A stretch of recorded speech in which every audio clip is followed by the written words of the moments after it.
He's only 2. He did That this was when way he more was a month recent than I old. thought. Oh, man. I'm 84 in dragon years. It's much different than giant years. True that. Alright. Welcome back, everyone. Hello, hello. It is about a half an hour earlier for us. It'll be the same time for those who are watching this. However, we are back for our Saturday Ironheart Merchant Company. It is 90 degrees here, where I'm at today, in Oregon. So, just as a heads up, if you hear me crying, sweating, or walking away to get water on a constant, that's why my air conditioner decided to break today, of all the days. So, we're gonna have an interesting time. But I digress. We have players here who are ready to jump in and hopefully not die. Last time we left off, the party had managed to, well, truly survive a great ordeal, watching their entire crew be taken away from them after an undead horde would devour them, managing to avoid a monstrous child that could have easily killed any single person in the party. But thanks to S's quick thinking, that was not an issue. He deserved it. And then, as the party would find out, the grandest twist of all, that Kezasi and Kazasi were actually in truth related and part of the Black Hand Merchant Company. A merchant company who, if you remember back from, I think, like episode 3 of Dragons, back in Dragon's Crown, when James had informed the older merchant blacksmith, after he had continuously berated everyone but Essa, that his son or slash friend was slain or was killed. No prompting, no real explanation beyond that, as he'd turn and leave. Spurning the man on to push for revenge, Kazasi would finally have it, as their crew would be taken from them and their ship would be stuck as a shrunken object. Now, no crew.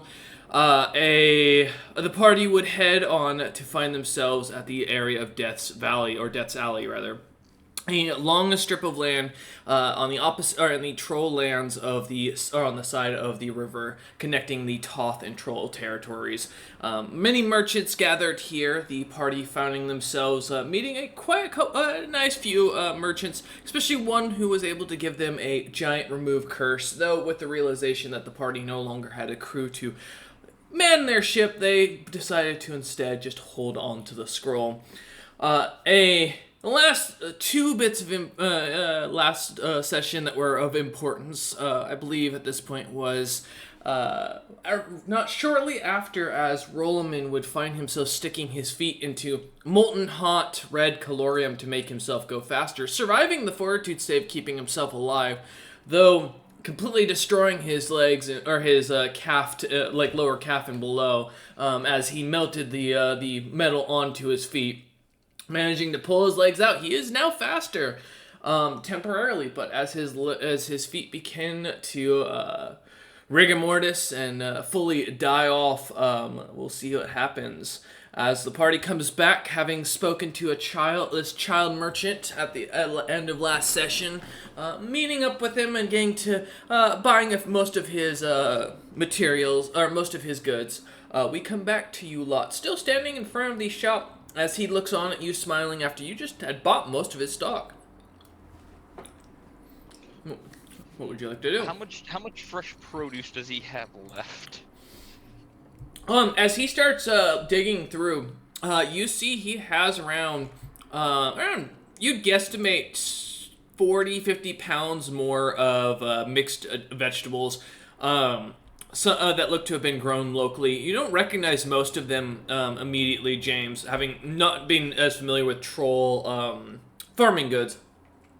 Much of the crops look to be very aggressive looking, having faces that have been definitely bashed in slightly as they as they were pulled out.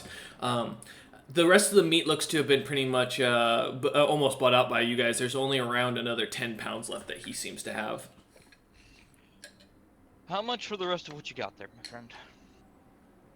He kind of takes a second and looks at you and opens his general goods tab as he thinks for a moment. Give me a second. As he looks at you and smiles, he goes, I mean, we could do, maybe a silver piece, per pound, so, 50 silver pieces left for the rest of it? I will pull out the 50 silver pieces immediately and pass it off to him. He takes it and then hands you off 40 pounds of mixed vegetables, four different varieties, and another 10 pounds of dried meat. I'll ask him which each of which produce I don't recognize what they are, so that I know what they look like. He looks at it and goes, yeah. He kind of as he looks at him, starts pointing to each of them. He gives you a long list, and then as he speaks, primitive, basically calling this one red because it's red. This one's called blue, but with just BLU, as it's just the color of blue. That yellow one is called gold, and then the last one he calls green. It looks just to be a long leaf that smells kind of has a very almost skunk-like stench to it. But the kid seems to, as he kind of explains, that it's very sweet to chew on when cooked. Although the smell from cooking it is known to clear rooms. All right. It's And very as we're putting important. it into oh yes, thank you. As we're Yes. putting it into the chest of preservation, I'm making a list of what's in there so we don't forget. So it'd be 10 pounds each of those of those four colors, and then 10 pounds of. You're not sure what the meat is, but by the looks of it, it's not hard to guess. It's probably like a displacer hog or hog-like creature, because I mean, given the marbling it has and the shape of the meat cut, you're almost 100% it's something of the sort. My friend, would your family be interested in selling some seeds as well? He looks at you and goes, "Well, my father, Grend, he would probably be able to sell you seeds. He's a really good merchant. He's a really nice man." Would you mind introducing us? No, he's just down the street. Although he's also what do you call it? He kind of looks at you and goes, "You know how you sparkle when you say those fancy words?" When I cast magic? He just nods up and down. He does the same I did not thing. know I sparkled. You don't. Well, from your perspective, you don't. Roman and Essa, as you hear the kid mention this, you both realize there's always been a little bit of sparkling effect to James when he's casting. That kind of gives him like a slightly Fey-like design. Listen, it's a reusable Sailor Moon transformation thing. It saves on the animation Don't you costs. Rick and Morty me. Our animation budget's expensive. It's why all 90s cartoons started out as kids, because kids are cheaper to draw. Go ahead. But yeah, if you'd be willing to introduce us to him, and we can see about purchasing some seeds as well. I'd love to, as I will pull out one of the business cards first. You can also get a hold of us once we get everything properly set up, and I'll happily help you expand if possible. He takes As I hand him this card. He takes the card and goes, "Oh, here, let me grab you." And he pulls out a little like leather-bound book, a little card with a crystal attached to it, and on it says "Color Rock Cellar." Or it reads "Color Rock Cellar" in common. Beneath it reads "Owned and managed by Gren the Greedy." The largest colorium smelting and metals industry in Seji's Retreat. That was in primitive. Yes. I'll just read it and be like, "Ooh, that's pretty good," and I'll say it out. In That'll be a comments, you guys. very. The name That'll be a. The greedy he's called. Okay. He's greedy. Well, Kid people just get all sorts of names. There was once a dwarf I knew who was named Tiny, who was taller than me. So let's see what he's about. Oh, No, he's definitely he gained his nickname because he convinced Seiji that to give him all of the land around here. He actually owns pretty much everything south of Seiji's retreat that has calorium in it or any other metals in it. He's known to run the mines quite effectively. In fact, he's I think the manager of all of Seiji's entire metal operation currently at this on this side of the rivers. And the kid just kind of smiles up as he kind of starts closing up shop. James will nod. That's still a good business contact to have. He kind of looks at you as he finishes closing up everything. You see him kind of wrap everything into a small box. And he closes as he pulls a whole stand down into it. And this box is about a foot by a foot wide. And about Have a I seen this foot type deep. of like stowaway stand before? You have not? Interesting stand. Upstand. He smiles and goes, "Oh, yeah, yeah, my father got it for me. When I decided I wanted to go out to my business of my own, he even said that he wouldn't give me any money to try and really prove myself. So I've caught all my stuff, I farmed all my stuff, everything's all mine. Well, I pay people to help me, but yeah." Admirable. James looks at his wagon. That's all and BK. That is all I got from my family when I said I wanted to strike out on my own. And a bucket, but the bucket's been missing for a while. He smiles. As he kind of like walks, kind of starts leading you down the road, not even commenting on that. It's very normal. He just kind of goes out in front of BK and kind of starts walking you lot down and goes, "Oh, but my father does have a friend staying at the house right now. He's a mercenary that's been traveling around. He looks a lot like you, James." Oh, wait. Do you have a name? Would his name happen to be Metalbrand? No. It's Zelz.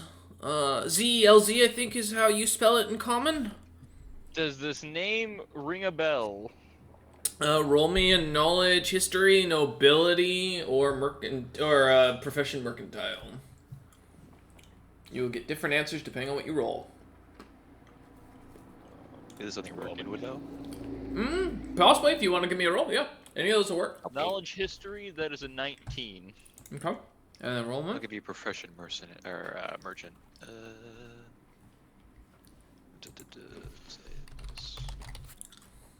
Let's see how. 5. Roll them in. And these names all sound the same, to be honest. It could be... I mean, all the dwarves had similar... James the only one that had a name that you were able to really pronounce when you first met him. Most of the other dwarven names never really made much sense, so you kind of gave up on them. As you, I never really did tell him my full regular name. I just told him to always call me James, so I was like, my name's long. As you His think... full name now is... So. God damn it. As you think for a moment, kind of contemplating it, you've never heard this name. It's on the tip of your tongue. Something about it sounds familiar, but you're not. The name itself isn't coming to.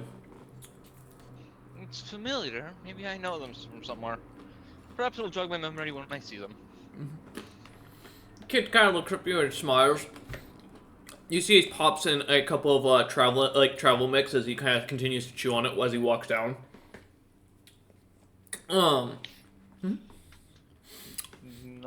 As you to say here, just okay. nod at him and smile.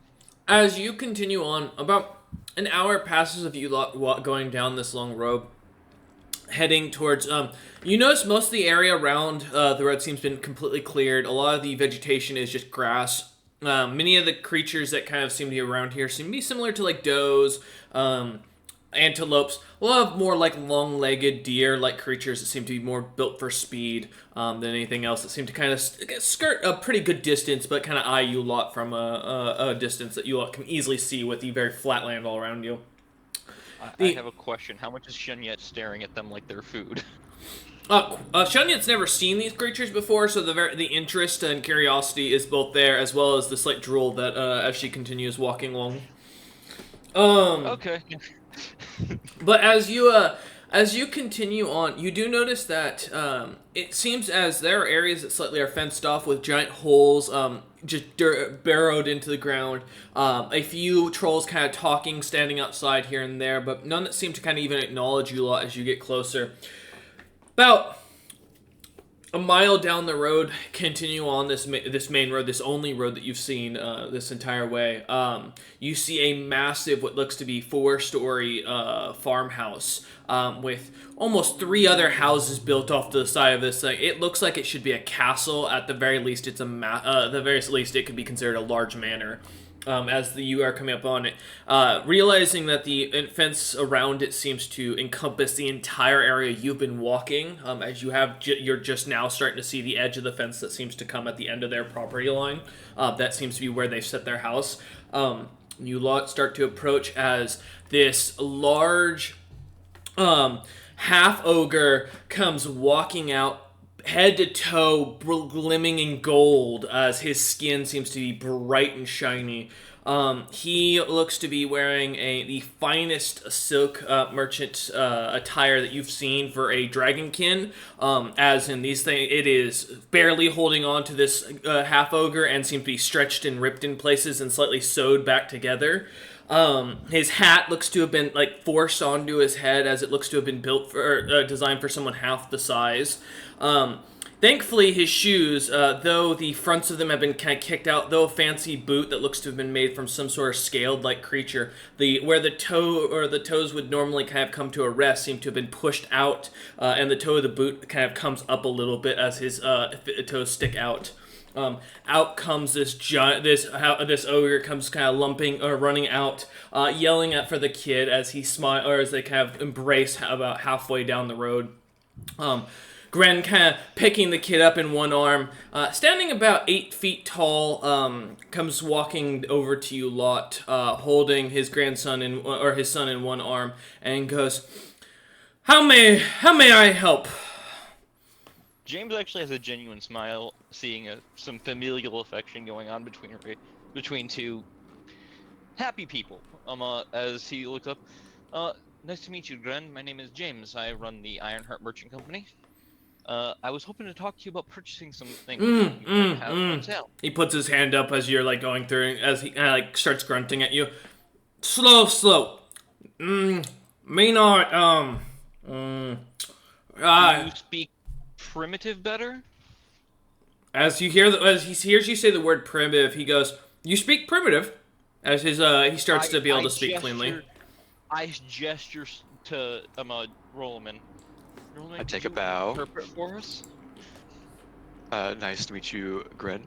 My name is Rollman. I'm saying it's imperative. He kind of nods and goes, "Nice to meet.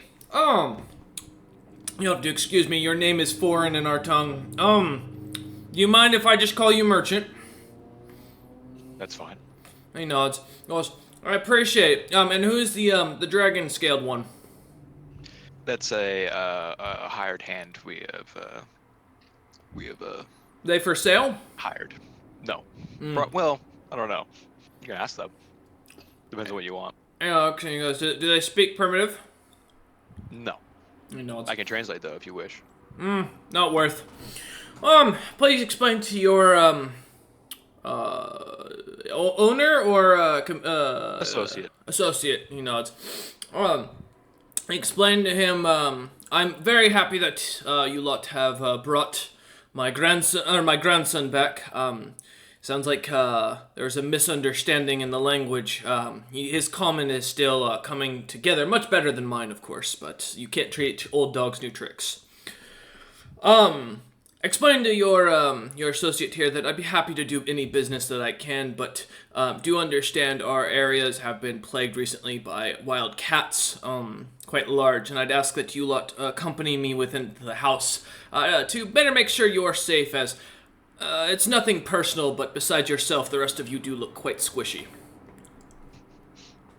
I like to see if he has any ill intent in saying this. Yeah. Trying to get us in his house. Give me a sense motive. Oh, yeah.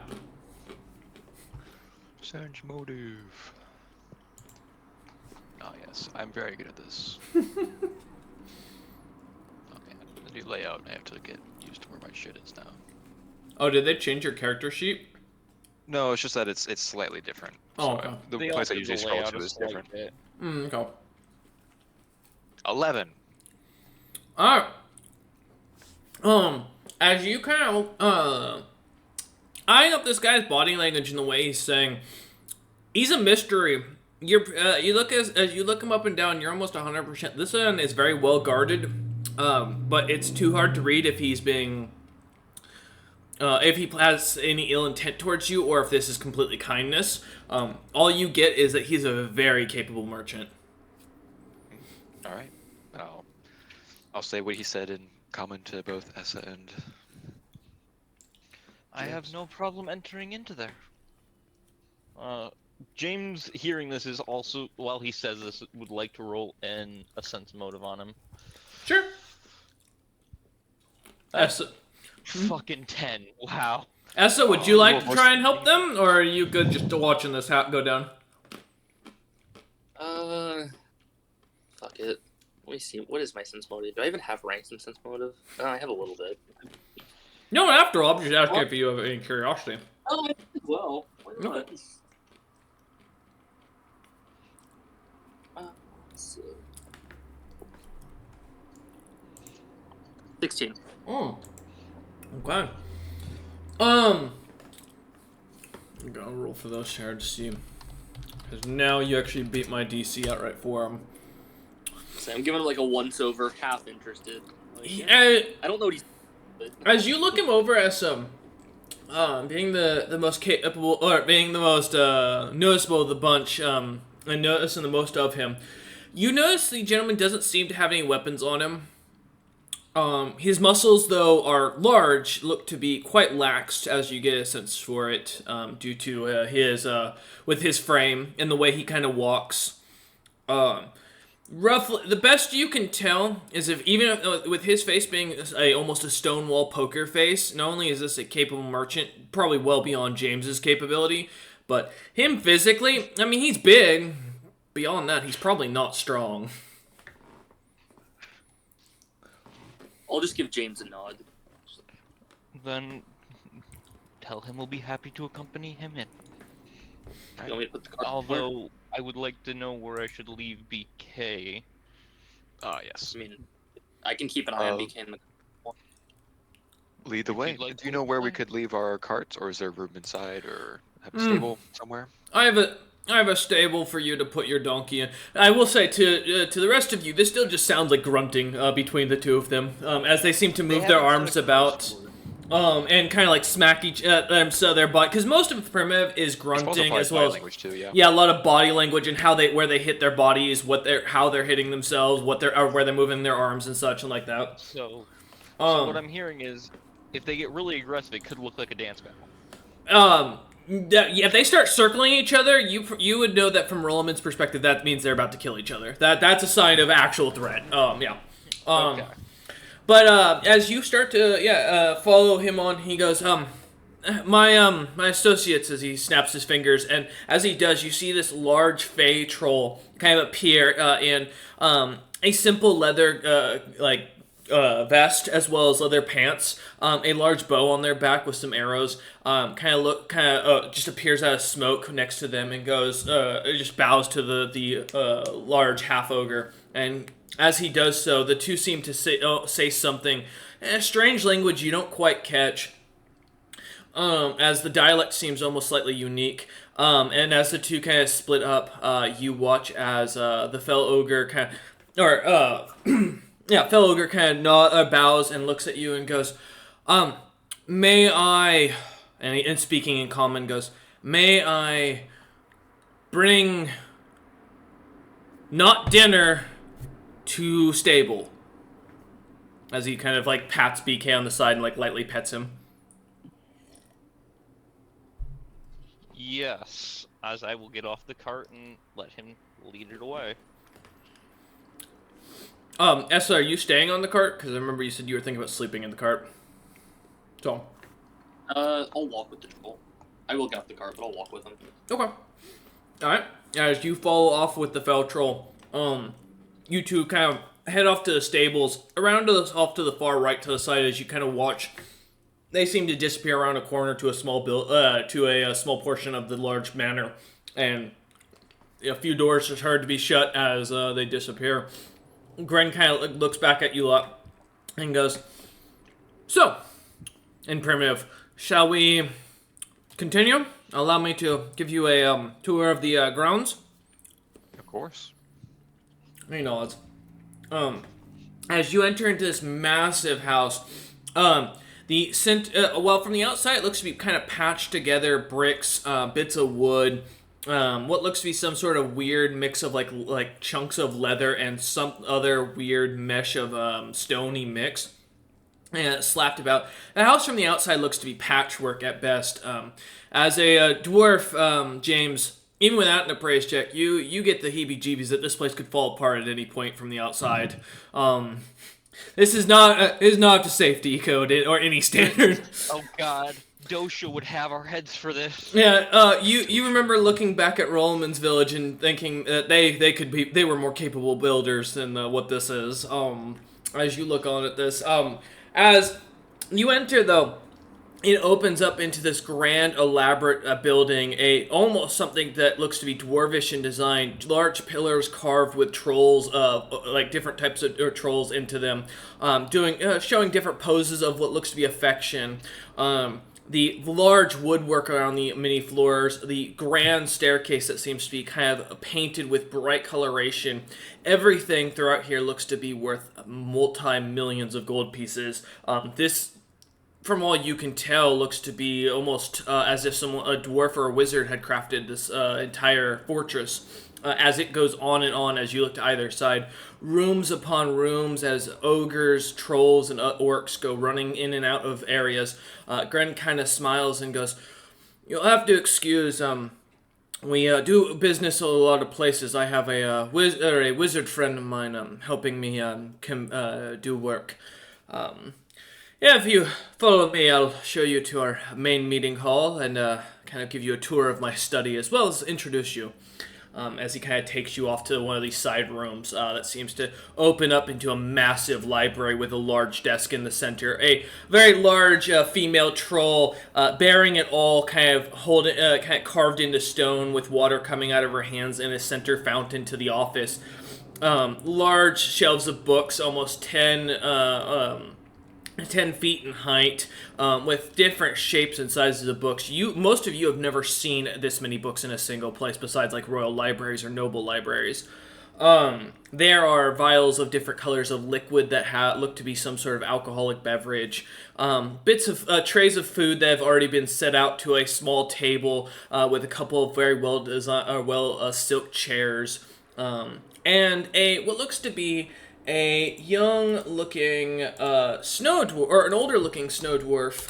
Though his skin looks to be young, his beard, very thick beard, his light blue eyes, and his coloration of his skin being kind of almost a paler coloration, as well as his very wrinkled hands, kind of gives you the signal, James, this gentleman is much older, as he seems to be sitting at one of the tables, reading what looks to be some random book, just got cracked open, holding a bit of some sort of brownish-looking square that he's kind of like nibbling on as he sets the plate back down, looking up and goes, "Why, hello, James! It's so good to see you. How are the treasure horns?" As he looks at you and Rolliman.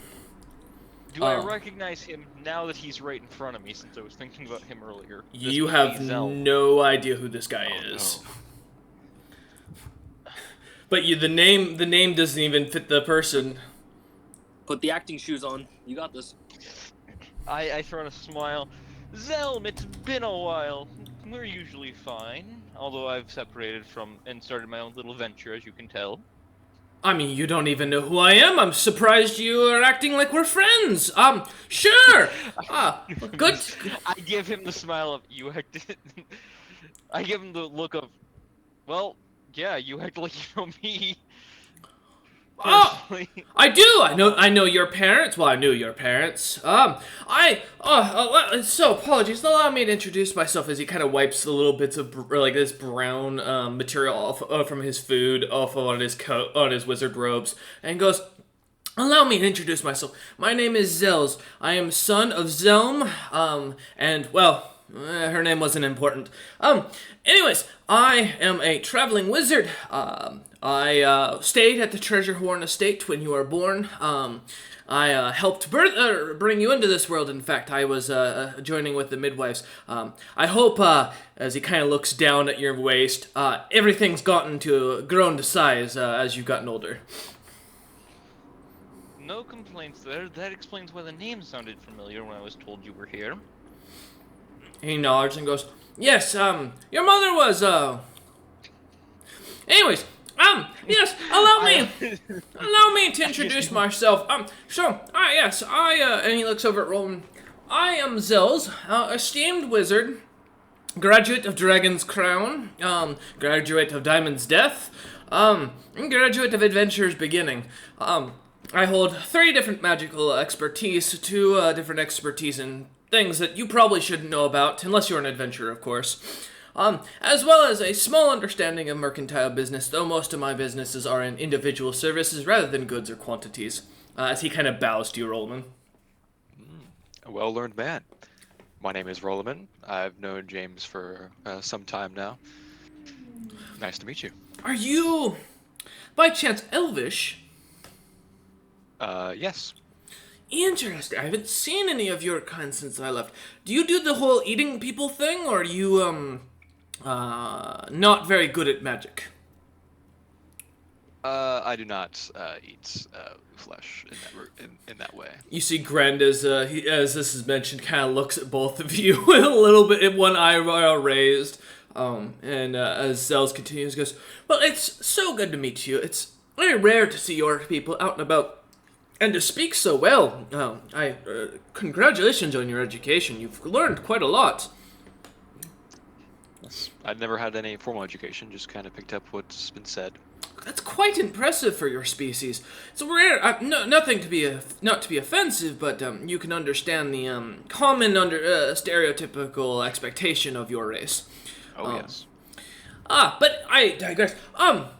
You lot are here to do business with Grend. I'm so sorry to have gotten in the way. I was hoping to meet with you at some point. If you get some time before you leave, please come meet me. I would love to catch up and hear how you lot are doing. I'm actually getting ready to travel to Seji's retreat myself. So if you are heading that way, I would be happy to maybe join you lot if you are interested. We shall discuss it. That might be a very pleasant experience.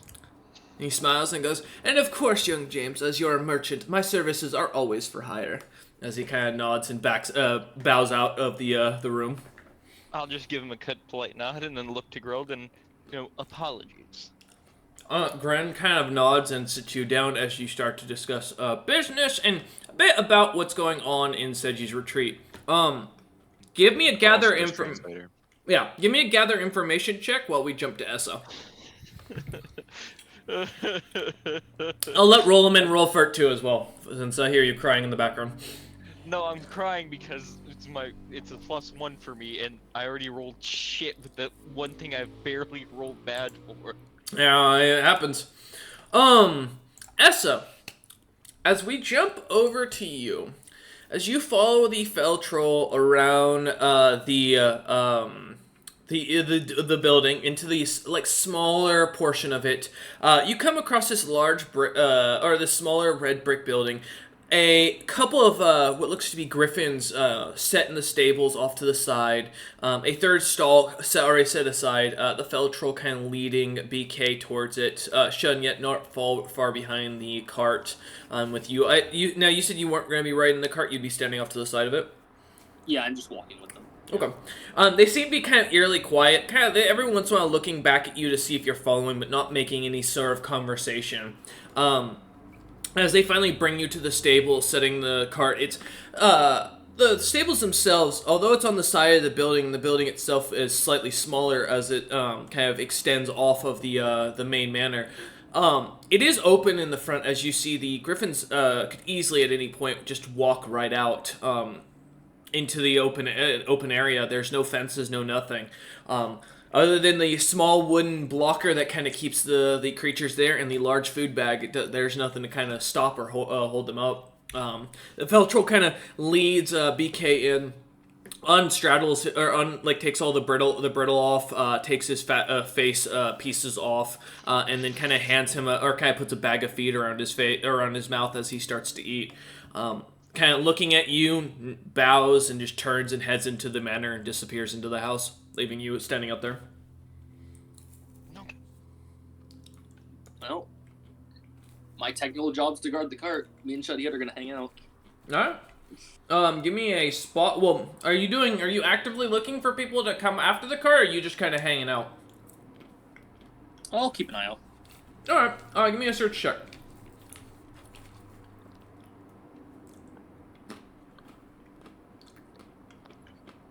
Alright. Let's see. My search. I have a pretty good plus to search. 21. Yeah. As you enjoy yourself watching the grass waving, the dark clouds over the sky, kind of giving a bit of an ominous feeling to what like a oncoming storm. It's not dark, but it's not bright at this point. Light wind blowing across. You could see for miles. A few carts kind of passing by. A few hands amongst could be working amongst the field and going about. A couple of trolls come by here and there. A giant that seems to kind of smile and wave as he stops off, kind of going into the house. Otherwise, nothing really happens. It seems to be pretty pleasant. It's almost like an weird or a strange calmness given the last couple of days as you kind of stare on expecting something to happen. An hour goes by, though, as you sit out there. Is there anything you'd like to do in the hour as you're watching, or are you just going to hang out?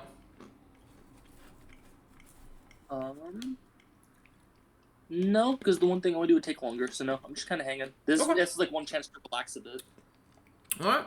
Yeah, as you hang out, you watch as towards about the end of your watch, and as James kind of eventually comes walking out with Rollerman, that a group of giants and some trolls kind of come by. One of the giants kind of smiles and just hands you a pair of boots, kind of patting you on the shoulder and kind of just smiling at you, and kind of walks off. As I got my order. Perfect.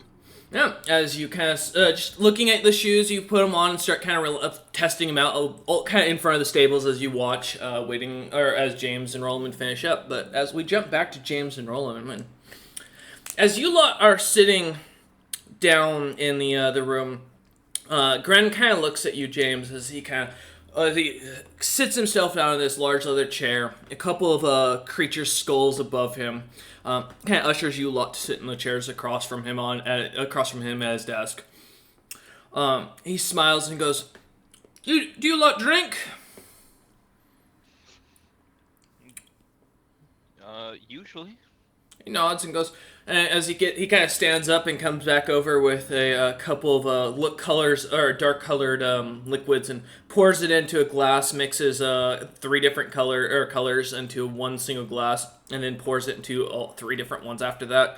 Hands you to both a glass with this now blackened liquid that smells very strongly of alcohol and something very spicy. Like, I'm talking, like, as in, it's got almost a death chip aroma to it, Carolina Reaper smell to it. As you watch as Grand immediately taking his glass, downs it in one go, and looks at you lot awaitingly. Or expecting. I accept the challenge. How big is this glass compared to me? It's about, from what you can tell, about 4 ounces of liquid that he just put in. But the glass itself is about 6 inches wide, roughly, and about 6 inches deep. Okay, so it's a fairly big cup. I don't think, and 4 ounces, not that much, though. Mm-hmm. Here we go. All right, give me a fortitude save, both of you. Fortitude. 23. Thank the gods. Wow. Nice. Now watch me roll really bad.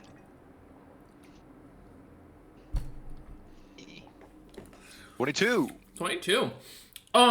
As the two of you suddenly kind of drink this back, you feel James, the pain in your back from that dragon laying incident. That it tweaked. It didn't feel right. It was always just slightly in the back of your mind. Suddenly, it feels to be gone. Rolaman, you feel the most change as your feet begin to feel the metal kind of peeling off, as you're starting to feel like a slight excruciating pain, expecting like the burn in your throat to hit you. As you're now just staring at this at this half ogre across the table from you, not even blinking as the metal peels off and tears from your skin, you can hear and see it down below. As I imagine James just kind of looks down and sees it kind of slowly pulling itself off, almost magically. Do the pieces look like I'd be able to make him very tight boots out of them? It's like strips, so it's like pulling off. If you melt them down, you think you have enough materials probably to. As it slowly does, roll them in. It hurts to high heaven. It feels like someone just pulled off like wax strips off of you that were cold. They just start tearing and pulling. But as you stand or sit there staring at Grant as this happens, him not sitting underneath the desk, so not knowing what's happening, you manage to keep your cool without any issue. As your feet feel like they seem to re-heal, almost feeling the pain dissipate and the numbness that you were feeling earlier dissipate. Though the slight smell coming up does kind of cause a slight almost kind of gagging reaction. The drink tastes exactly as it smells, like spicy whiskey. Like someone decided to make whiskey from a Carolina Reaper. As it burns, it tastes like a bit more like wood polish and has a strong burn left in the back of your throat. You without even managing to be phased, he just kind of smiles and goes, "See, and that's how we tell if you're gonna make a good partner or not. All right, you didn't even blink, and I'm proud. Tell your partner there. Let's say what kind of deals you got in mind? What are you looking for? Seeds, calorium? I'm interested." Yeah, I'll translate that to James. I'm hoping to purchase calorium as well, but seeds, as we plan to travel towards the lands of the recently mixed Tabaxi and Were tribe. Knowing they're hard up for food, we're gonna hope to make some money there. I will translate that. He kind of looks at you and nods and goes, "Okay." He goes, the lands, the lycanthropes, and the Rakshasa. Good to know. Sure. Let's say I'll sell you seeds. What are you looking to? What kind of seeds are you looking to buy? And what quantities? What's for the Tabaxi lands? Do we know what if it's like what kind of terrain it's like? What seeds would be good there? You have a map for like the old map that James carries around due to his noble background. I also have that magic map. Yeah. Oh yeah, the one that auto updates. Where we've been. Yeah. Yep. And from the terrain of that, the map would show outright that the land of the Tabaxi territories is not very fertile. It's mostly desert, in fact. And even the lands of the lycanthropes, based on that map, would be still very lacking for the most of it for fertility, as a lot of that's still mountains and a lot of trees, or a lot of jungle. So, not much for half the nation's fertile, basically. That's pretty much it. By some sort of hardy plant, then, huh? He nods. Breadfruit trees is what I've heard would work better. Well, I just had an idea for them too. any of our seeds will grow So long as you believe in them, that's the glory of troll seeds. Those Troll food.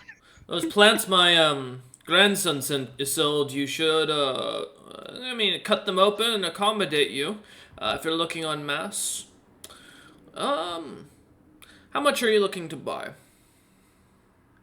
Considering we have 10 of each of them, we could go for another 190. Then, if they have at least 2 seeds per, 1 to 2 seeds per, that's a good amount of seeds, and that still leaves the flesh of the vegetable. You could also like roll some sort of merchant check to know how many to buy.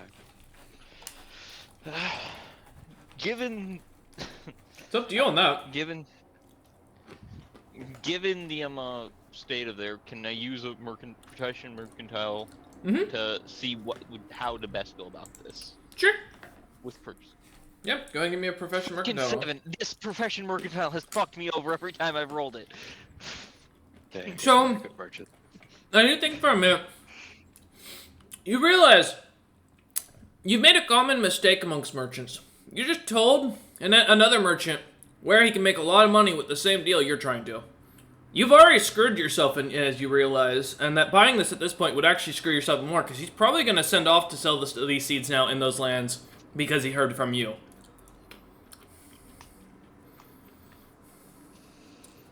Now, with that being said, with that roll, you're smart enough to know that if you can get a contract instead to make it so that you could sell on his behalf and split the profits, you might have a better chance of salvaging this.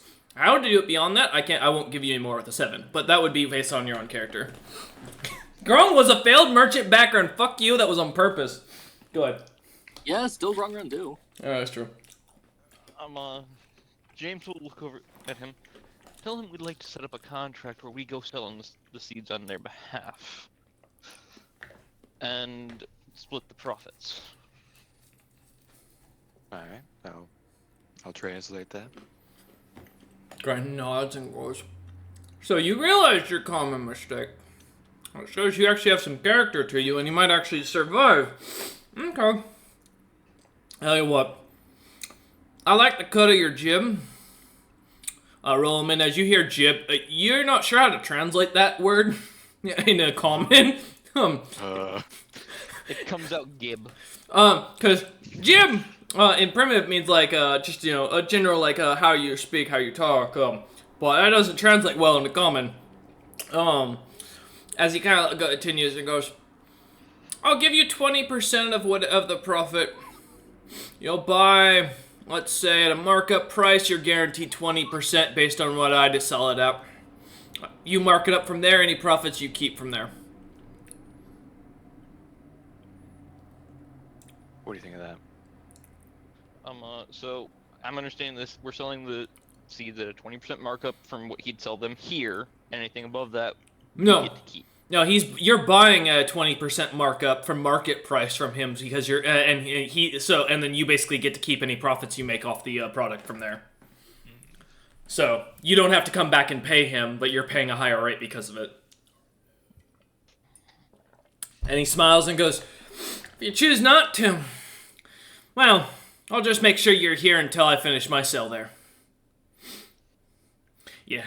Consider this the price of doing business when you tell information you shouldn't. First lesson of merchant business: information's worth more than gold. As you see a toothy smile as Rollman kind of translates this, that Gren kind of gives you. James will stroke his beard for a moment, give a smile back. I overtip my hand and I have to pay. That's more than fair. He looks at you in perfect calm and goes, exactly. As he snaps his fingers, you see another troll comes in. A large contract already written up in a scroll as it's kind of unraveled. And he sets it out in front of you and goes, as he kind of reads it off to you, goes, that's basically, I'm going to give it so you don't have to read it word for word here. You can give me a profession merchant in the background to see if there's anything in between the lines as you look at this thing. 20. Nice. All right. As you raise it. He goes, basically, this says that you buy these seeds at 20% markup from market price. In exchange, you keep any profits, and I will not send any ships there for 3 months. That fair? And he looks at you and smiles. As you look it over, it's a simple contract. That's pretty much exactly what it states. The only slight stipulation you see is it's not 20%, it's technically 20.5% that he's selling you at for the pricing. Given the current travel arrangements we have, it's going to take longer than 3 months for us to actually get there. Or even set out properly, because we have to recrew the entire ship. He looks at Rollerman and again in primitive goes, not my problem. Either you give me a time and you make it reasonable, or you figure it out on your own. I'd like 2 extra months on that. 5 months. Rollerman, as you even before you finish translating this, you catch that the Grend is seemingly catching all of what James is saying, as he almost seems to respond immediately without processing it. Kind of catching your attention. That seems odd for someone who seems to be waiting for you to translate. As he kind of looks over at you, James, and continues speaking imperative, goes, 5 months? Fine. And he kind of holds his hand out. He's agreeing to the 5 months, I take it? He's agreeing to the 5 months. James will nod and prepare to sign the contract. Because there's nothing else in between the lines. He pulls his hand back, hands you a pen and a little feather, and as you sign it, you watch as the troll that's kind of been standing over in this nice butler attire kind of seems to cast a simple magic, and a second one appears, an exact replica, as the troll hands one to each of you. I will roll it up and put it into my bag of holding. Gren looks at you and smiles and goes, alright, business is done. That'll be market price, 4,000 gold pieces. James easily will pull that out and set it on the table. He takes it, and as he kind of grabs it, pockets it, and as you watch a few moments later, 2 trolls come walking in, these 2 large, kind of brutish looking, a little simpler as their eyes seem to almost be empty. But as they come in with with large bags in hand, 4 large bags, each weighing about 50 pounds a piece, he sets them down. And as you kind of open them, you see these seeds are about half the size of James in height. Boy. Oh. Big fucking seeds. I will say, also, the vegetables you got earlier were about the same size in total, basically, only slightly more roundish. They'll still fit into the chest. Yeah. How many pounds of seeds are there here? As you look it over, there is 225 pounds in total. We're nowhere near that 7,000 pound limit for that, so we're good. Turns out, seeds, I looked this up, there's not much weight to them because there's a lot of water and empty space. Dang, that's pretty insensitive of you to say about seeds. I know, right? It's like I'm plantist. Yeah. The only other question I have is where we would be able to get some people, where we might be able to either purchase or hire some people to work the ship. Gren kind of looks at you and goes, well, I know Zell's, came with a bodyguard. That was one of the best magic craftsmen I've seen around. You might make a good helmsman if you're looking for someone to move one of them sky ships. If you're talking like one of them sea ships, Sedge's Retreat probably find you better sailors. It's a sky ship. He nods and goes, Zell's is probably your best bet, and I'm about to let him go as we're heading off into to the Thrycreen lands to finish up some bargaining with one of their chieftains. He's all yours. You want to hire him? He's in. I'll have him sent out to the stables to meet with you in a minute if you'd like. That would do good. Also, I gave your grandson one of my cards. You're free to contact us at any point as well if you can. Once we get more established as well. He smiles and goes, I'll watch your career with interest. Come back to me when you're capable of doing a better job of dealing, though. James will give a kind nod, a polite nod, a fully kind and polite nod, and go, I'll keep that in mind. He nods as he kind of claps his hands, and the troll from earlier, the butler-looking one, kind of starts to guide you a lot. A few minutes later, walking through the house, it takes about 10 minutes to get to the other side as you're finally brought out to the large open field off the back of the house. Off to the side, which is the where you see the stables, and Essa kind of running around in a new pair of boots. All right. Would you like your boots back now? As I look at... I look down at my Roll feet. me. Are they look healed, or they still look like ass? They're red. They're definitely red, as you can tell the skin was peeled off when that metal came off. Like the top layer of it. It's still sensitive and it hurts a good bit, but they're definitely they look to be normal. Like you put socks on me, it's just gonna hurt like horrible. It's like peeling fresh skin, basically, or peeled fresh skin. I'll take them, but I'll wait a little bit. It's basically a really bad sunburn. Yeah, basically. I'll wait till it's a bit. I'll get some healing on that tonight and see what I can do for it. Also, by the way, he knows perfect common. I Couldn't say picked it that up there. because I'm guessing I would have noticed he was responding before Rollman fully translated. Quite often towards the end of the conversation, yeah. Yeah, so I Sure. realized. Well, he was right about one thing. I tipped my hand a little too much. I was too trusting about it. But we got 5 Lesson months to learned. get up there. It's gonna and as long as we leave in the next 2 months, he won't be able to move anybody for 3 months, and it'll take time for them to get up there. Might be a good question to ask, since this magic user is around, how fast their ships are. Maybe he knows. See how much time we have. Because I'm sure they probably at the top of the line looking at this place, gesturing around at the fucking manor. We'll see what Zels has. As you say his name, almost eerily, you hear the slight daunting music kind of start to play as the soundtrack from Jaws appearing starts to play in the background, and you actually hear this music beginning, James, Essa, and Rollman, as Zels comes walking out, robes on, kind of bone staff in hand now, looks over at you lot, the music not seemingly stopping, and smiles and goes, James, and this must be, Rolliman, right? As he looks at Rolliman. Yes.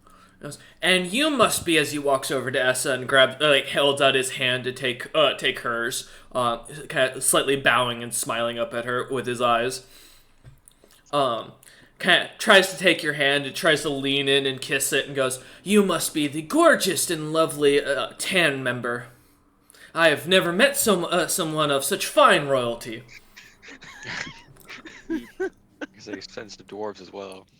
Yeah, I'm Essa. As I'll let it kiss my hand if he wants, I guess. As he does so, he kind of leans back and goes, Essa, are you, now, and how are you related to Griggs Martin? I've heard from a couple of other merchants of your exploits. Are you a cousin, a sister, or? Closer to cousin. I was sent out to travel for a while until I came back to join his, I guess special forces would be the best in most languages. Oh, and you see him let go of your hand immediately, like as if he's been disgusted. He goes, "Oh, you're a soldier. Yep. My apologies." Oh, you see him kind of wipe his tongue with his hand at that on his cloak. I kissed a commoner. I love when people misunderstand. Oh, James as he wipes his tongue, looks over at very James. stone-faced at this. And anyway, James, how have you been? I've heard your father's clan didn't make it out of the Civil War. What's your plan? Haven't quite heard about that. Yeah, I was there. I watched your father get executed. Oh shit! I didn't think.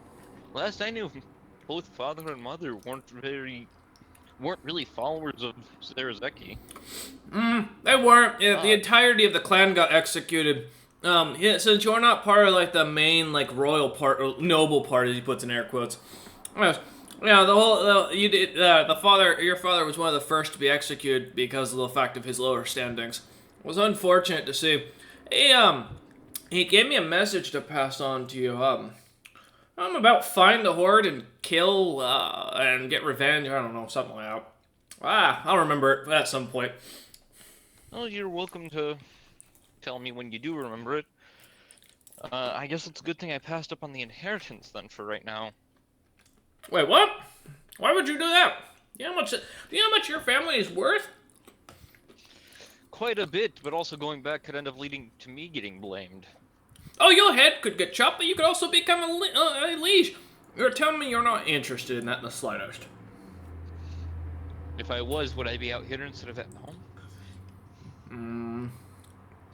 Yeah, looks at Rollerman, looks at us, looks back at you and goes, fair point. What can I do for you, though? Gren told me he wanted to speak to me. Well, I have an airship that I need to have manned, honestly, and I need to figure out the best way to get that done. He recommended you as a helmsman. I mean, I don't work for free. Oh, I know. Very few people do. I imagine you've got commoners with you. You probably understand better than most. So what are we talking as far as my earnings? What would be my percentage?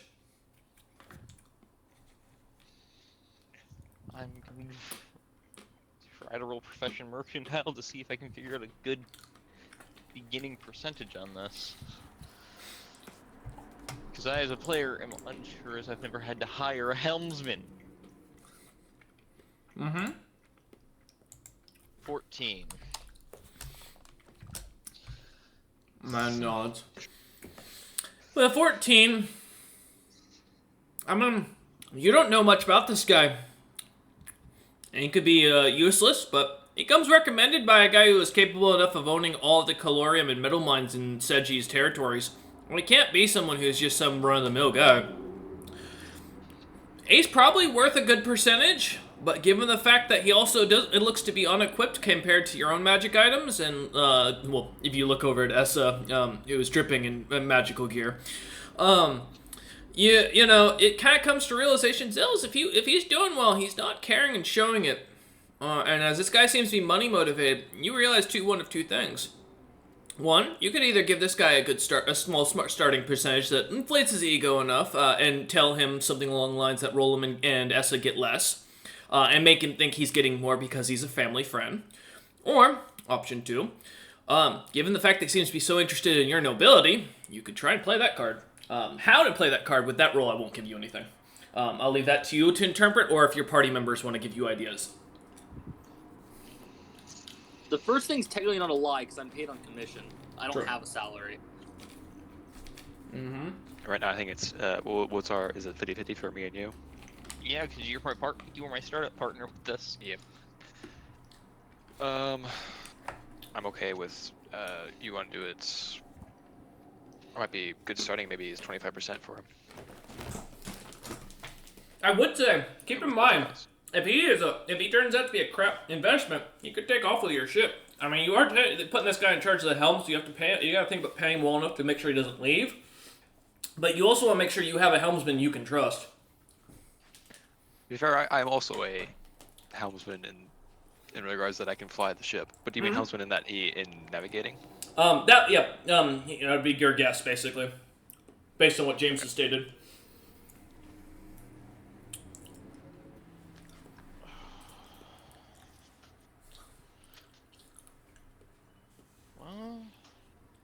So we also can't just run a have ship to... with a helmsman. We'd also have to fund a crew. Are you saying this in character? James is thinking this. I'm saying this as a player. Oh, okay. Yeah, no worries. Then take your time. I want to make sure because I was gonna say he has a response if that's the case, but Up to you.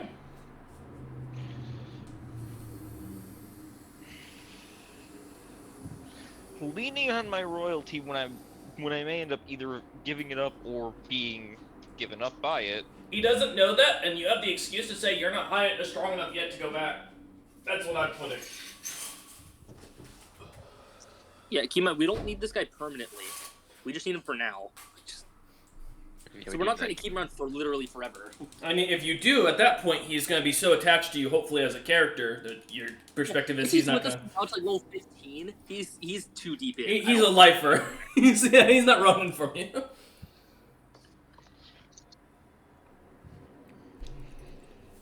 So... Let's go with... I will say, while we do need a helmsman, we also need to be able to fund and make sure we have a crew, whether it's by one means or another.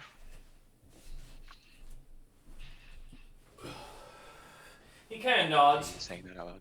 Yep. He nods up and down for a minute and goes, "So you expect me to help in the investment? Okay. I have 20,000 gold pieces I'll invest into gathering a crew, and I can already gather us a first mate. Or, well, a good, at the very best, at the very worst, he'll be a good guard for the ship. My compatriot, his name's Mayamoto,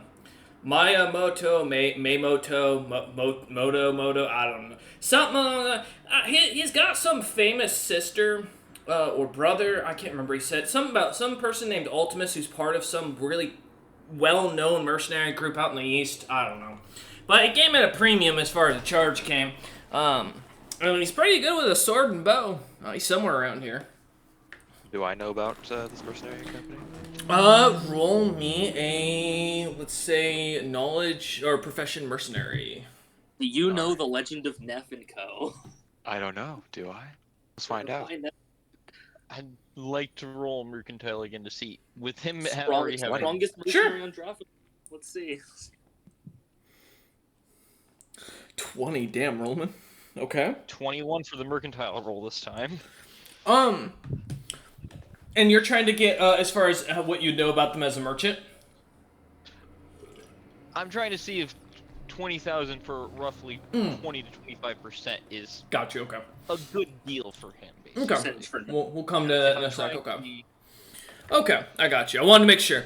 Rollman, as you roll this, thinking about it for a second, you've heard a tale that there is about the war going on on Draffica. There's supposedly a mercenary that you immediately comes to mind as soon as you hear the term Ultimus. You've heard stories about a person similar, but the main one of that mercenary company, or the person that connects immediately to your head, is a person named Neff, also known as the Shadow. Some call them the Shadow of the Battlefield. Some call them the Shadow of Sieging. It varies depending on current in these time periods. But as of recent, you've heard tales of their exploits, especially in the massive war going on in Draffica, about them cutting down whole companies of troops by themselves, their mercenary companies single-handedly routing an entire army. Supposedly, they're one of the top mercenary companies in the world right now, as far as value, as well as what they've managed to achieve. Though the group name isn't well known, Neff himself is very well known amongst the lands. Ultimus rings a bell a bit. Do you know a Neff? He nods at that, kind of smiling before we get to that. And with your mention, James, as you kind of take a minute, 20,000 gold pieces with your current merchant variable, you haven't even sold that much in or moved that much in goods. That's way above what you'd expect someone. That is untrue. We have moved 20,000 gold. In a single sale? The hogs. Oh, that's true. Yes, the hogs were. Yeah, that's a total for like. So for if you were mostly an exotic animal business, yes, this would be what you'd expect for someone to invest in, because there's a massive profit in your company for that. If you're planning to go in the direction of more in your quantity goods and building up quality goods and building up your name as an artisan, 20,000 is a long-term investment, and from your perspective, may not pan out, and this person might get turn on you because of it. So it kind of comes into what you expect the jobs to be for this company as you go forward, or how you expand her. Animal sales going. It's an option. It is a good I way mean, for you to make cash. Covering every market is basically how James eventually wants us to pan out, where he'll have a little bit everywhere. Also, if we're going for artistry and selling really high tier weapons, that's not going to pan out for us till like level 10, because that's when James is going to start being able to make higher weapons. I will Yeah. also say, Right now, what we're going to be doing with this food is mass moving. mhm. Yeah. So you can pick up more stuff along with those seeds. But I could also pick up animals here to sell their food as well. If he is willing Yeah. to invest 20,000 gold, though, off the bat like that, that tells you, A, he's got interest in you, or interest in your company, and B, that means that eventually he could also turn into a good option for a second helmsman to go run while you guys do your own thing. He also has good connection. I would tell James this about that merchant, or no, that mercenary company being very well known. Mm-hmm. So 25% seems like the better option to go if he's offering that. I'd give him To 30, maybe. give him 30 and do me less. I don't really care about money that much. All right. How about 30% for that? Yeah, he nods and goes, any crew I recruit comes out of my percentage, any crew that comes out, you recruit comes out of yours. Fair enough? That's fair. He nods and goes, alright. He shakes, kind of like shakes your hand, and as he does, you see, he kind of smiles and goes, oh man, I was really happy I don't have to kill you. As suddenly, almost right behind Essa, with a knife at her back, you see as this white, full humanoid suddenly appears wearing just a bit of what looks to be chunks of iron and some a rough plate around the thigh, or a bit of plate around the thighs, a large bow on their back and some arrows, long white hair and beady red eyes. This knife, as you feel it, Essa, at your back suddenly, the person kind of like suddenly pulls it away and goes, "Oh, sorry," and kind of bows and backs up. I've been waiting. I do have a question. Does his bow seem enchanted to me right off the bat, Um, given who he's looking for? As you look at it, you don't see any obvious enchantments. Give me a search check, let's say, or a praise check on this, let's say. Appraise, don't fuck me over again, please. 16! You can tell he is not wearing a single magical piece of equipment. All of his stuff is his base abilities. Was that necessary? Zell smiles and goes, I got attacked by a man, a giant on my way through these parts. Called himself a Black Og, I don't know, something like that. Black Bone Og. Man, wiped out 3 of my bodyguards in a single swing. You could say it's necessary. James looks at him and nods. Yeah, that I do believe he's a famous pirate of sorts. Kind of sniffs about and goes, I smell him on you, in fact. Traveled with him for a short while. He Oh. didn't betray us, but we split off. Didn't betray us. Fucking. He nods and goes, oh. Technically, he didn't. James isn't lying here. Who's the guy in charge? And you watch as Mimoto kind of like leans forward. You hear his name, and as it's spoken in common, it is spoken as Fame Seeker. Only in primitive do you hear it actually as the proper name. As he kind of leans and bows, Zell's goes, doesn't talk much, but he'll work. He'll take a percentage cut out of mine. I'll keep him on my payroll, since he's kind of my bodyguard and keeps me alive. All right. I must ask, you had him. I said something powerful with magic with you lot, but I don't anymore. Did you lot unload some magic items nearby, or? I checked to make sure the ship is still where it's supposed to be hidden. Oh yeah, your ship is still in your pocket, your personal pocket that you did not like to let go off of you. It's still there. All your magic item, all your equipment that's on you that you've had equipped, James, is all equipped. No, the hammer and the bag of holding still there too. As you look, the bag of holding is gone.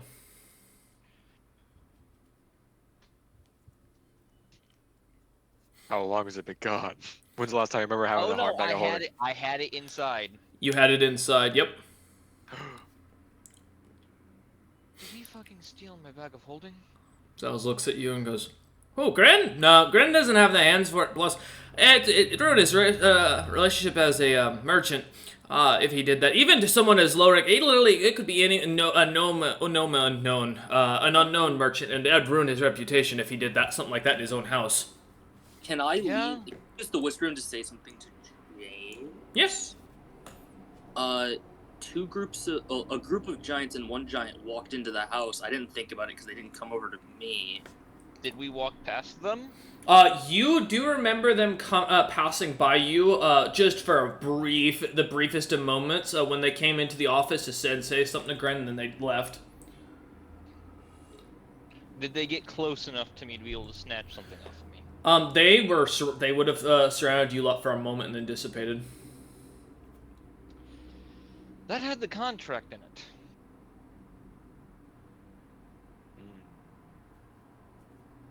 Did these group of giants leave? Essa, did you see them leave? I believe so. I don't think they stuck around for long. Well, we're gonna How have to go long get ago? that back.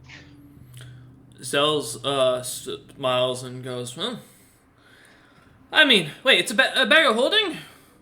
Yeah, it has it has the contract in it along with a gift from a dearly departed friend. He pulls out a piece of leather and an ink file and a quill and pen, or a quill, and goes, "Can you draw it for me?" I will give a quick sketch of it. All right, give me a perform check. I know you don't have anything for art, so just give me a perform check roll, and we'll see how well it comes Say, out. I'm the drawer. If I do it poorly, Essa's seen it as well, so. And she is much better at art than I am. Very knowledge. Yeah, that's a 6. As you see the drawing, you kind of come over looking at. Yeah, it's a bag. It's a circle with a little a top at it and a rope around it. It looks like a normal bag, like any. James, give me the paper. I pass off the leather and part. I pass it all up. It's average. Skilled when it comes to art. It's as average like this. It's literally you couldn't mistake it for any other bag of holding or literally any other sack for that point. As you look at it, Essa, you're almost impressed by how miraculously average the drawing is. Very average. 23. Adding the little personal scratches, marking, the little marking that James had put on there to make it easier for himself to identify it, out of its own. You kind of get all the little tidbits on. And he goes, okay.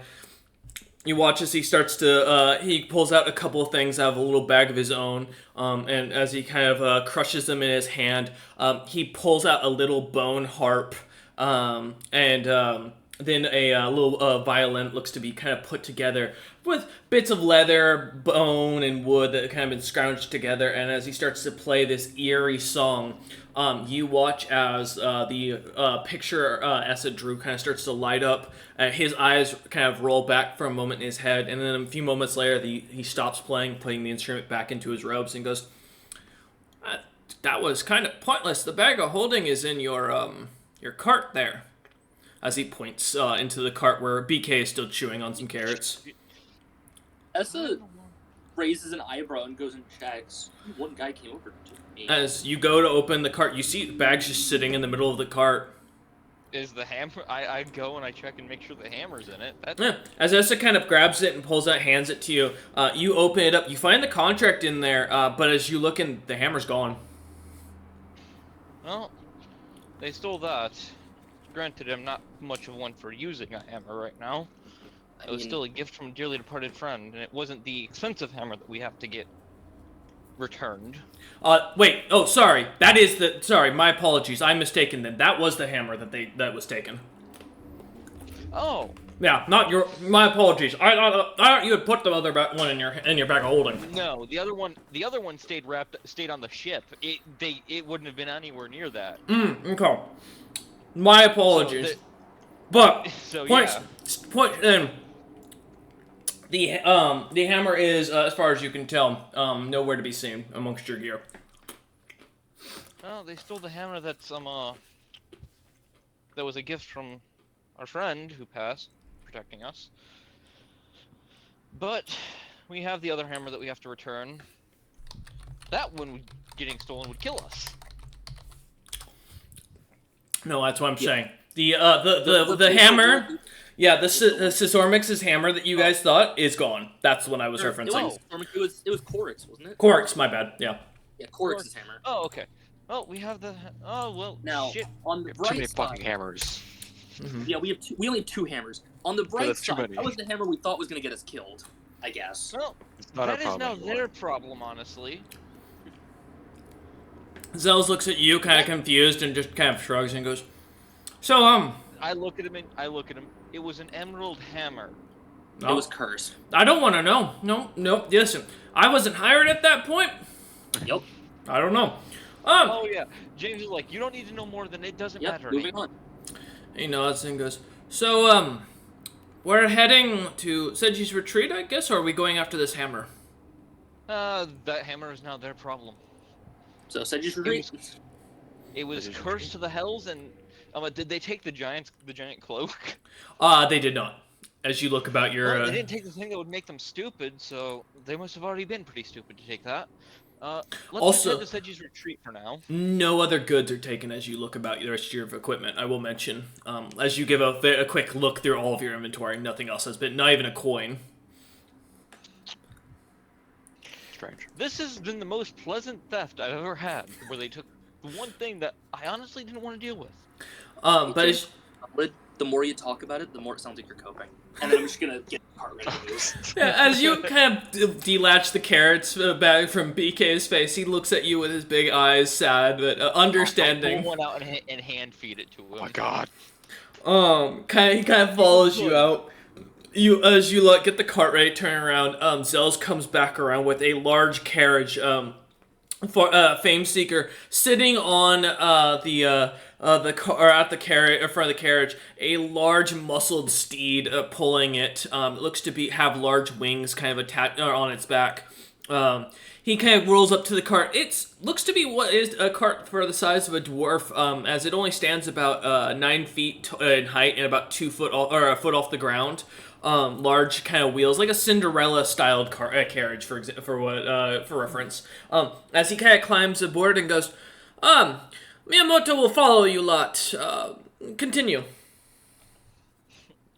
James nods and preps everything to go, and we head off towards Seji's lands, towards Seji's capital. This is gonna be an interesting time. As the first, Got a friend. as the first day goes, you lot go ahead and actually give me a d20 roll for search and spot checks for everyone who's going to be on the lookout. Zels, you will notice, will not be. Neither will Miyamoto. Really? I'm surprised the bodyguard is not, but alright. Search and spot, you said? Search or spot. Oh. Spot if you're not really looking. Search if you are. 15 for my spot.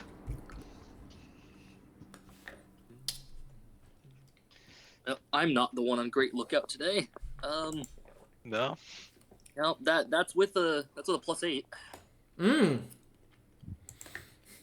14. 14. Oh my god. Search. All right, I got a 15, so James. As you kind of start to look about for a moment, keeping your eyes on things. Kind of feeling very wary given how everything's gone too smoothly. You got robbed for an item you didn't want. Nothing goes this well. There's some sort of catch every time. Tragedies come in threes. We've had 2. Where's the fucking third? As you kind of start watching out for a moment in the slow bushes that every once in a while you see. The skies aren't dark, but it's in the distance. It's slightly dark. You can definitely see a storm, but you can see for miles. Every once in a while, though, a distant bush seems to kind of wiggle and catches your eye. About half a mile behind you. I will note that Zels and Miyamoto are in the behind you guys, so they are as far as carts go. So, and they're only staying about I'd say a few feet behind your cart, so to kind of keep it in mind for reference. But as you see these bushes start to wiggle every once in a while, you spot a little bit of yellow fur and a couple of black spots on these creatures. You roughly count, not really getting a good eye for them, you roughly count maybe 5 or 6 of these creatures seeming to be following you lot. Into look the like spring cats. gem, I go and state, We have some things that are spotted in yellow following us. Can I roll nature? Yeah, roll knowledge nature. That's a like small weird cat. color scheme. Are you gonna ask him if they're cat-like? Roll them. Can I tell if they're cat-like? Well, did I not see them? Oh, you did not. No. Oh, yeah. I ask if they're cat-like. James, with your roll, you did not. You were not roll high enough to be able to tell. 19. Can't tell. You're pretty sure there are about 30 creatures that are known for that, and those are all big cats that are known for stalking and eating creatures that like to run fast and look like deer. As you take a second, you also realize with that if any of these are the 3 big cats, BK looks like a fucking lunchbox. Do I know the basic idea that dogs and cats don't get along? Oh yeah, I mean that's a pretty common thing for anybody growing up in the back country. I'm gonna whisper to Shunyet, Shunyet, being followed by cats. You see Shunyet's tail goes up and she starts wagging as she looks about. James will make a mild gesture as to where they are. Alright. Push a half a mile back. You watch as Shunyet will start to drag Essa slowly creeping backwards. We're going on a hunt. I'll be back. Go ahead. I'm gonna tell Rollman, keep an eye on Essa. If they seem to be in any trouble, we can turn around we can stop and go help. Alright. As Shunyet slows their pace, kind of going to a creep of walking, still kind of facing forward as they do to make it look like they're just slowing down. You notice that the creatures seemingly are kind of getting closer and closer, kind of starting to catch up now, closing to a quarter of a mile behind you. As Shunyet falls to the back of the carriage, we're gonna take. For those who are watching, it'll be mere moments. For the rest of the players, we're gonna take a quick 5-minute break. Re-energized. Slightly. All right. Yeah, unlike Rollman, who's very much lethargic about this situation. No, I heard the rolls in the background. You heard me. Yeah, the net one was great. He's not wrong because Tiktik had an amazing dex, and that's why he thought he always had a high initiative. He rolled like ass for his initiative though, the entire campaign. It was incredible. It's Grumpy's weakness. And then James got for initiative 15. You got Perfect. 15. You need to make a character like picture, but just have like a plus 40 in initiative by the end of the character, and just. I will might roll, not like, lose. But it's still a 42. Right? Jesus. All right, let me get these guys up. Oh man, that's not good. That is not good in the slightest. Good. I hope they're worse than me somehow. I hope they are. No, you are still the lowest. Damn it. But only by 2. If it makes you feel any better. Do me and Trini get a surprise action because we're expecting the attack? Oh, you will, yeah, don't worry. I'm just organizing everything real quick. I want to make sure I record all these initiatives for later. My burrito. You do? Alright. Excuse me. There we go. Alright. As we go to the top of the initiative, as you find yourself at the back of the carriage, with about 50 to 60 feet between you and the head of the group, you see 2 of these creatures seem to kind of flash into a couple of the bushes, looking about as you wait. Alright. What do you want to do? I will say Shunyet goes on your turn, remember that? Yeah, I do have the direwolf thing up already. Cool, perfect. With her fireball. Fireball. I'm going to the who I can see are going to get breath weapons. Alright. So I need a fortitude save. Oh, I don't like that. What's the distance on it, by the way? It's 15, but I have enough movement to... I know, it's 15 feet, so 15 back. Okay, so, and what's your movement speed to get back there, just out of curiosity? Because I want to see... 65. 65. So if you're going up to, 60 feet going 55 feet back, that'll hit. So that'll hit 4 of them, so that's 4 of the saves, actually. So more than you thought. Yeah, because you don't know how many there are in these bushes that are kind of spread through as I keep going about. So with fortitude, we got 22, 19, 15, and man, that's a nat 1 for 6. Okay, the 15 and the nat 1 fail. Nice. Okay, so 2 fail. Yep. So the other 2 take half, Okay. which is really going to be half of half. Second. Oh no, I don't like the idea of that. Yep. Oh, it's max damage at least. So the ones that failed take 4. The ones that succeeded take 2. But all of them, succeed or fail, are now ensnared. Oh shit. Okay. As they in the bushes start, like, you hear the hissing, meowing coming from within. The creatures seem to be upset. Last for 2 rounds, because that's what I rolled. Now let's see how long till my breath comes back. Well, Hopefully not doing one. that again. That's 5 rounds. Oh, okay. Damn. All right. Well, hey, at least they're held down, so they're ensnared. So that that works for 2 rounds. Okay. For Shenyet, Yeah. I assume she Sure. technically would have been your movement, but Yeah. So now Shinhit's gonna get their chance to pounce on whichever one's closest. All right. Yes, we'll roll to hit. Let's see. Your plus is. Oh, you have a high plus to hit. Jesus Christ. I don't like this. Shenyet is a good wolf. My flat. 26. Well, with flat-footed, unfortunately, that hits, because normally that wouldn't. So, despite being a CR3, direwolves plus 11 to hit. Yeah. Wow. Yeah. As Shenyet goes to bite at the creature, pulling it tearing at it. Go ahead and roll your damage. All right. 12 damage. You watch as Shenyet starts to tear into one of the creatures. It hisses and meows as it gets pulled up, still kind of being held by the liquid-like fluid on the ground from your breath. That seems to kind of pull it back down. As Shenyet kind of pulls out, you see these are jaguars. Oh, perfect. There you go. So, All right, is that and that's Shenyet's turn? Yes. All right, cool. Go ahead and go again, because that's your surprise round. Beautiful. I'm gonna shoot hey, one. look, 1 round ticks down from your timer. You only have to wait 4 more. No, right? If only. This gives it more If viability. only I rolled a 2 total. That would have been amazing. Mm-hmm. Would've been fucking All rare. right. I'm not moving now, so I'm gonna take 2 great bow shots, I guess. All right. Well, they're point. 2 of them are point blank in front of, or 5 feet in front of you, so unable to move. So. Yep. Go ahead and roll.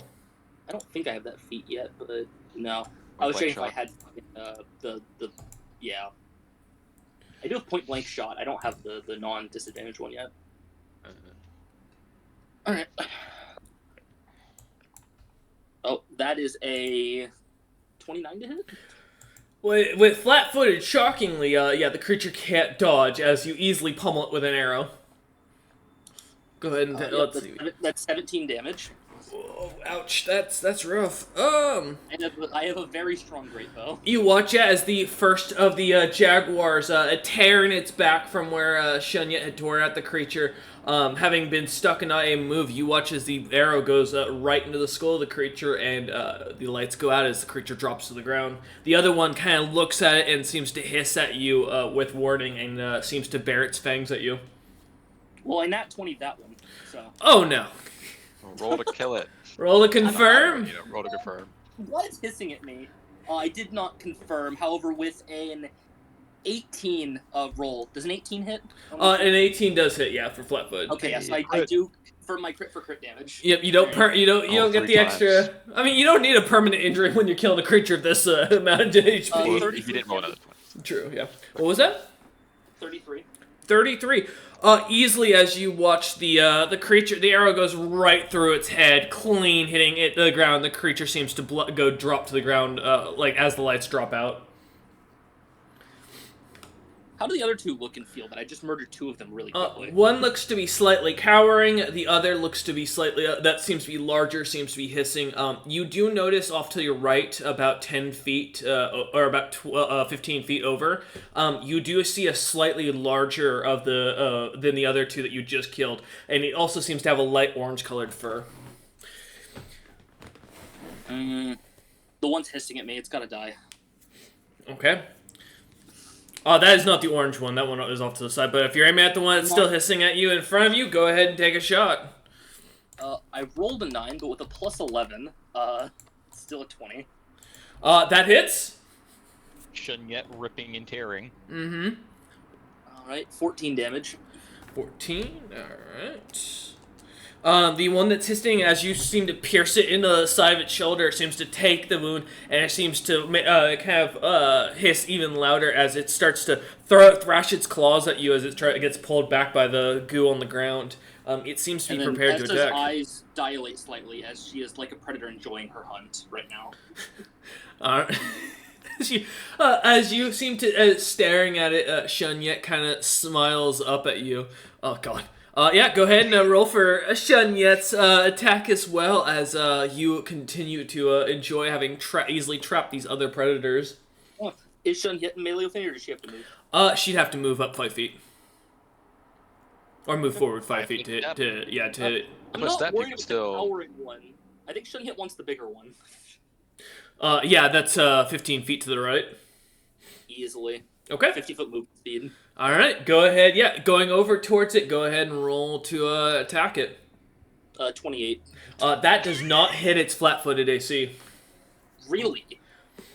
As Shunyet goes to bite, the creature seems to jump back slightly and glare and hiss. It does not seem to have any claws, as you see. Its fangs, though, being larger, are also slightly orangish in color and look to almost glimmer like metal when the sun or when the slight bits of light from the lanterns on the wagon catch it.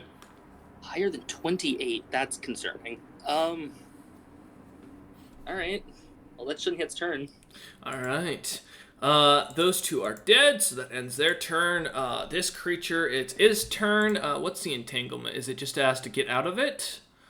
No, just the last 2 rounds. They can't get out of But it. they can move at half speed. Oh, it can? Oh, perfect. It's got 60 feet movement speed. It is going to take your attack of opportunity, so go ahead for Shunyet and for Essa on the creature, and it's going to try and go, bolt past you towards the wagons. Okay. Well, I rolled lower on Shunyet, so I know that doesn't hit. Because that's a 21. Nope. No, I'm not as good at melee, but we're gonna try. Punch it. I don't have the ranged. No, that's an 11. Not expecting this large cat to be as nimble as it is, both you and Shunyet find yourself pulled, kind of backing off as the creature seems to easily pull out of the trap. Almost in shock that the creature didn't manage to avoid Shunyet's bite, Essa, you kind of reach the conclusion this creature is not as weak as it appears compared to the rest of its pack. As it goes charging up towards the front, it moves 30 feet forward. And that is going... Oh, and as it's not going to make an attack, it's going to use the rest of its turn to move the rest of its 60 feet. To catch all the way up to the front of the first carriage. It cannot run while entangled. Oh, can it not? Oh. No. An entangled Can't creature run or you charge. cannot run or charge. Okay. Minus 2, minus 4 to dash. Then it's going to move another 30 feet to catch up to the back of Zelza's carriage, and end its turn. James, you're up. You just watched as this larger jaguar-like creature seemed to come charging forward. Go ahead. I didn't want to deal with this. I'm not moving. I'm No? patting my friend Rolamin on the back. Rolamin Glintus, be strong. Augment true friend. 3 minutes. And then Plus 2 stats. Alright. And then enlarge person. Think you can handle the big cat? I don't care if it's lethal. Although it looks a bit special. It would be fun to catch. You just turn Rollman into the Hulk. As Rollman just grows larger at the front of the wagon, as James just whispers or says all this inside the covered cart. Can you list the buffs that I get, please? Yeah, if you want to post the get- spell. You now double in size with all the benefits. I will get them both. Oh, yeah, the separately. enlarged spell, I think. Yeah, that one's the easier one. It's the other one. I'm not familiar with the other spell either off the top of my head. I think... I believe it's a +2 to all physical stats. 'Cause we used it Plus before. 2 to strength, dex, and con for 1 minute yeah. for my level. Yep, you're right. 3 minutes. Okay. He has that for 18 rounds. You can add that as your temp bonus into your character sheet. Alright. More than 18 rounds, because it's... 3 minutes and 6 seconds per round. I'll let you do the math in the background. Alright, yeah, as you kind of lean back, as not moving, kind of rubbing, or kind of tapping the back of Roloman, as you start saying this, the magic starts to flow through Roloman, and as he grows, feels his body growing stronger, muscles kind of expanding. Roloman, you feel the power surge through you as you grow a size larger, and your muscles seem to increase as well. 30 rounds, good to know. Perfect, actually. As you can look over the cart slightly and see the fringes of this large cat. It slightly is almost a little bit taller than Zelza's cart. James now. will make sure to be able to take a 5-foot step upwards to take the reins so that Roman can jump off when he needs to. Okay, yeah, that's fine. Yeah, as you go forward, or prep in action to go forward, you end your turn. All right. The second group of jaguars, the one that was injured, is going to go ahead and move the 15 feet over to try and bite Shunyet. That is fucking 14. Ouch. Misses by 1. Damn. As the creature goes to bite at Shunyet, it tries to attack. Shunyet easily moving aside, growling back at the creature. It's going to make its 2 claw attacks. And that it'd help if I actually rolled the proper command. Roll. Yeah, don't mind rolling. It's an old guy thing. Wow, that's bad. Well, I've got a +1 to both of those, so that's a 6 and a 7. Yeah, it should get kind of weird a bit. Yeah, as the claws of the creature being still kind of entangled in this sticky goo, the creature thinking as it had moved away, the goo would remove itself. Still feels itself pulling, like as if it's got sticky notes on the bottom of its feet. It seems to slash away, Shenya easily dodging aside. The creature seems to be annoyed and hiss as its back kind of flares up slightly as it looks like it's getting ready to try and make a pounce. That ends its turn. The other creature is just going to continue to lay in the bush and lick itself, realizing what's going on and not do anything. Kind of eyeing and watching from side to side as it licks its paw. That one's the one we need to make sure we keep. That one's smart. I want it. Ending its turn, hiding in the bush. Roloman, you are up. You are now the size of Hulk, fully empowered. It is about 30 feet between where you are at the front of the cart and to the back of the other cart. Where the other jaguar is, right? Yeah. They're the special one. Mm-hmm. Okay, so first thing, I'm gonna enter a frenzy. So that's a +4 to strength and +4 to dex. Yep. Getting angrier, the redness in his face starts to go. You can see the veins starting to pop on Roloman's arms. He's gone full, like Mr. Olympia as far as like strength look. Okay. My muscles, they bulge. Mm-hmm. All right. So then I'll go ahead and I'll go up the 30 feet. You come around, the cat looks over at you. You finally get a good look at it as its torso is slightly larger and thicker than the other cat's. Its hind legs seem to be kind of a little bit smaller, almost as if like a rabbit's back legs, as you see a very thick thigh muscle. As you come around the corner, the creature seems to hiss at you, bearing its claw, or its feet at you. No claws, but its fangs all look to be each dipped in metal. All right, I'll go ahead and swing using a maneuver leading the charge. So if this hits, everyone will get a +4 bonus to attacking it if I hit it. Perfect. As you come Low around. chance of hitting it though. Well, 28 missing. Fuck. Yeah.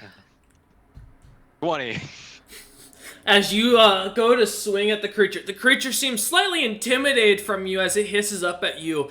You as this giant Hulk coming around the cart with this large sword in hand, swinging at it. It kind of backs away, on its hind legs, standing up a little bit, hissing and clawing at the air. Though you get no claws coming out of its the tips of its paws.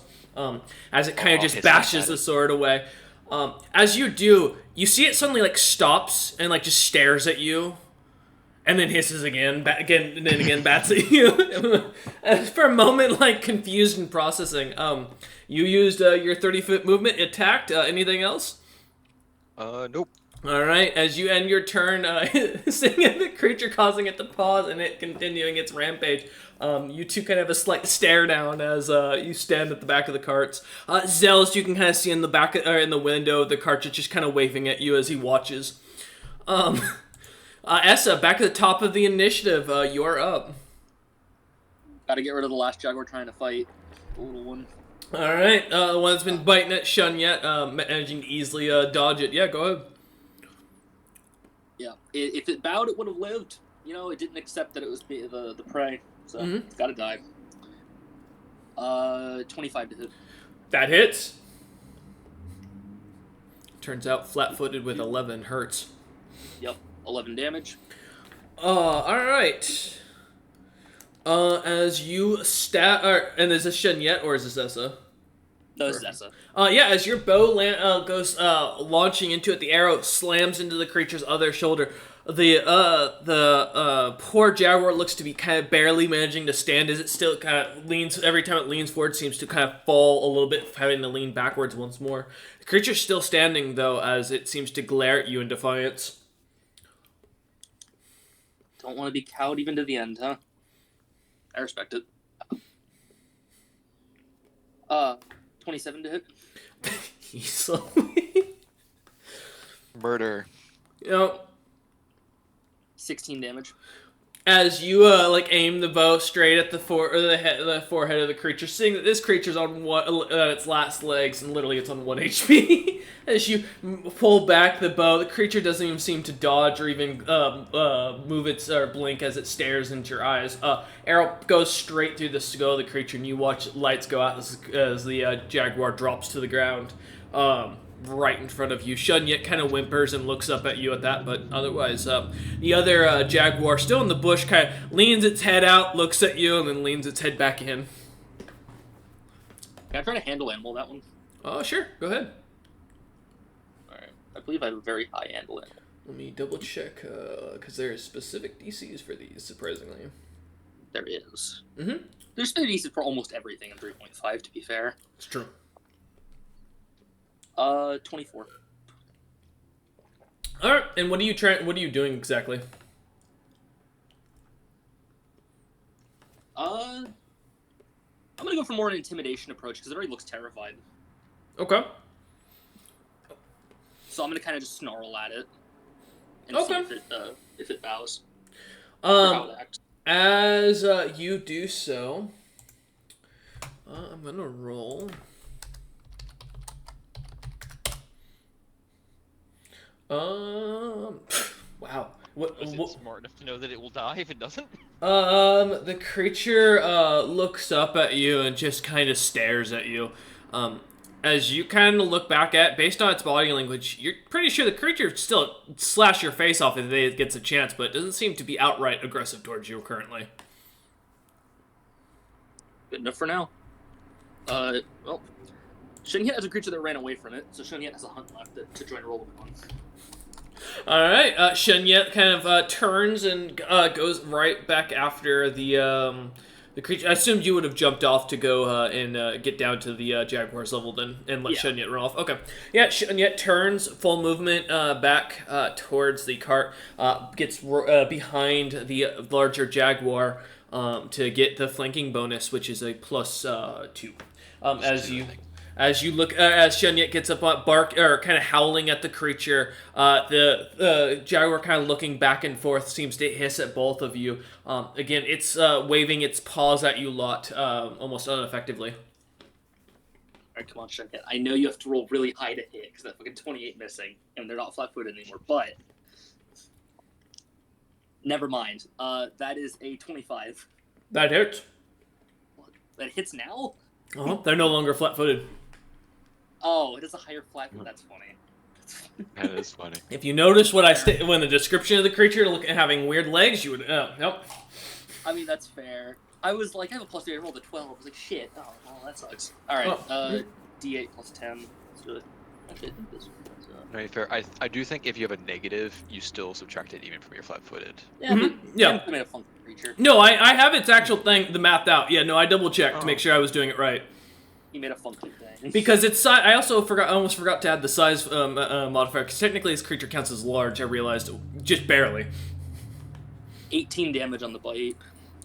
Yeah, as Shun Yet bites into the back of the hind leg of the creature, the thick thigh of it, rather meaty, it seems to scratch back and smack Shun Yet with its paw, unaffectedly as Shun Yet pulls back, tearing a good chunk of skin, all the way blood now seeping down the leg, the creature kind of slightly limping, but it seems to still be trying to bite at both of you, as well as wave its paws at you. Rollman, I'd like to keep that one. It's weird. I like it. Okay. I'm just saying, we'll try to tame it. It seems intelligent, which will make this much harder. Essa, does that end Shun Yet's turn? Yeah. Sadly, despite being a Sierra 3, Shin Yet only gets 1 attack a turn as a dire wolf. Alright, the large jaguar is going to turn and try and bite at Shun Yet, who's the only one who's done damage to it, thinking that Shun Yet is the major damager, and it gets 3 bite attacks. Oh, please, for the love of all. Alright, so 16? Yep, that hits. 10? Nope. 25. Yep. Alright. So. Yeah. I feel like one of these attacks is just gonna be a bap from a cat, just bap. He's had 3 bites. This thing's munching hard. Yep. Munchy. 46 plus 5. And then, so you, Shun Yet takes 13 points of piercing damage plus another 2 points of fire damage as the creature seems to turn and bite back at Shun Yet, biting at her own Shun Yet's own leg and tearing and pulling away. The creature seems to, with blood in its mouth, seems to kind of hiss again. As it's not moving, it's going to do that again. If that was a full attack, that is a full round. It only action gets to do that. Oh, actually, you are correct. Never mind, that is a full attack. You are correct. Thank you. I just noticed that. I was looking at the wrong bar. Yeah, it ends its turn as the creature stares at Shun Yet defiant, like glaringly, with blood kind of leaking down its fangs. Surprisingly, that doesn't hurt Shun Yet that bad. Damn. Nice. James, Direwolves. you are up. I'll make sure the cart moves up a good 10 feet to get the other cart away from that. Okay.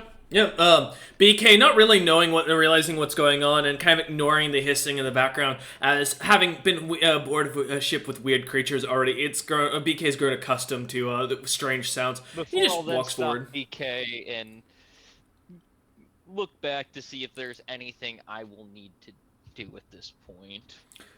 You see, Seeing- yeah. The bite happen. I can't make it up to Shun Yet in time to do anything about that. Shun Yet's still far above half health. Shun Yet's fine. Oh no, the only thing I was gonna do was give Shun Yet a shield. That's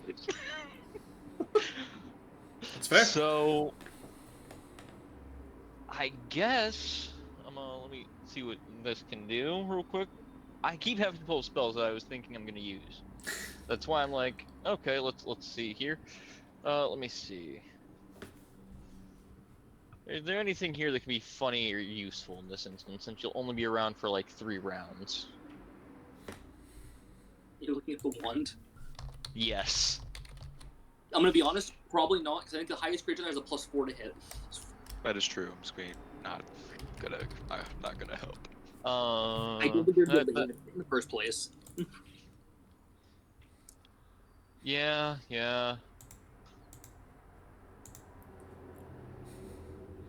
Well, I will just look at Miyamoto. That's him seeking fame. Yeah. Fame Seeker. Yeah. Fame Seeker. Mm-hmm. And make sure he stops as well. And there's nothing else for me to really do now other than start maybe moving towards it. I'll hop off the cart and move 15 feet towards it just to be ready for something to happen, I guess. Okay. If I need to. Yep. As you hop down, kind of watching all this, as you wait, you see as the fight kind of continues on, preparing yourself just in case. You could do total defense action to up your AC. Sure, I'll do a total defense action. Okay. Let me double check my extra actions. Give me a second. Might be a full round though. I don't recall. I'm checking now if I can. A standard action Oh, okay.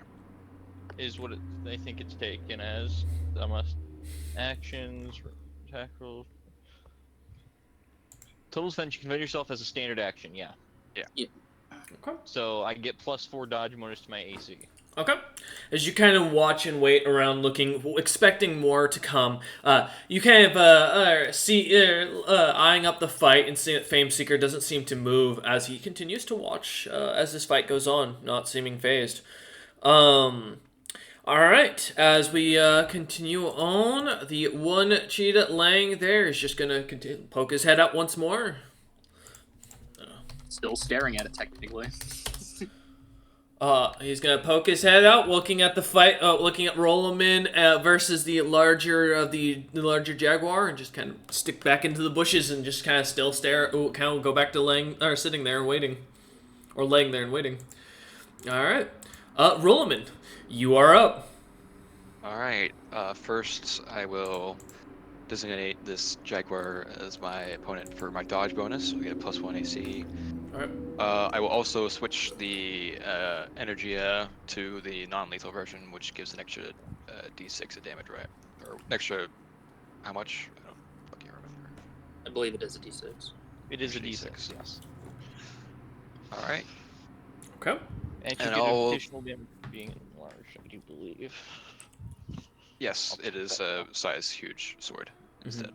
All right. I will attempt to hit it. All right. Yeah, as you turn your blade to the flat side, you go swinging at this creature with a club. Go to sleep. Go to sleep. Go to sleep. 26. That hits. Cool. All right. Roll 3. Oh, good. Those both have the same thing, so 30 rounds for each, and now it's down to like 29. Yeah, see how much extra damage that's. +8. Flanking only gives +2 attack, right? Not damage. Flanking just gives to attack, not damage. Correct. Yep, Oh, it's just making sure. Is that not one with the 20 20? damage. Oh, okay. I was like, wait a minute. 20 damage, Oh, right? it's Yeah. just one of the D8s was a. Yeah, no, I saw that. Natural one, but As you turn and slam into the creature with the side of your longsword, correct? Bastard sword. Bastard sword, that's right. As you turn it to the side and swing at the creature, as the creature, not expecting it, still looking over at Shun Yet, turns just as the blade smacks into the creature, and as the force causes its face to kind of slightly get pushed in, it kind of goes flying back about 5 feet onto the ground, or onto its back. You look at the creature as it just lays there, kind of leg twitching every few seconds. There's a little looks to be this creature's looking at birds going around its head right now as it's completely unconscious. Batters up. Rolomin, you look, there's a little blood coming down from the jaguar's nose as it just lays there, tongue lopsided out. Shun Yet still wagging her tail at the creature, not completely looking at you with what looks to be a slight smile, blood still dripping down from her face. I'll just say, is that all of them? As you say this, Shun Yet just kind of looks back over at Essa. I'll say, if you look at Essa, Jarvis keeps poking its head out, looking at you guys, and going back down. Essa's just staring at it. I will walk menacing towards it. Fucking Hey, the joke. Roll me. Can you get the meat in the cart for me? The stuff I bought. Oh. Yeah. All right, as Walk you kind menacingly to the back of the cart. yeah, you walk up the 10 extra feet towards now 40 feet up towards James and the cart. Going into the back of the cart, you fish about, grabbing a couple of chunks of dried meat that you had bought earlier from the kid's stall. All right. Now I walk menacingly towards the jaguar. What's your movement speed, out of curiosity? It's 35 feet, right? With the total? No, 30, because I lost my... Oh, no, I didn't say you lost it. It's- I never What? told you Oh. you lost it. Yeah, so 35. so it's 35 feet. So yeah, you managed to get up to the back of the cart to get the meat. You don't have enough movement to get back to them. Enlarge would. Oh, does it double? No, it I'll doesn't be- Nope, make it you does not even use higher. it does make them a Size large. It change makes them bigger. doesn't make you Okay. move No. faster. Okay. No, no. Yeah, so as you get Oh, to I the can back of the run. cart, yeah, you can run. Well, you did use your action. your action Yeah, to you're right. smack this guy. So You're right. yeah. Just So as you get keep to the back of the cart, as you hear Eslish say this, kind of heading back to it, you look about. You don't see any other any bushes moving, any other signs of any other jaguars. I mean, it is dark in the distance, but you can see for pretty clearly for miles with how flat the land is around here. Yeah, as you start digging about, ending your turn as you turn back with the meat in hand. At the top of the initiative, Essa, you look down at this jaguar who just looks up at you, not menacingly, just stares at you. We'll start smaller. I'm carrying my own rations, and there's some dried meat in rations. What? We'll bait him with some smaller meat first. Let's see what you So got. I'll Give me hold- another. Yep. Let's see what you got for the handle animal.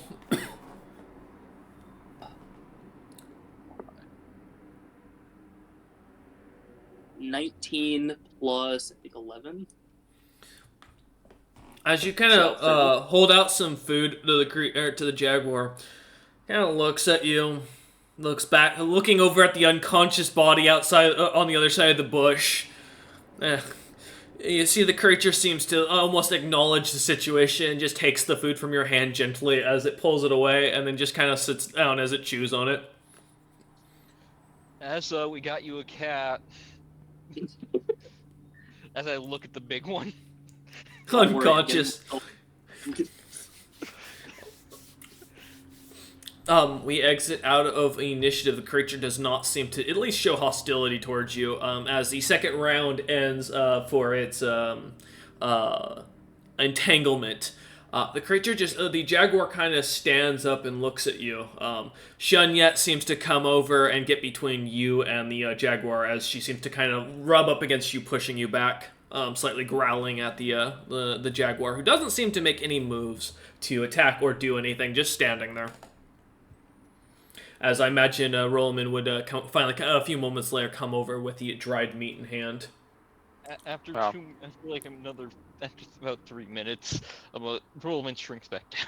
Yeah. It hasn't been that long yet. Yeah, but no. I'll toss the meats to Essa and I'll walk over. Do we have rope in the cart? We should. I think I'm carrying rope.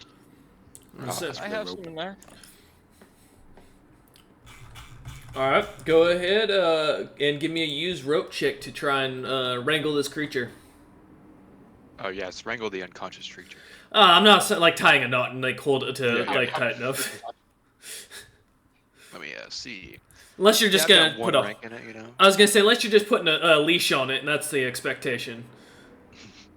Like you tying a harness around it and rope. I mean, like that could be another I'm thing. talking about the unconscious one here. Yeah, I know. That's what I'm saying. Are you tying like No, I'll just No. the jaguar the cat harness. Yeah, I mean, you could. No, I don't know. That's a good idea. Are you gonna hog tie it? yeah. Yeah, probably. I'm Yeah. making sure its mouth can't reach the ropes at all. Okay. And let me see. Ooh, I'm still buffed. That's nice. Mm-hmm. Let me do math. I have made you powerful. I will look Oh, over. that 20 for a 26 I'll on look with a Zel use to- rope. As you go to kind of bind the creature, all right, let's see. I'm gonna roll its one chance to escape. It does not get any. It doesn't have any ranks in it. It does have a dex bonus though, so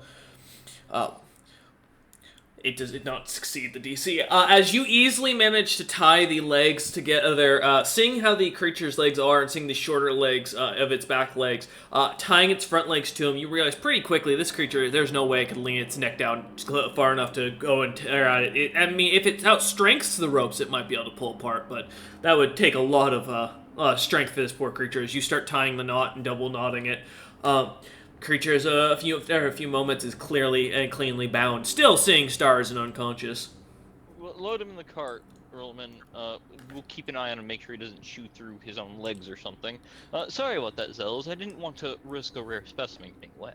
Zells just sticks his hat out and kind of smiles and goes, I was expecting someone to die. I mean, it's fine by me. I'm glad to hear you had it all under control.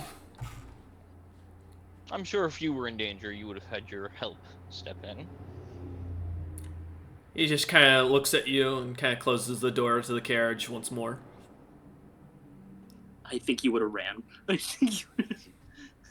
Gonna be honest. As we get... I'll go see if Essa needs assistance in dragging the... Oh, no, hold on. I'm cooking here. I'm doing something. I was gonna say dragging the other jaguar corpses over. I can do that while they're working with the jaguar. Yeah, go collect the corpses for it. Yep, I'll do that.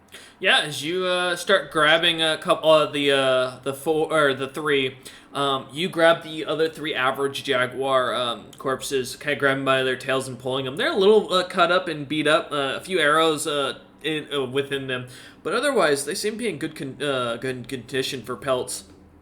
As you look about, headless creatures can only go in the chest of preserving. All right. I guess they'll be doing whatever they're doing during that. yeah, as you are kind of pulling the third one over, you watch as Shunyet, looking over Essa, just kind of wags her tail and nods, and you watch as Shunyet, almost naturally as if it was her own pup, walks over to the jaguar, who at first kind of looks like the jaguar is about to attack, and as Shunyet just jumps on top of the jaguar, grabs it by the nape of the neck, and starts dragging it with you lot.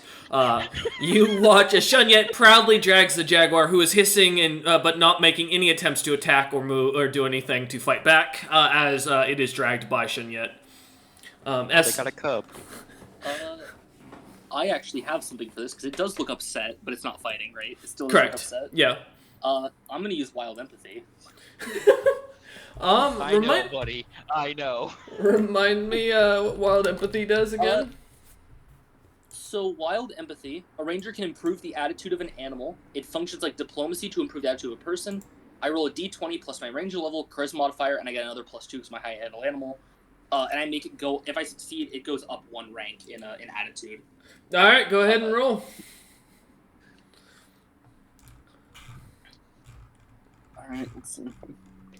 Roll a good number. Yep. That's a 14 I rolled, and with I think it's +9 total. 23. You see, the creature looks to be still annoyed in its eyes, but now looks to be accepting of the situation. As it's pulled along. Though, as you notice, the annoyance looks to be more as it's being dragged, and it is slightly longer and larger than Shunyet, and thus being hit by every rock on this lightly dirt road. That looks to be the creature's irritation with the situation. As Shunyet happily, with their tail wagging, seems to drag the creature alongside to the cart. You have some rope. You can tie him off to the cart side if you'd like. No, Shunyet's got it. What do we want to do with the big one? Because that one's just unconscious. I mean, if he's tied up properly, I can make the big one friendlier as we travel. That's all you then. At least I figured can it'd be. Watch it. Make sure it doesn't get out its bindings somehow. Okay. And we'll start moving again. Alright. As you continue to follow the road, it takes you along the major river, taking you finally around the docks after about another 2 days of traveling. Go ahead and give me some search checks to see if anything happens during the 2 days real quick. And if there's any spells or anything like that you plan to change out during your downtime, you can go ahead and do that now. 19 search. 19? Okay. Not bad. 25 from Rollman. 25 Damn. surge. Yeah, you know, now we're going to go into our next combat. Rollman's going to roll like 3. natural ones. 3. That's a nat 1 on my search. Nice. James, very more watching the giant cat sitting in his wagon next to him that's tied up and seems to be glaring at him. As it seems to every once in a while move its legs and like kick away out, but not able to actually break the rope. Can I just nudge it, like, so I pull some of the preserved meats out and just nudge it some food? It's awake, so it's my time. Yeah, as you kind of push it some food, the creature seems to bite at your hand and takes the meat from the ground as it tries to nip at you anytime you get close to it. Essa, you're gonna go and try and make friends with this thing. It's time for some wild empathies. Since it's 2 days, I'm going to Alright. try something. Roll your wild possible empathy. to make sure I have the spell. So, I want to point out what empathy looks like to everyone else. It just says the two study each other, so we're just staring at each other quietly, not saying a word, not doing anything. Alright, let's see. I have to ask, does the creature have a higher than 2 intelligence? This does change my roll. It does. Okay, so I get a negative. Okay.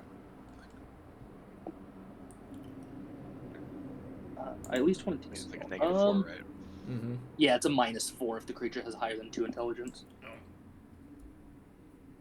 It's 24 after the -4. As you kind of stare into its eyes, the creature seems to still hiss and try to claw and bite at you. As anytime you get close to it, that does not succeed. Creature's mad. I did give it a nasty bruise, probably. You do see the large bump on its forehead that's slightly perturbed, and the slightly crooked nose on the creature now. I'm gonna move to where I know it wouldn't be able to get me, roughly. That's pretty much anywhere in the wagon that's on the outskirts of the wagon. Oh no, where I can still be able to touch it a little bit. That's, as Rollman will point out, not a good idea, as its mouth is the biggest issue, not its paws. So any... Huh? Pat it on the ass.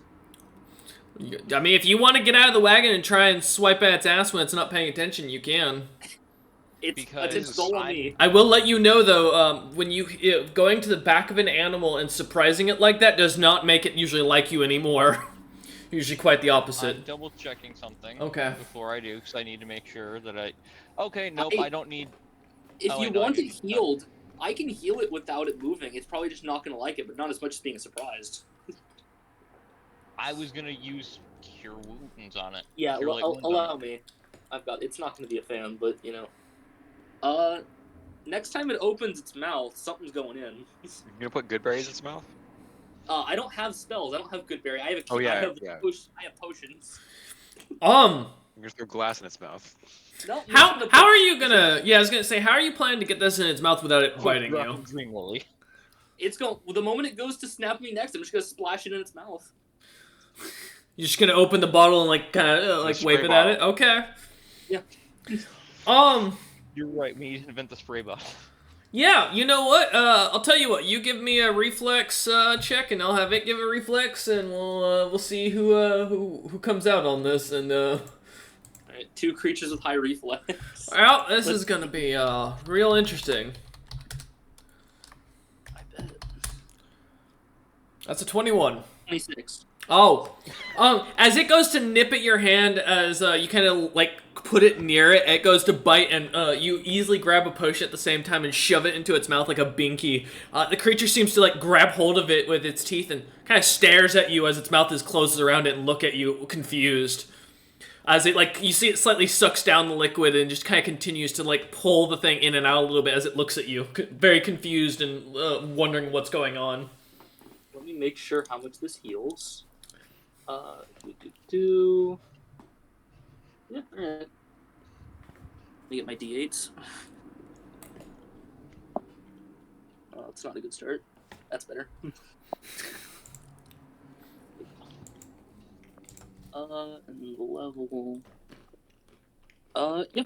23 health. Okay. As you see, the creature seems to... The wounds on its nose seems to kind of re-straighten itself. The bump seems to slightly go away. The big gash on its back leg seems to close up completely.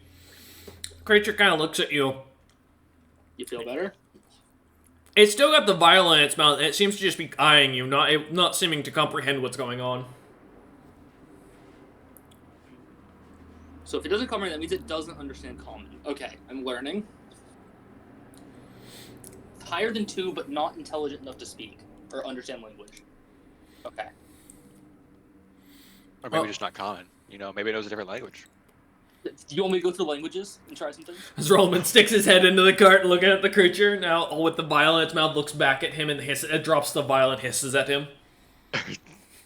I'll say, Perdo, sorry about the bump on your head. You watch the creature kind of pauses for a moment and then starts hissing at you again. I probably didn't understand that. Okay. As you guys tried Draconic, but I don't think. as the day kind of comes to an end, trying different languages, you realize what languages do you know, Essa? Common, Draconic, and Giant. None of the three seem to catch the creature's attention the slightest. Do the rest of the party try to help out or use any other languages to see? Sure, I'll try using a few that I know. Okay. Seeing the Shiri tried Common, Draconic, and Giant, I will try Dwarvish, Celestial, and Infernal. Okay. As you as you speak Infernal, the creature its ears seem to pop up, and it seems to look at you for a moment, as if looking Infernal. And as you switch to another language, it starts hissing at you once more. It knows Infernal. Okay. I switch back to Infernal. Calm. It seems to stare and eye at you, not hissing, but seems to glare at you. Still on its back, legs in the air, hog-tied. For the best. Yeah. That's for our safety. No, I'm not saying that, but in Infernal, I'll be like, calm, friend, calm.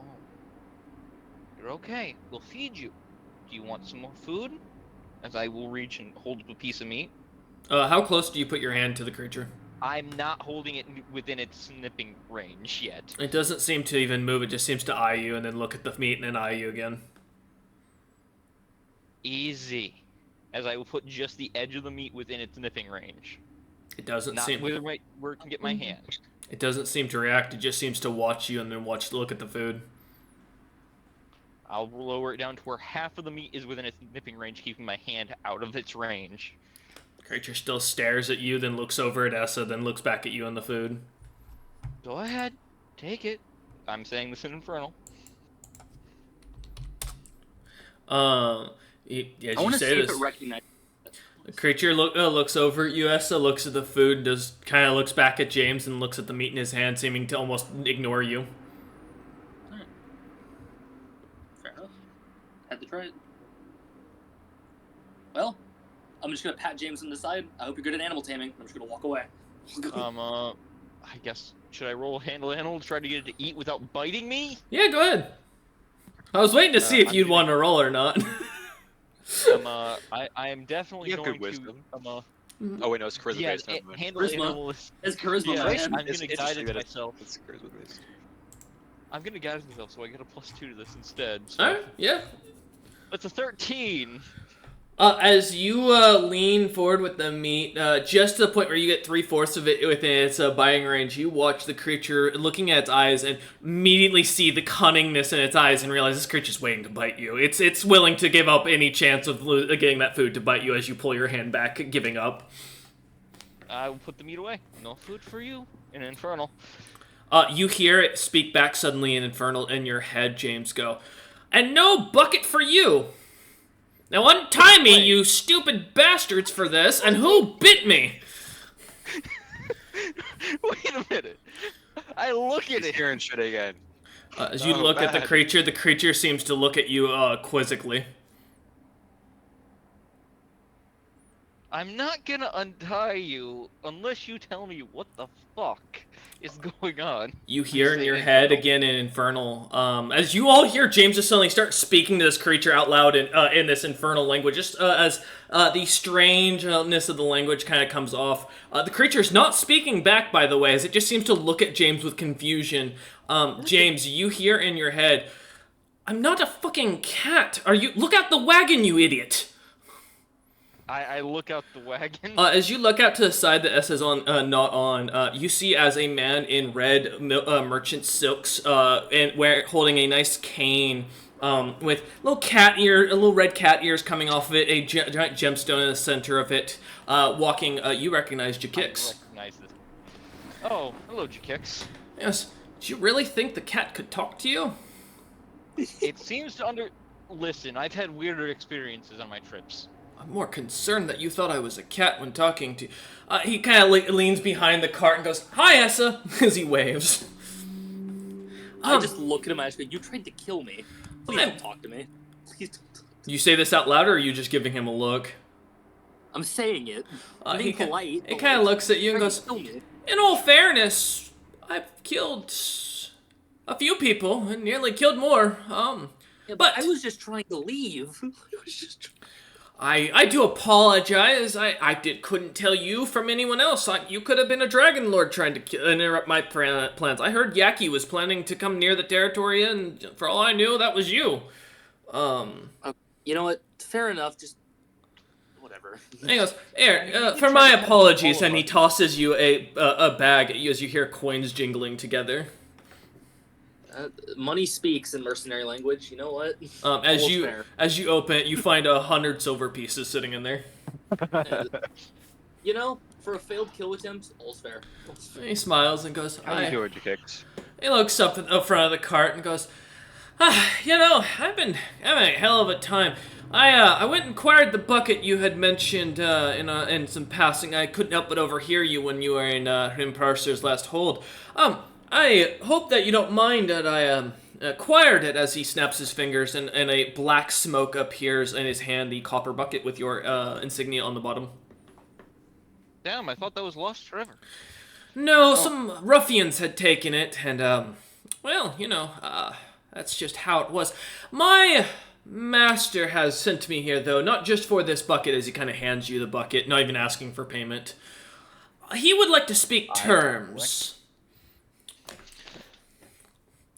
Zarius is tired of a misunderstanding, and he didn't plan to make you switch your name or anything of that. He had me investigating into the situation and found out it was a big misunderstanding on a group called the Black Hands part, not your involvement in the slightest. So we do apologize for, well, my actions, if you will.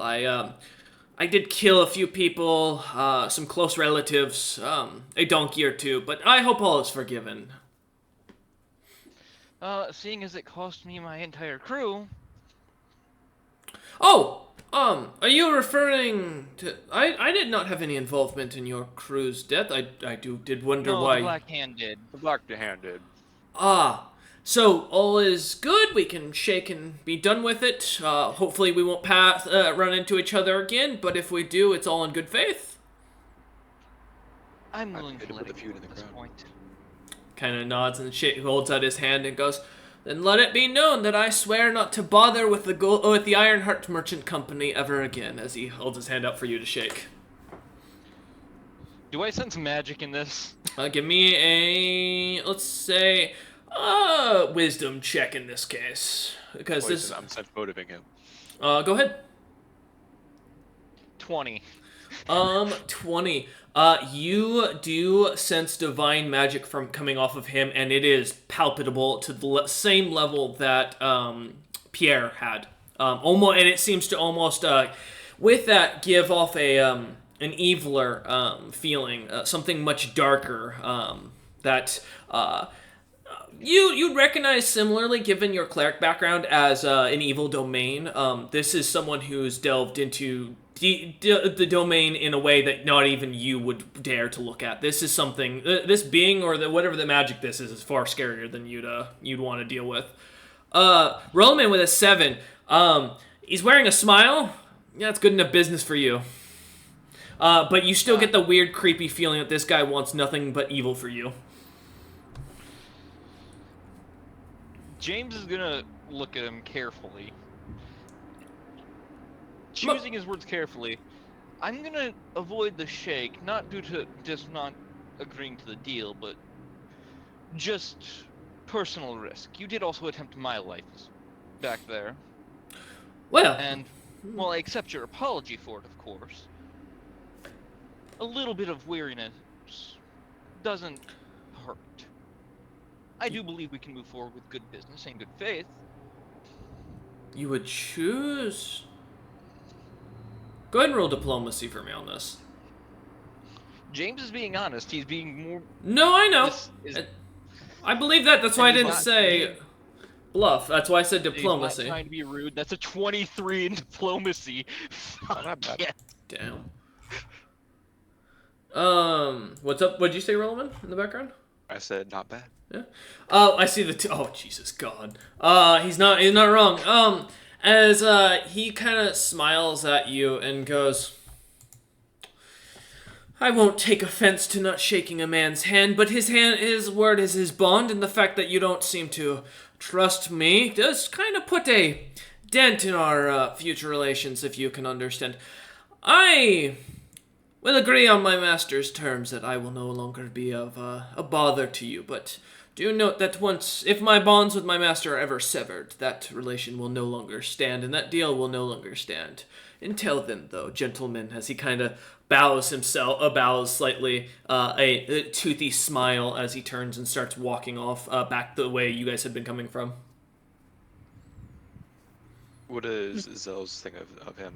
Was he watching at all? You do see Zell's eyes seem to be kind of following the man as he sits in his carriage, looking out the windows.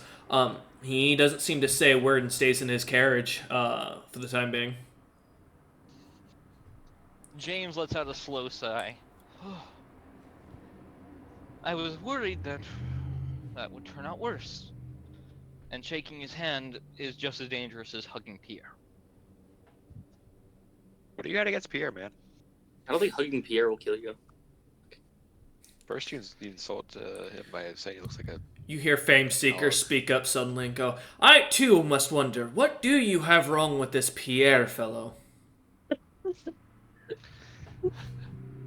I have nothing truly wrong with him, but wishing him harm or trying to get him to harm in any way will result in a very, very painful experience for you.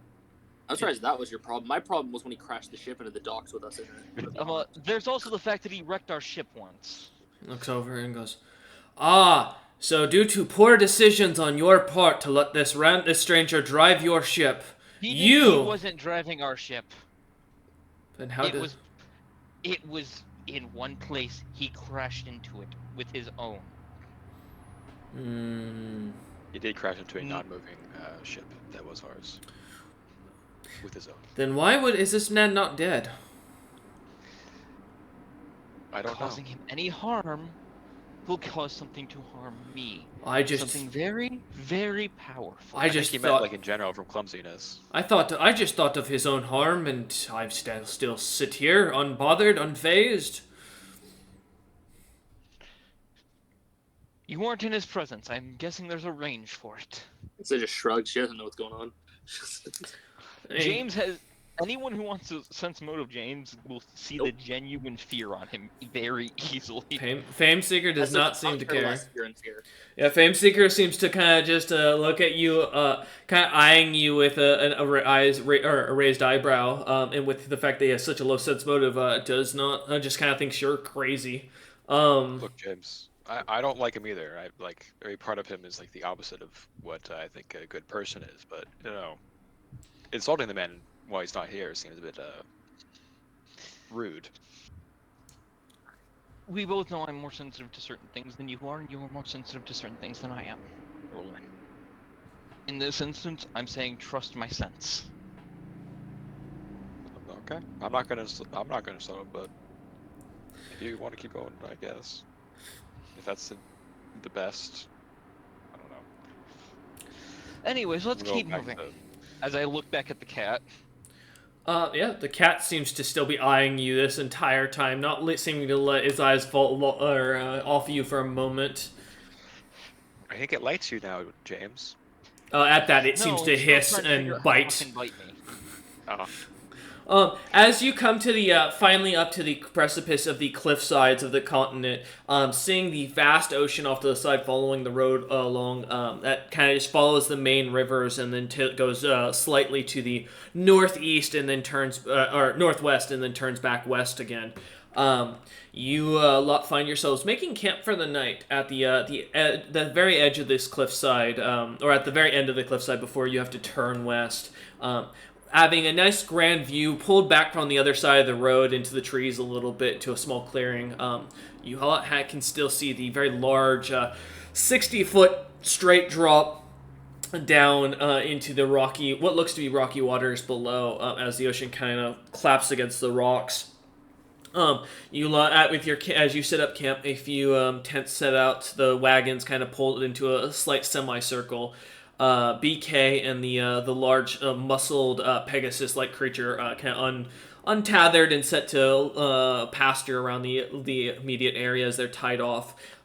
You lot set up a couple of logs and kind of get ready set up for dinner as you get ready for kind of setting up for watch for the night. Zell seems to eye you lot up, and finally, as rations are kind of brought out, looks over to you, James, and goes, "So you know that guy was like a giant fiend, right?" Yes, that's... No, I mean like not like as in like physically, like, you know, not like your proto fiend, none of that crap. No, James is just gonna look at him and go, "I understand the evil energy that was pouring off of him." Oh, all right. Well, then never mind. Then. Kind of like waves his hand and goes, I mean, I figured you want to know that it was 10 subs power behind him, but I mean, I'll leave that be as he kind of sits back down. I don't know exactly who that is, but I've met one person that had similar power, and it nearly killed me. Who is a 10 sub? Yes. Oh, yeah. Oh, I didn't think anybody would actually want to know. He kind of sits back down as he looks at you and goes, "Well, there's rumors amongst the giants that they've got some god that's actually got the Towers of Sacrifices tied to. And so, the rumor goes, 10 sub's actually the one who made those things and set them out for the giants to be able to sacrifice to him to give them more power. What I'm understanding is that guy is evil. He's a god that doesn't seem to care about much. And from what I heard rumors of is in the Rakshasa lands, a whole city was wiped out by one of his followers. Just like that, an instant, a single night, a bunch of glowing lights exploding out, people trying to flee and scream. Next day, half of them did. The half that survived didn't have magic, and the other half were dead, just husks sucked of life. I was traveling through the area. That sounds similar to what Jakix caused out near Mercer's last hold in the small town that was being built. Oh, that's not even the real kicker. There was you know those husks. They after a day or two, they started rising up. Those few that weren't buried started walking around and attacking the living. It was and dead that had been long dead. Creatures of all sorts and sizes started coming out of the ground, popping up and attacking people. I tell you, whoever is dealing with and pissing that guy off, I feel sorry for them. Dangerous god, I guess. Well, he is also wanted by the leader of the Frost Giants, Utham. Zell's nods and goes, "Yeah. Well, you ain't wrong." So there's a chance we may never bump into him again.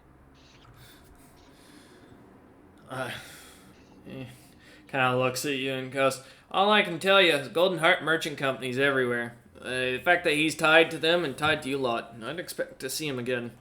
Also, did you really think the cat was talking to you?" I think James is gonna look him dead in the eyes. I have had the wolf there speak to me in my mind as before as well. I'm not sure if it's madness. At this point, I'm willing to work with it as though it's my imagination. He looks over at Rollerman and goes, "Do you do the cooking, and have you been spiking him with mushrooms?" Nope. He looks at you and kind of goes, I wonder what kind of drugs he can take. They did slam something in my forehead to uncurse me from something. He did at one of the inns. He stayed in a mimic. Oh, the drug bed. The drug bed. Might have There been where it was came that from. I as don't know. well. You see him kind of look at you for a moment and goes, "A mimic drug bed? I've never heard of something of that sort." Very interesting. They That called was- it it a was- specialty in the Frost Giant lands in one of their inns. Yeah. I If you get mean, a chance. there's do you a recommend it? there was a guy called the Three-Headed who was known for stealing things by gassing people with like specialty mimics. I heard he was using inns to cover himself. I wonder if that was I mean, the I guy. didn't wake up naked. Well, his Oh calling yes, it does take your clothes. his calling card was stealing. You're lucky to be alive, friend.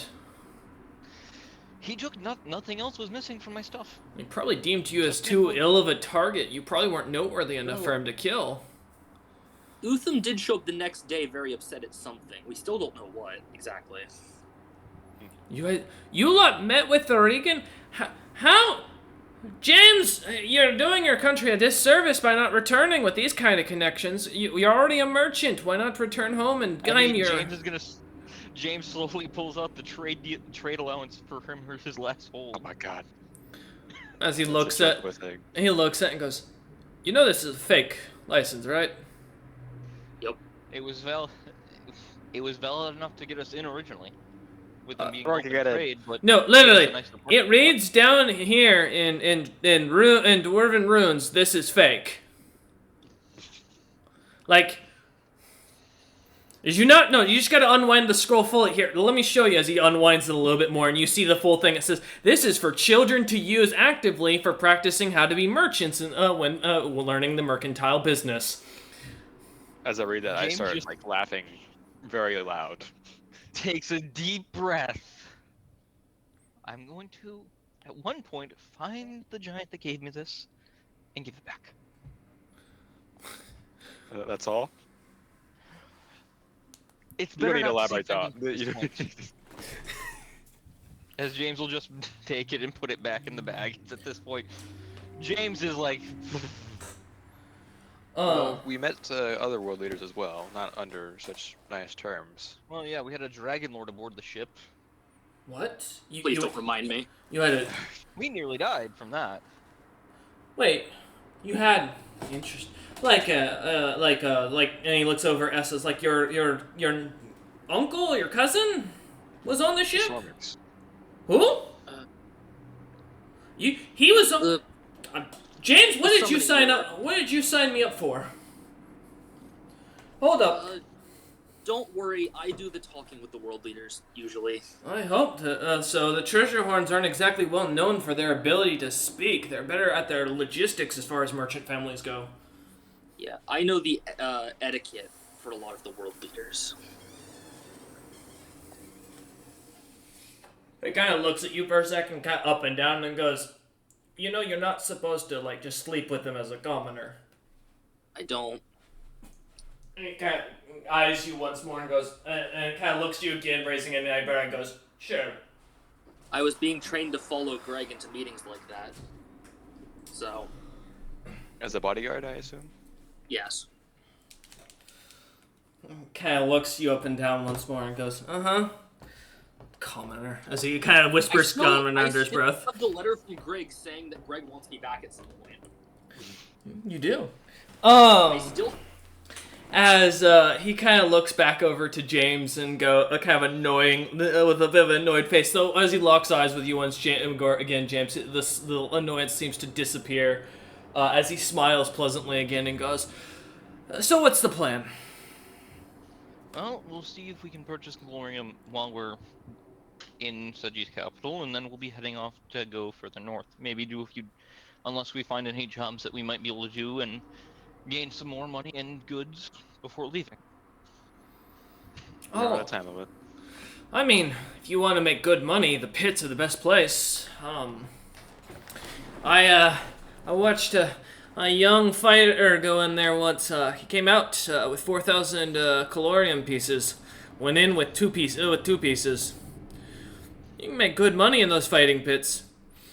Oh, you know what? could send me in there. What was his name? His name was Crusader, right? Correct. Yeah. Crusade. Crusade, yeah, just Crusade. Crusade said that was the way to make money. You all could bet on me. Zels nods and goes, "There's also the Floof Master. I know how ridiculous that sounds, but they are run by the Vice family, one of the powerful troll clans.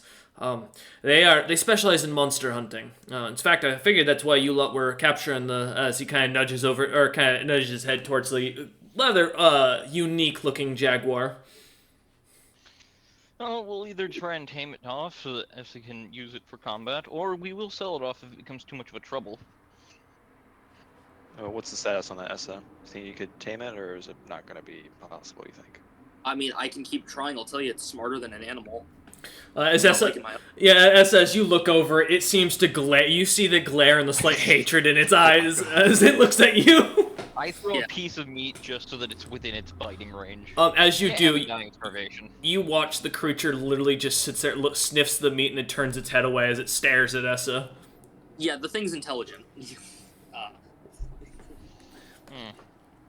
Well, it seemed to understand Infernal a bit. So this is less like taming an animal and more like trying to make a friend.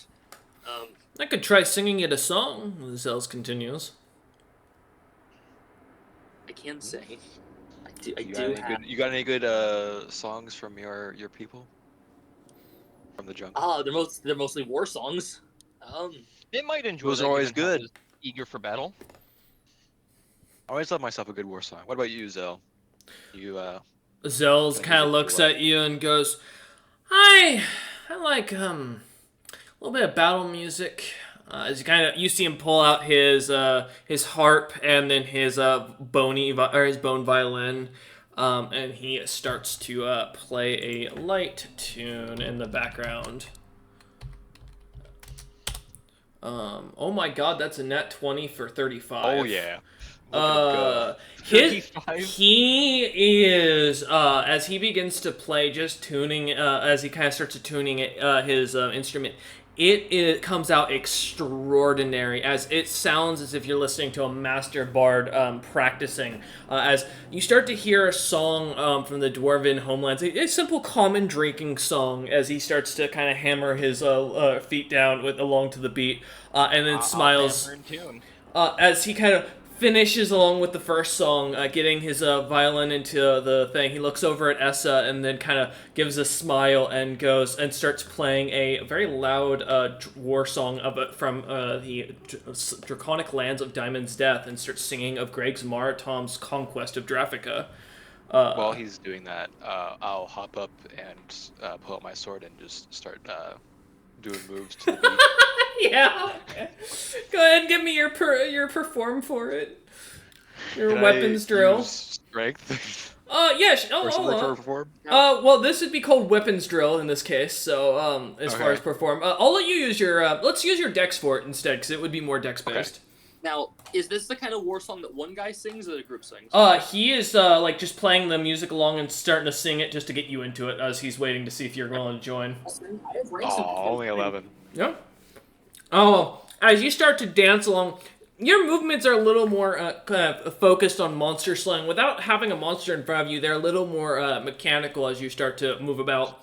Go ahead, Essa, though, and 25. Holy shit. I forgot, well, you're a song dragon. Yep. Noticing this, I'll motion and ask, it was Fate Seeker, right? Yes. Fame Seeker. Fame Seeker. Fame, yes. Mm-hmm. Fame Seeker, if, in primitive, they would like to spar to the music. He smiles and shakes his head no. As you look about his body, he doesn't have any daggers. He only has his bow. The dagger from earlier. The numerous number of weapons I'm carrying. I have 3 daggers up my side alone. Yeah, I will say, noting that the dagger he supposedly had earlier that he had put to S's back is nowhere to be seen on his person. I'll just shrug and go back to it. He still sits there, though, and listening in as he kind of just watches and seems to be writing something in primitive. Essa takes a deep breath. And I'll start singing. Yeah, as you start singing along and having kind of following along, the two of you be put on a masterful performance. James, I during will. this, what are you doing? You know what? I'll cast Prestidigitation to make Mm-hmm. the flames dance with the music, changing color for different portions of the song to match what the feel would be. As you lot enjoy yourselves, a nice singing, laughing, and having a good time into the night, you find yourselves kind of partying well late into the morning as the sun comes to rise. As you lot kind of not having gotten a full night's rest, you kind of slowly, groggily climb into your wagons once more. Kind of taking shifts to sleep throughout the day as you finally kind of continue to follow the path along, coming to the outskirts of Seji's Retreat, the large town of tents. Seeing a massive horde of thousands of tents as far as the eye can see. This main road you've been following along seems to go along the center towards a large pit that you can see far to distance, though. With how wide it is and people see large bodies seeming to conglomerate towards it, it's not hard to kind of catch. The small tents on the outskirts of town seem to kind of get larger as you get closer towards the center and the main road. And then smaller buildings that are roughly put together with different materials kind of slammed together. Even some cases that look like you see living slaves seeming tied to buildings to hold them together. As you kind of enter into the massive town. Trolls walking everywhere, orcs, ogres, all sorts of creatures seem to be You guys walking could about. definitely use some artisans' work when it comes to buildings, but it's nice, it's pretty. As you walk down the main road, you notice the city seems to only have a major crossing towards the pit, with with a road continuing either east to west or north to south. Not many guards, but almost every figure seems to be wearing armor, carrying weapons. Many of them look to be bearing scars and different markings. Some trolls, it seems to be those who are larger and taller and seem to be more unique, seem to cause those who are who are shorter and less unique, or more common rather, to kind of be pushed aside and move out of the way. The first shop, even as you come towards the outskirts of town, or coming into from the outskirts of town that you come across, is the large open market that seems to have multitudes of merchants set up with carts outside of different races, talking and dealing with the different trolls, orcs, and ogres. One of the big sign that seems to kind of almost stand over the entire market reads Color Rock Sailors Market Emporium for all public trading. As you see the large symbol of Gran's business fully plastered all over it. There seem to be all sorts of merchants walking about. You notice Jakix kind of standing with a short, dwarvish-looking figure who looks to be slightly tan in coloration of skin, with a slightly taller, slender figure that looks to be elvish, with long black hair instead and bright blue eyes, standing to his side, armed to the teeth in what looks to be a full plate, and different weapons all along their belt: hammers, swords, daggers. You count roughly 27 as you see them kind of standing off to the side of the stalls talking. As Zell's kind of looks at you lot as he kind of pulls up, or has Fame Seeker kind of pull up beside you and go, or looks over, or pulls down his window and goes, I think Fee and Fame Seeker are going to go ahead and find us an inn. Why don't you lot go ahead and go shop around? I've got some work I need to do in town anyways. If I make any profits, I'll let you know. All right. See you in a bit then. He kind of nods as he pushes you see the glass re-raises up, a little bit of blue light seeming to come off of it as he does so. As Fame Seeker seems to kind of whip the leather straps, and the large Pegasus seems to kind of neigh and kind of run off, kind of heading into town as they disappear. All right. We need to see if we can get some calorium while we're here, and any other metals that they may be selling on the cheap. You also try and sell off the unusual jaguar. I will say, the mention of that, you do see the massive building off to the outskirts of town, about a half a mile off to your right, basically to the north. That has the giant design of a large rabbit with in a cage painted onto what looks to be a solid piece of stone sticking up out of the ground. A really lopsided barn kind of behind it, with what looks to be a fenced-in area. Different creatures roaming about the fenced-in area. Some you've seen, some you haven't, but it's hard to make out from this distance. I'll leave that choice actually first. Let's talk with our Beastmaster here. Essa, your thoughts? Best to sell it.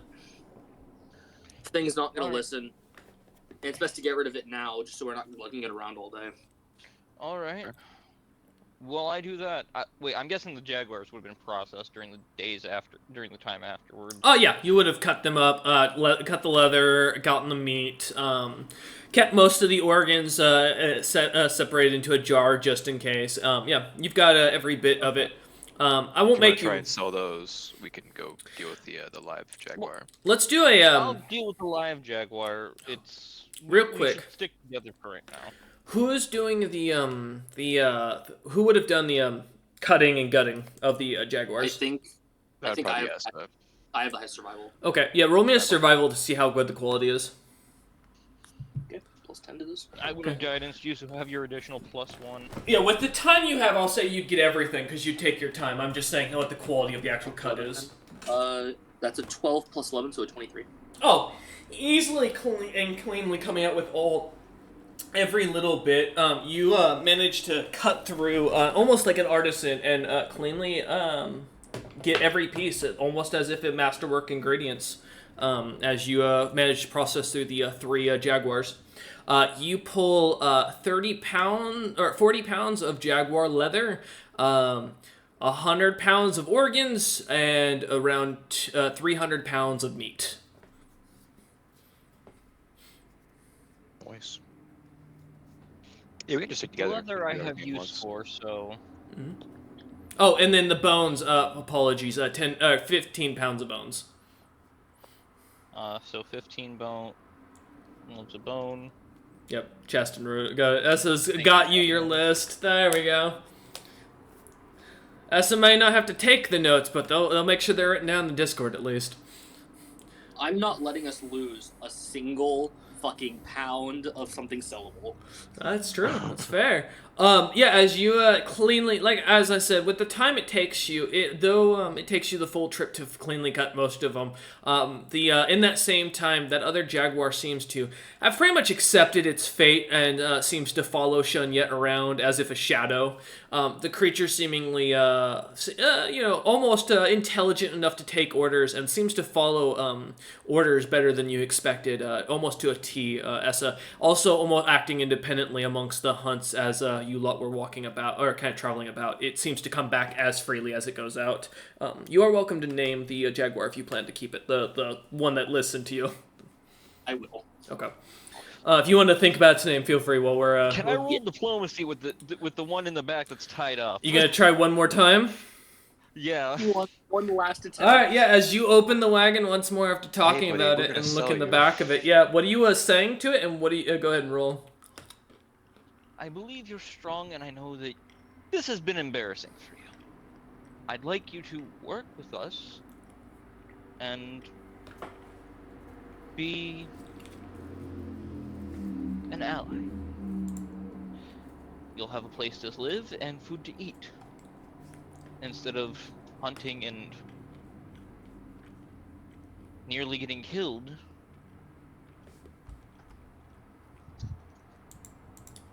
I think you'd prefer that. And with that, I'll roll my diplomacy. Alright. 24 with a nat 20. Oh my god. Dude. The dice log, I can't... I'm actually looking... goddamn. My Man. diplomacy arc has begun. Alright, I'm gonna roll for the creature. See if I can... if it resists or if it fails. It's okay. I think that answers the question. The creature looks at you and Well, it doesn't bite and doesn't growl, or it doesn't immediately growl at you. It still hisses. You sense though it seems to have slightly lightened up a little bit, as if it understands what you're trying to tell it. The creature seems to still glare at you defiantly. You get the sense that this creature is pretty wild to the bone, regardless. Any luck? Well, let's calm down a bit with that. Oh, that'll make it easier to sell.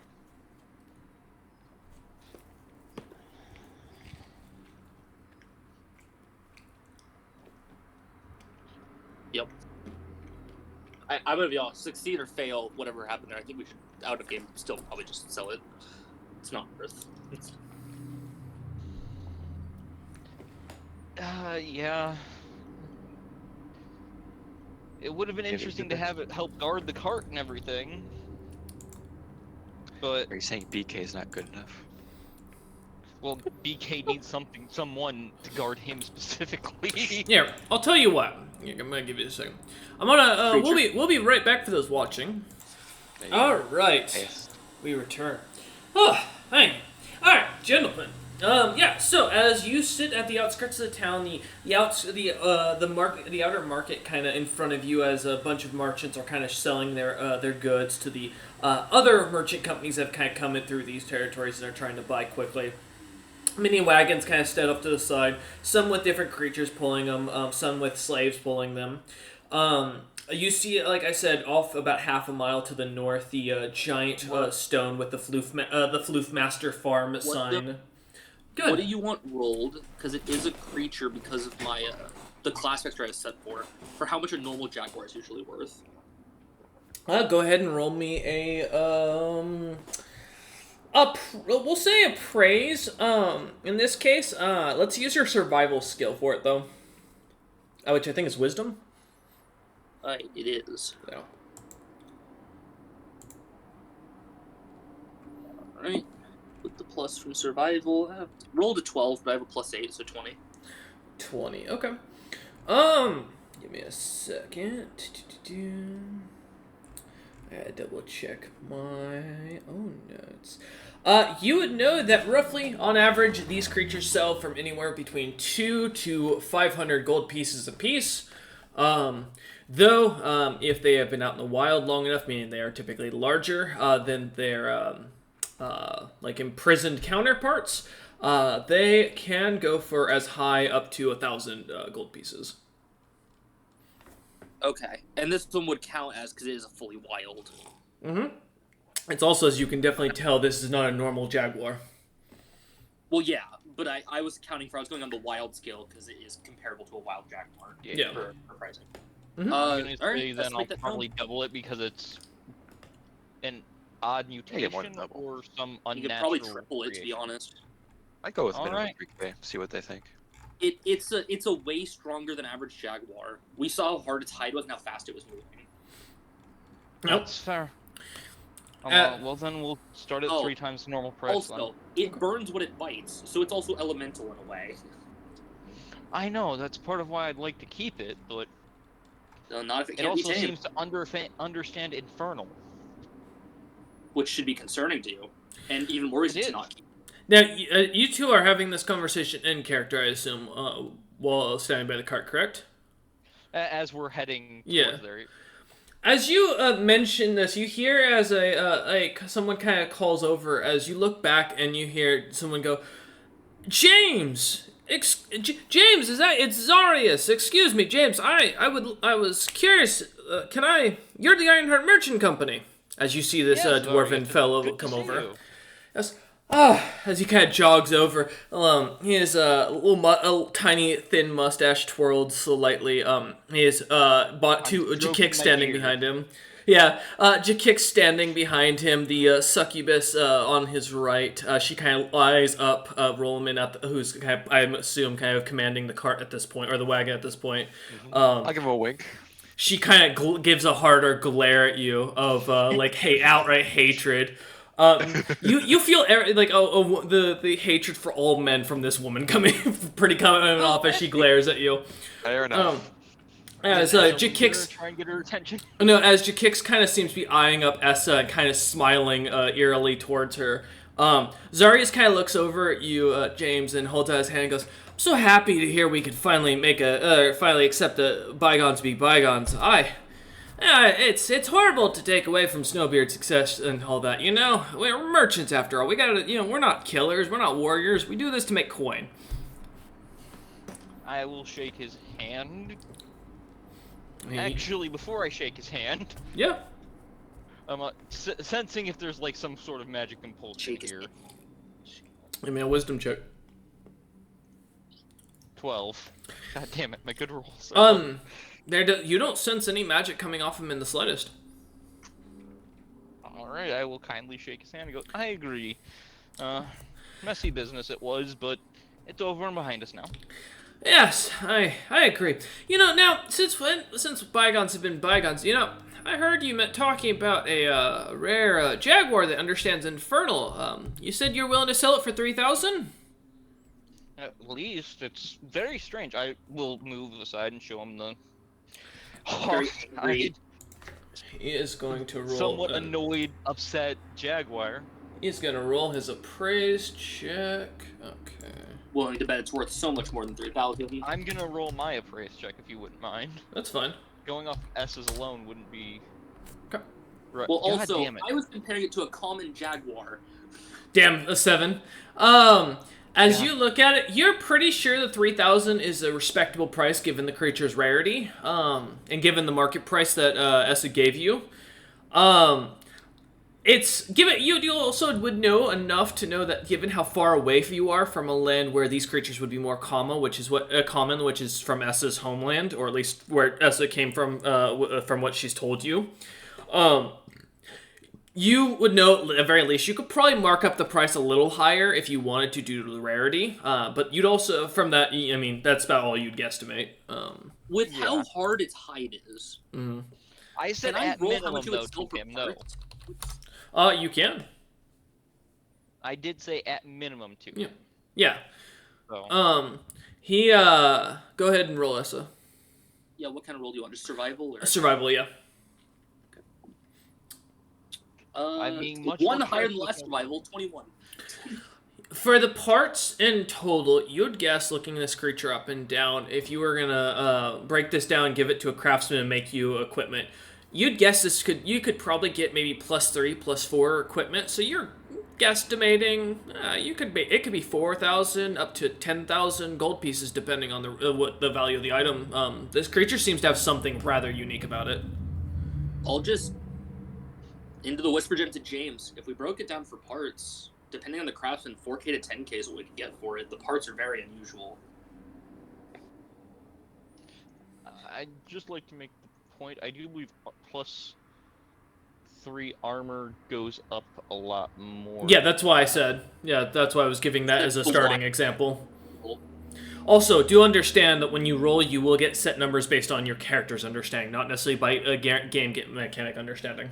Yeah, Okay, Tessa I has was one just... advantage. Yeah. She knows the kind of armor you can make with jaguars because she grew up around it. But that's if we decide to keep it how it is, and again, that's minimum. How about this? Zarius looks at you and goes, "I'll save you the walk, and probably your mule's poor panic. As you see BK looking at the mention of him, look back at you with big puppy dog eyes, as if Len look back at the walk that he's about to have to do. Zarius looks at you and goes,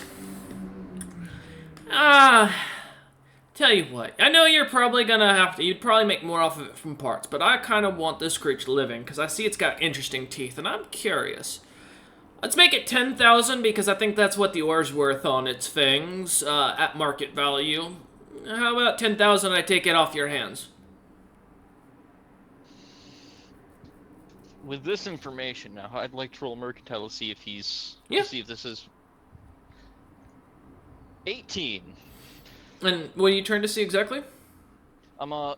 With what he's pointed out, do I think I could get him a little higher than that? As you look at him, he seemed to have come to you, to ask to purchase it. You didn't go to him. You know you have a potential another buyer if you ruin this up. You're pretty confident if you go higher and he turns you down, you've got a backup dealer. But on the same time, you also know for a fact that you may not get the full 10,000 from someone else. So who knows? Also, The it'd be troll good to start with care. good relations right now. I will say We do you want good back it up. relations. 10K You is a do good know payday for he- basically nothing. you would also know he is. You can tell he is extremely wealthy, and the fact that he is just willing to assert that as his offer, you might be able to get a bit more out of him. You'd probably want to edge on the safer side, though. No more than maybe 1,000 cold pieces. Well, I given wanna the put amount that James is thinking this, and I'll say this out of character, that way you two can then give me your thoughts. I want to go 1,000 more for for transporting costs. The thought I wasn't going to wasn't that. The thought I was going to is we know in character the trolls are not wealthy at all. I know that. That's why, for him, I was specifically only going to go between 500 and 1,000 more for transporting costs. Just say 1,000 more. Don't give a reason for it. Just say 11,000. Okay. He looks I at you. think. Can you do 1,000 more on that? Why not? I don't care. He takes out a sack of gold coins, and as he looks at, he kind of counts out a few more coins from another sack, tosses them in there, and hands it to you. And kind of, as he looks at you and smiles and shakes your hand, he goes, "Good doing business with you." Smile, shakes hand. Wonderful doing business with you. And he looks at Jakix and goes, "All right, get it in the cart, you lazy bastard." And Jakix kind of a glaring a smile on his face, all of his teeth kind of showing, just kind of nods politely and walks over to the creature, grabbing it by the rope and starts dragging it out of the cart. As he does so, the creature kind of drops onto the ground, smacking its head, and you see Azarias look back and go, "And that is not what I meant, and now you're going to be paying for that merchandise with another 10 years of service, you idiot." As you see the two kind of walk off, and you can see the smile gets slightly bigger on Jakix's face as they walk off. James is now worried for Zarius' life slightly, but that's not Not my a healthy problem. relationship. That'll probably be fine. Well, while the good person me is worried for Zarius' health, that's a whole bunch of not my problem. Right now. Okay, well, we got rid of that now. I guess we can take a look and see. We should probably look. And while I hate saying this, the slave market is also somewhere we'll need to check and see about putting out something for getting people hired onto the ship. Yeah, I can start looking around and see if I can find some people for hire. I'll go look and see about getting any metals that we might want. All right, and Essa. And Essa's doing Essa things. I have a jaguar to train. Okay. All right, as you can, Essa, Robbery? as you go out and do your training, go ahead and give me your handle animal and survival checks to see what you managed to catch in your hunting and training. We'll start with you to make it. 3 more jaguars. Well, yeah, we'll start with you to make it easy. Yeah, I will roll survival. Training does break down what you're training them for. Yep. And I believe hunting is its own It thing. is. Just takes a while. Yes, hunting is its own. I'm also guarding. Mm-hmm. But I think hunting has the same skills as guarding, so it doesn't have the guard specific skill, which only takes another week. So I'll just do hunting Okay. because it gets more skill with it. All right, so survival first. Would you count this as tracking? Because I am hunting creatures. Sure. Okay, another +2. Sweet. So that's a +12 altogether for my survival. Number. 2. Yeah, I rolled a 10, it's average, but with a +12, that's a 22. With a 22, yeah, you watch as the creature seems to kind of following you along and following after Shunyet. Shunyet, after a few times, has to pick her up by the neck, or pick the jaguar back up by the neck and sit it back down. But as you look over, and excuse me if I'm pronouncing this wrong, is it Skig? I don't know, so we can go with that. Okay. Give me a minute. Now I'm curious. What does that mean in a different language, Justin? Shadow. Oh, okay. because DM said it was wall crawling, shining it like a shadow, and I was like, that works. Apparently, it's Russian, Indonesian, Bayangan, Korean. But apparently, it means or it's pronounced as Skeige. Skeige. Fair enough. Skeige. Yeah, that's it. Skeige. Okay. All right. Yeah. I'll post the pronunciation here in a minute. As you. It's also Danish and Norwegian. Yeah, that's well. Norwegian's where I. Yeah. Yeah, I just looked up this pronunciation. So. Yeah, it sounds like it's pronounced the same way because I can hear it in Cameron's. Like, all right. As the two of you go hunt, or as the three of you go hunting, although Shunyet has to kind of pick up Skaige's the back of their neck a few times to get them back on track, they seem to follow and get pretty comfortable with it. You catch around 12 displacer hogs as the three of you go out hunting and chasing down the creatures. And catching, I do mean as in killing. So, My God. It's impressive. As you kind of getting your rations for the week all taken care of here in the background. But yeah, as you spend your time while the rest of the party is within the city, kind of hunting and gathering, are you going to head back into the city to find the inn where they are staying at, or are you going to stay outside under the stars with your bedroll? And Chunyet and Skige? I'm gonna get one. I will stay under the stars, but I am gonna go sell most of those displacer hog bodies because I gain rations every day. My rations are never going down; they're going up.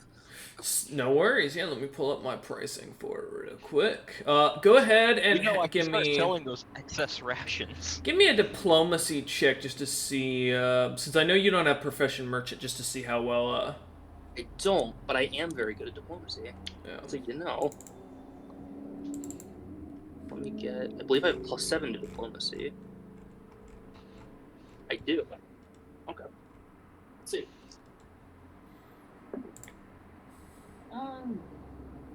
Could be worse. 18. At 18, you pull. Give me a second just to pull up something. Because I have to do a little math here.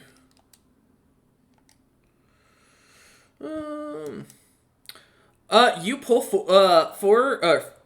holy hell.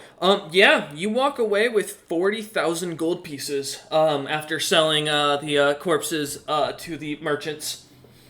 Torn up and destroyed, the creature, from being hunted. These creatures are worth about 10k when they're, living, but at dead, the guy only offers you a little less than 5,000, per body. Essa has money. As you pocket it in the background, yep. All right. As we come back, we'll come back to you in a moment, Essa. Rolaman, you said you were gonna split off and go do something. What are you planning? I'm gonna look around and see if there's people advertising being for hire for ships. Yeah. You know. Basically anybody who can work at this point. Yeah. As you head in, you find two places that catch your attention inside the city, besides the pits that, of course, you kind of skirt around, eyeing up the competition, seeing a couple of trolls beating up some owlbears, the coins getting thrown in as they win, and people kind of shouting and cheering for them. As you kind of pass by, seeing the drink handed out and such, it looks like anybody can go down to the fighting pits, as people seem to kind of walk up and talk to a guy and then go down below moments later. But as you kind of realizing now is not the time, skirting past it, you head further in and see the two places that seem to have a large amount of people. The first is the Prophet's Market Emporium, a large open market that seems to have a bunch of troll goods, trolls that seem to be kind of selling more artisan pieces, individual magic items, more unique metals and such that they've had amongst their traveling, as well as slaves that they've captured and bought from the Toth. A rather large open slave market seems to be kind of set aside.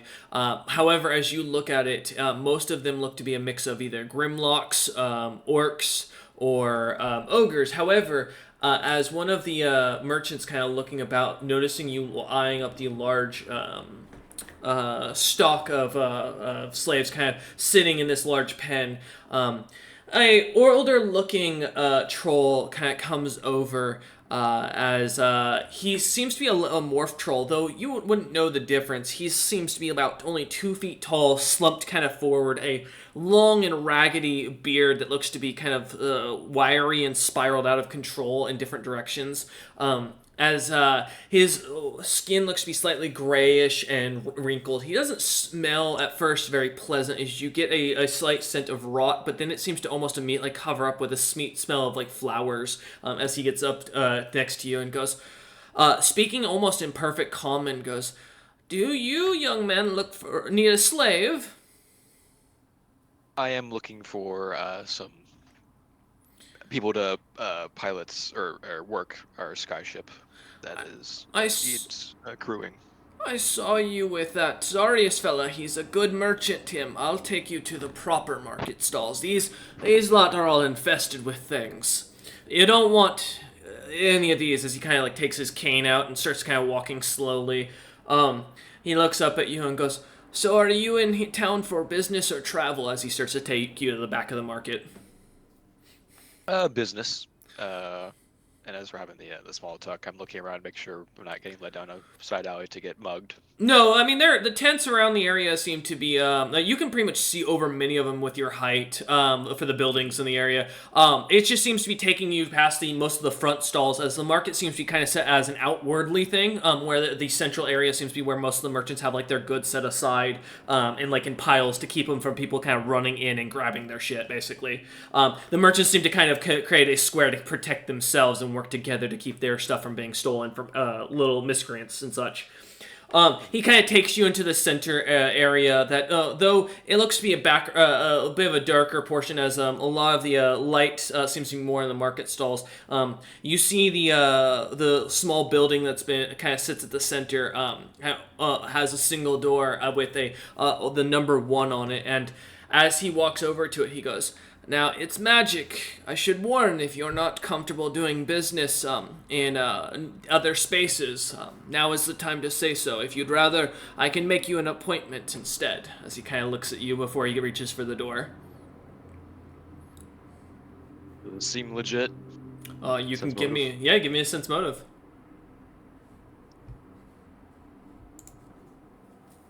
I will say, you haven't even asked this old man his name yet, so... That's true. 12. Pull up something real quick. He, as you kind of take a look at him for a second, you get the hunch that he seems to be looking at you to do legitimate business. He doesn't seem to have any ill intention towards you. As you look about, no one seems to be even phased that you're going into the center with him. Many seem to just kind of look at you in passing for a moment and go back to their deals. You're pretty out in public. People can see you. I mean, if this was a trick of some sort, not only the merchants in the area, but the people buying at the merchant stalls would have to be in on it. Doesn't bother me. What's your name, by the way? Name's Rolliman. He nods and goes, "You do have manners," as he kind of stops reaching for the door and goes, "Name's Zakar. I'm the prophet. I own this market." As he kind of moves his cane to hit the 1 and smacks it kind of slightly, and you see as it flips to a 2, and he smacks it again to a 3. He goes, "If you hadn't asked and been polite, we've gone to the second area." As he kind of looks at you. What's the second area? It's just a place for those who don't have manners. As he kind of opens the door, and you see it opens up to a large slave pens on either side. Merchants yelling and shouting as dwarves, trolls, dragons, kobolds seem to be walking up and down this long line, buying and selling. And as he kind of waves you in, waiting for you to go. And as you walk forward, he follows you in after you. Assuming you walk in. Yes. All right. I'll walk forward again. As you head in, the door kind of shuts behind you, and he smiles and goes, "So, I have a few offers. Come to my pens personally. I sense you're a big spender, or whoever is behind you might be." As he looks at you up and down, noticing your coin purse isn't very large. He brings you down to the very end, and as he kind of stops in front of you, you see a. Now I'm going to give you a full long list, but as I write these out, you can pick from there. He first shows you this large owlbear that seems to be almost standing on two legs. Kind of looks to be kind of very wide, brown feathers, two solid legs, hands kind of stuck into gloves, worn in chains. He's about 6 feet tall, about just as wide, and kind of looks at you with his tiny eyes. You get the sense he's probably some sort of Eric Cochran. You see a turtle. Oh, Cheston. Never mind, Cheston's writing it down. Thank you. You see a turtle who looks to be kind of skinny, his shell pulled off, and with what looks to be a long, like, dragon tail coming out the back. Seems he's standing off to one side. You see he's very wizened looking and elderly, getting the sense that this is some sort of either magic caster or very old warrior. There's 17 in total, by the way, Justin, so you're going to be writing for a while here. There is a large, beast-like man who looks to be a seal figure with large tattoos all up and down his body in tribal designs. He looks to be quite thick, his face looking more seal-like as he kind of looks you up and down. Slight little bits of fur here and there give the sense that this is some sort of lycanthrope. A secondary lycanthrope kind of catches your attention almost immediately as you do see what looks to be, or it may, what you assume to be a lycanthrope, as you've never seen this large canine-looking figure with long white fur, his eyes completely covered over as the hair is too shaggy. He stands in the back corner, about 8 feet tall, about 4 feet wide. A large, or a dragonkin of blue scales kind of stands off to another corner, who looks to be kind of wide, and definitely you get a sense that he's some sort of fighter, barbarian, or some physical class. The next is a large baboon beastman who looks to be, again, similar to the lycanthrope. It's hard to tell what type of creature he is, if he is truly a lycanthrope, because as his full body looks to be this like baboon-like appearance, though he seems to stand just as tall as you. Continuing on, there are 2 kobolds, one of blue coloration and one of red, that seem to kind of cower in a corner next to each other. What looks to be a blue genasi who looks to be slightly almost elvish as well, as her skin isn't as translucent for being blue colored. You expect the water elementals who are, as you know from Drift, slightly see-through for their like arms and such. This one looks to have actual skin, but looks to be slightly larger with their elvish-like features. 3 other beast folk kind of stand in a corner together. A goat, what looks to be a goat female, who seems to be about 5 foot and kind of looks at you with eyes of authority. A large shark-like gentleman who looks to be a lycanthrope shark, massively wide, looking to be the widest of the bunch. His muscles seem to almost be unusual, even for a Goliath, for how thick he is. Then, of course, what you realize, first you think is a toth, but realize soon is some sort of either lycanthrope bird-like creature or Eric Cochran with black feathers and blue eyes. They look to be raven-like. Lastly, of the bunch stands a large, still armored figure with what looks to be a metal plague doctor's mask that's kind of, instead of the beak going out front, seems to kind of go straight down. Their head completely covered and body head to toe still covered in armor. You can't see a bit of their skin. However, they stand at 9 feet tall and quite wide. The second to last looks to be a rather fat-looking orc who looks to have a couple of pans and pots around his belt. His arms tied, but the rope's looking to barely be able to hold him, as his arms are just too large and his gut is too girthy to like hold his arms forward too long. And the final looks to be some sort of humanoid-like figure with a white mask on that has crosses at the eyes, seeming to wear a long blue robe and be kind of cuffed together. There is. Sorry, I missed one final figure. Yes. The last one seems to be the most unique that catches your eye. A humanoid, like Goliath or elvish-like figure with a tail like a dragonkin, purple-like skin, and long horns. Out of game, this creature looks to be like a tiefling. In game, you've never seen a tiefling before. Yeah. Although with the long white beard, you can definitely tell from their age. They're probably much older and not in the spring of their life, as we should say. I know I missed the owl bear and maybe one other because I started at the turtle. Okay. Yeah, it's just the owlbear was the first one. Oh, and then sorry, I missed one. I did miss one. You're right, because I'm looking here. It's a long list as I'm going through. The last one is a female drow. That seems to have nothing interesting about her, though I will say, being a black-skinned elf, that alone to Rollman, you would know Rollman. Black-skinned elves are traditionally considered very rare amongst your people and typically come from one specific clan. They're known for their darker magics and are typically very capable casters.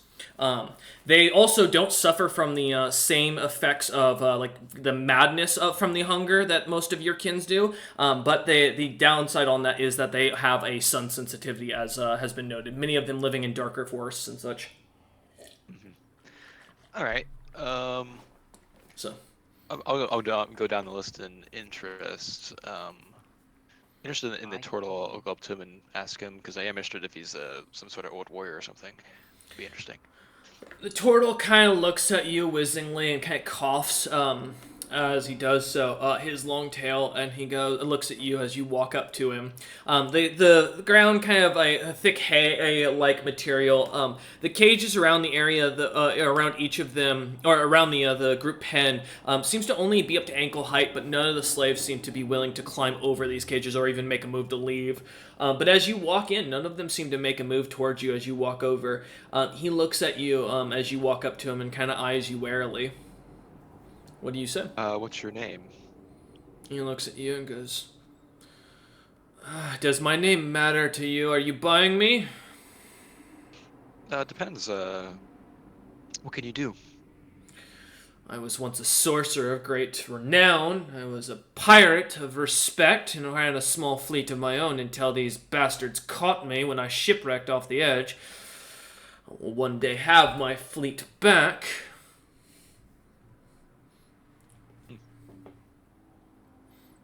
As he kind of looks you. Do you know? Oh, I'm blanking on his name now. The pirate guy we know, the storm giant guy. Ognar? Agnar. Do you know of Agnar? Yes, I fought him on occasion when I was younger. He wasn't much of much more than a child when I first met him when he tried to board my ship. Ballsy was he, 20 to 40. Managed to kill nearly all my men, left only me and 2 others. Kid can't walk away with a heavy scar. I almost blinded his eye for it.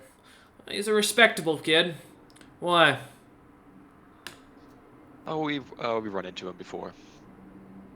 He nods. Well, that's unfortunate for you, but seeing as you're alive means you're at least respectable. Do you know also of Torun's storm follower? Can't say the name rings a bell. It sounds like a storm giant name, and the last time I was out and free, O'Garen was still trying to rise to power, I believe. Does that make this guy very old? When you think for a moment... now dead. O'Garen's been dead for almost a year. Well, also, O'Garen's been king for a long time. Oh, yeah. So he's old. And it's now pretty common knowledge that O'Garen is very dead. I will also say, he doesn't have a turtle shell. He is he looks to, I'll think on it. His name's Rolliman, if you cared. He kind of nods, and as he looks at you, you look him up and down. He kind of smiles, and this is the visage you get of his his dark scales. I'll just update these as we learn what they actually do. Yeah. All right. Let's go to the large canine man with white fur. It's interesting. He kind of growls as you get closer, and you smell the scent of a man who's not showered in years, or probably seems to be afraid of anything called a bath. The stench of sweat, the drool in the fur, the slight browning around the chin. He's the best kind of dog, though. A very simple loincloth. As he stands, towering slightly over you, he kind of looks at you. His breath smelling of basically raw meat and sewage as he breathes down heavily onto you. What's your name? What language are you speaking? I'll start with common. If he doesn't respond, I'll switch to primitive. As you speak both, he looks at you just turns his head to the side. Lycanthropes have their own language, technically. Because they speak the same language as the animal itself. I don't know that, do I, right? No, you would not. Nope. Outside of your own lands, yeah, you wouldn't know much more about lycanthropes. Mm-hmm. Well, if he's not interested in talking, that's fine. I won't talk to him, and I'm going to move on. No. Let me see next. Dragon with blue scales. We need some strong people. We need some muscle. As you walk over, he looks at you and goes, "Ah, are you my savior?" As he kind of leans forward, chest out, a smile on his face at you. He was very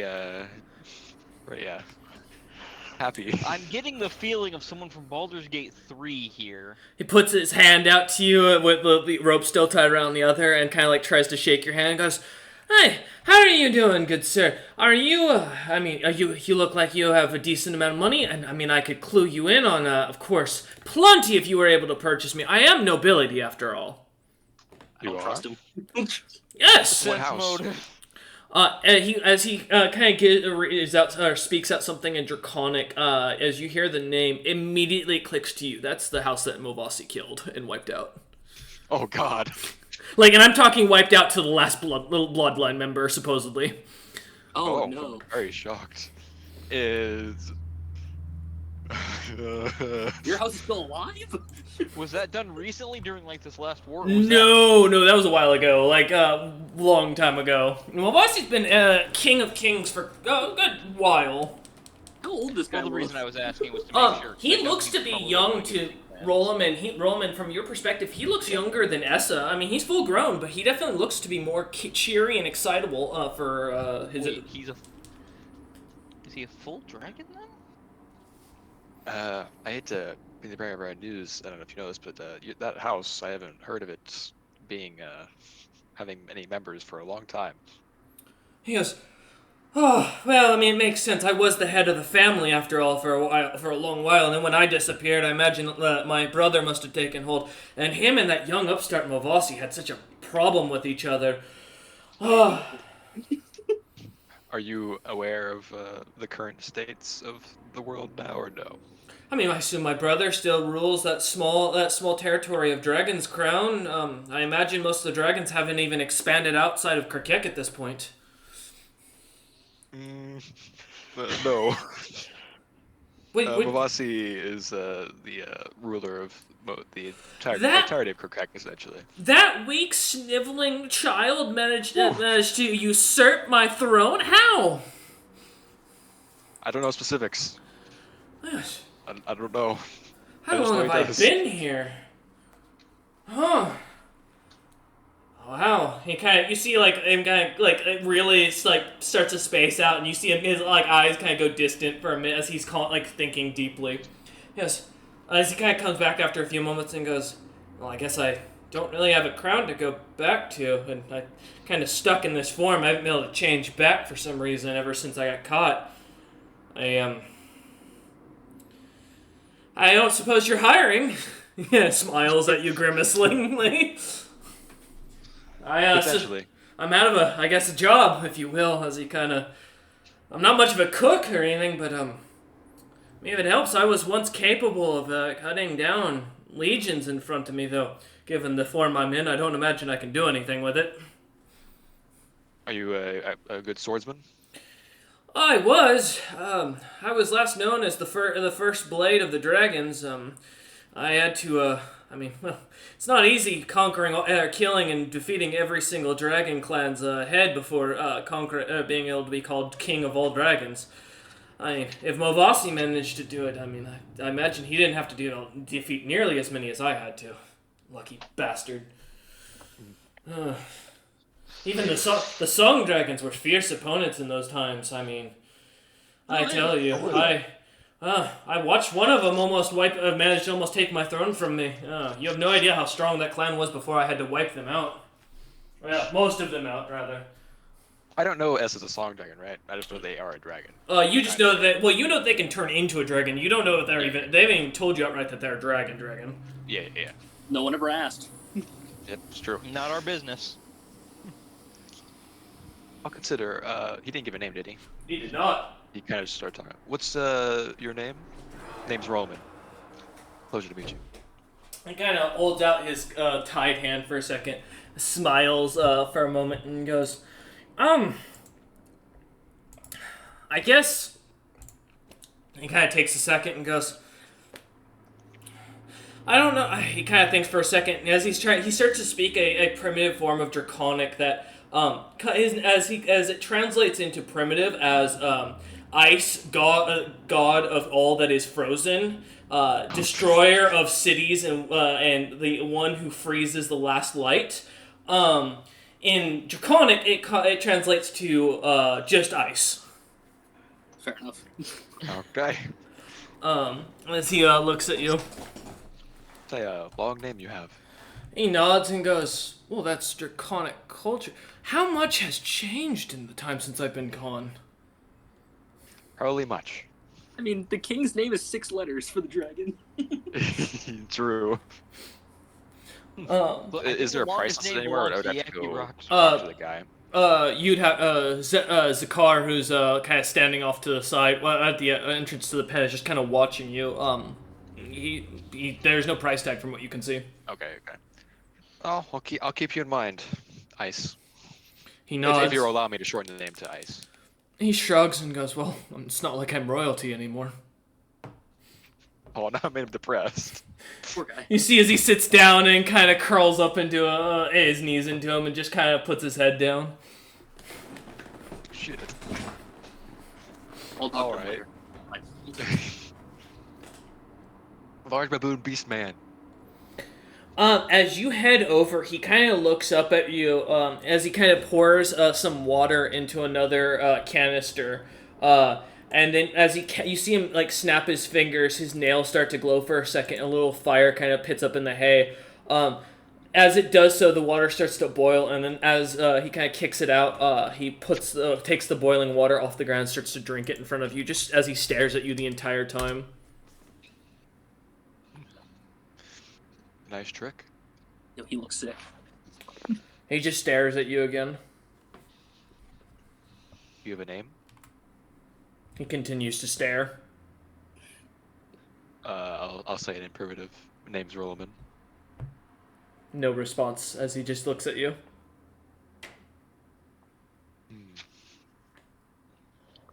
I'll wait till he finishes drinking his water. He downs his water, and as he does, he sets it down and continues just to stare at you. He does not unspeaking.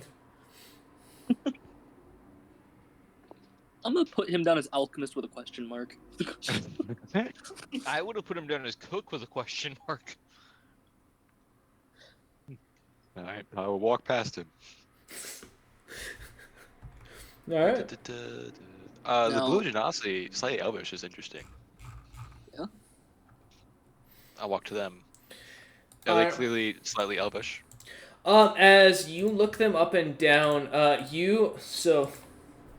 want you to know I didn't pick these slaves. As you look up and down, you see the pointed ears, the tattoos that slightly flow like water, the slightly sharpened or the sharpened teeth, the greenish eyes. They're definitely elvish, although they do stand about a foot shorter than you, Roland, as they look you up and down. A katana at their hip that is completely like sealed shut with leather, like tied shut. Is at her hip. She seems to be wearing a simple like leather armor up and down. Samurai. I will say in elvish, greetings, half-sister. She looks at you and spits on the ground and goes, "I'm not elvish, I'm not a genasi. I'm a slave. You can call me whatever you want. What do you want?" As she speaks in perfect elvish. you have a name? I did. Other Do than you Slip. do you care? I do care. Well, the easiest way to translate it, as I was named after my mother in the Genasi language, she kind of thinks for a second and goes, in Elvish, I guess it would mean running water, or one who runs with water. You can call me Rain. Alright, Rain. Name's Rolliman. She nods and goes, yeah, I can tell you don't eat. You cursed? No, own choice. Oh, you're one of those weird ones that takes an oath, aren't you? Perhaps. Is there a problem with that? Well, no, if you buy and get me out of here. How good are Now, you with a sword? better than you. Hmm. She looks at your sword and goes, I don't have to have mine enchanted to do things. I don't need it either. Maybe It's more not a help. samurai. I'm gonna get rid of that. Do you know anything about sailing an airship? No, but I know how to jump. I can jump off an airship. That's how I got to escape them once before. Oh, my advice: don't brace. Let the go into the fall. It makes it a lot easier. Also, storm giants, they never suspect if you jump on their heads. I'll just chuckle. They never expect you to charge into them either. She kind of smiles a lot, and she nods and goes, "It's a shame. All these big races, they think they've got a chance." Now, brass tacks. What do I have to pay you to get me out of here?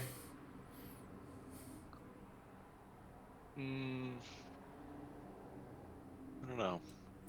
You said something about a skyship. You looking for someone to crew it? I'll tell you what. I'll pull ropes. I'll cook. I'll be a nurse if I need to. Whatever you need, I'll scrub the deck. He'll charge you he'll charge you 1,000. You can chalk him down to 800 gold pieces. I guarantee it. He thinks I'm weak and because I'm small. As far as it goes until I'm paid off. Once I've earned back my wealth, I'm free to go. I think that's fair. So in other words, The- probably for the next the voyage. 800. You name the rate of what you think my services are worth. We can negotiate at that point. I like that. I'll be back later. I have more people to talk to. Oh, yeah. Gotta go find your own master, I suspect. No, I'm a free man. Thankfully. She looks you up and down as she nods and goes, sure. All right. Yeah. Next person.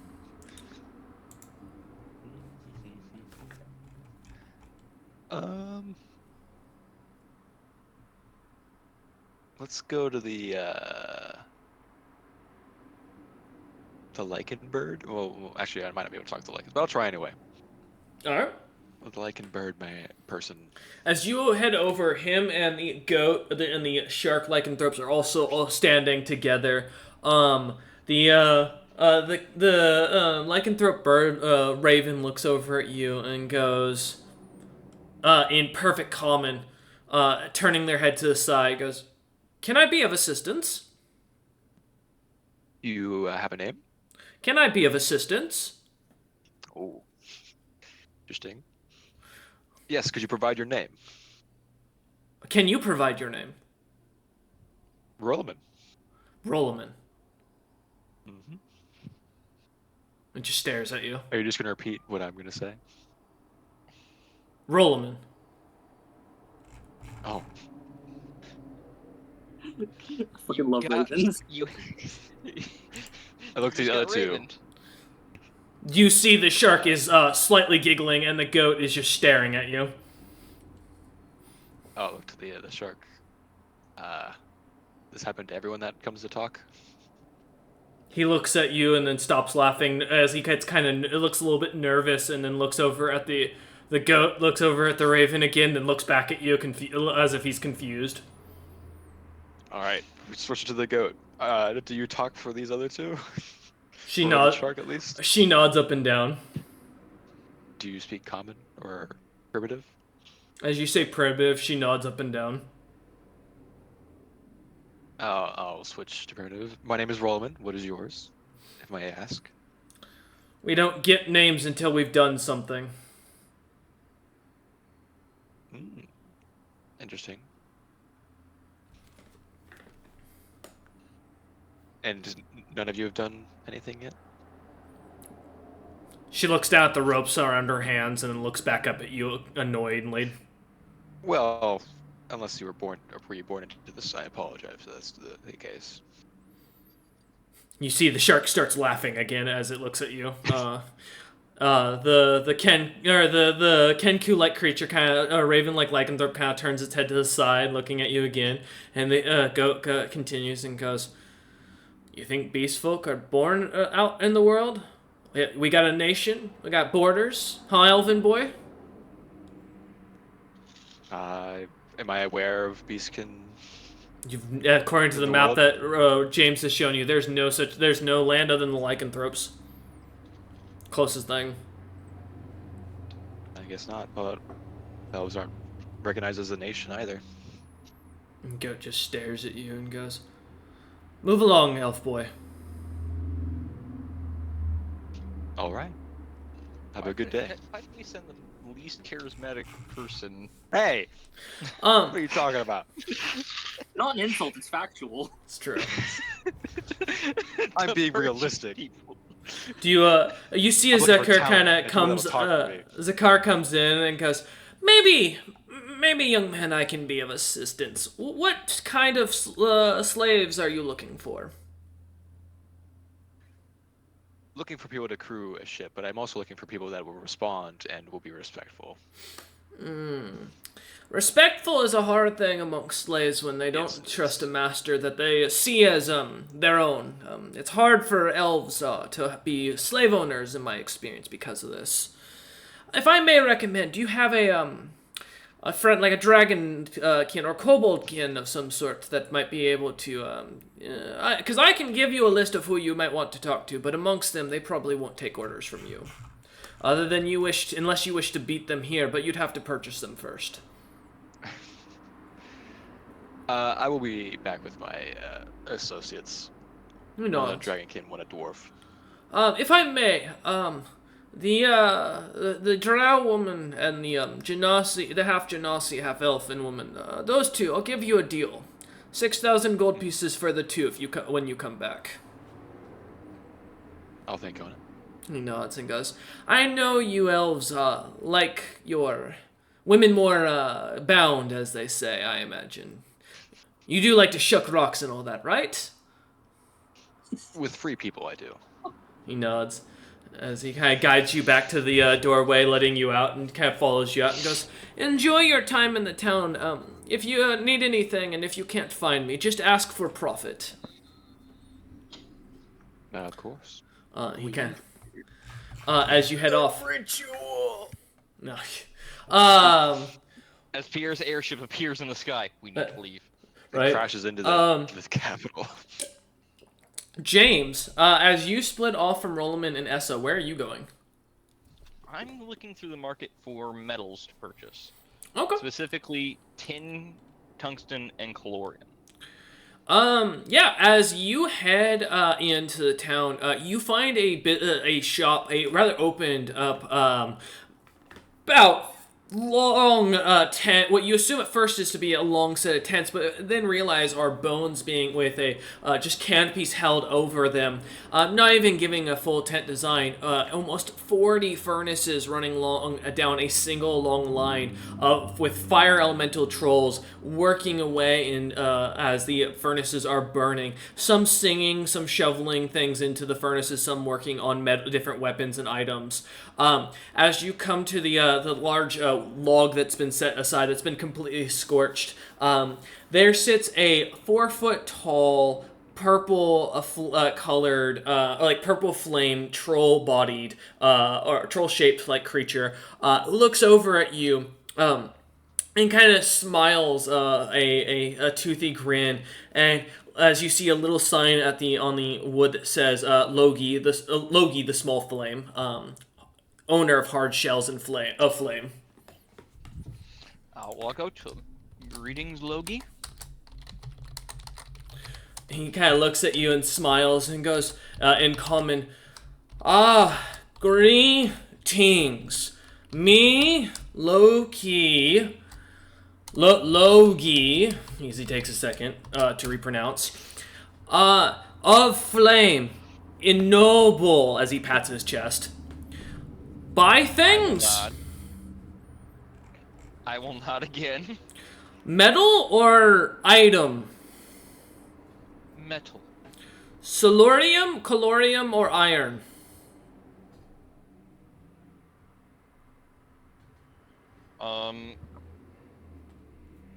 He said calorium twice. No, he didn't. He said solurium, calorium, or iron. Oh. Calorium. He kind of nods and goes, much? I'm, hoping that he understands numbers. I will say... I'm trying to double check the price for calorium at the same time. Calorium is equal in price to its coloration, so it depends on what color you're going for. If you're going for a mixed bar, it's just 10 gold pieces per bar. 10 GP per bar. Which is a I'm pound. just gonna aim for... Yeah, I'm just gonna aim for... Because I already have 4 randomly colored ones. 4 mixed colored ones, because that's what I was given for the donkey, and... So... I'm thinking... Do I want to take a bunch of it right now? Crunch a number real quick. Logie looks at James, as James starts to calculate in his head the number. Logie, who starts to look at James, and not even without needing a sense motive, you get the sense that he either thinks you're slow in the head, or that he is suddenly not speaking proper, as he looks like he's thinking now on his own words. James will go, how much you have? Many bars. More than can afford. As he nods up and down. Okay. That gives me a ballpark number here. I will take 96. Pounds? Yes. He nods and starts setting down just bar after bar, stacking on top of each other of mixed colors. You see blue, you see yellow, you see green, you see red, purple. There's silver in there. There are bits of gray, black. There's all sorts of coloration mixed into these. 960 gold out.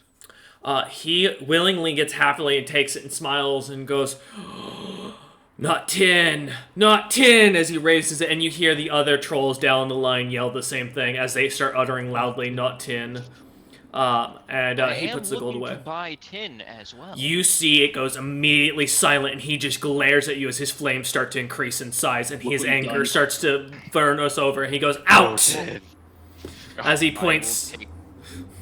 I'll take my calorium and leave then. I was looking to take it off his hands if he didn't want it. As you take your calorium, picking it up, and grabbing it out, you head out, 96 pounds of calorium bars in hand, and start walking out of the building.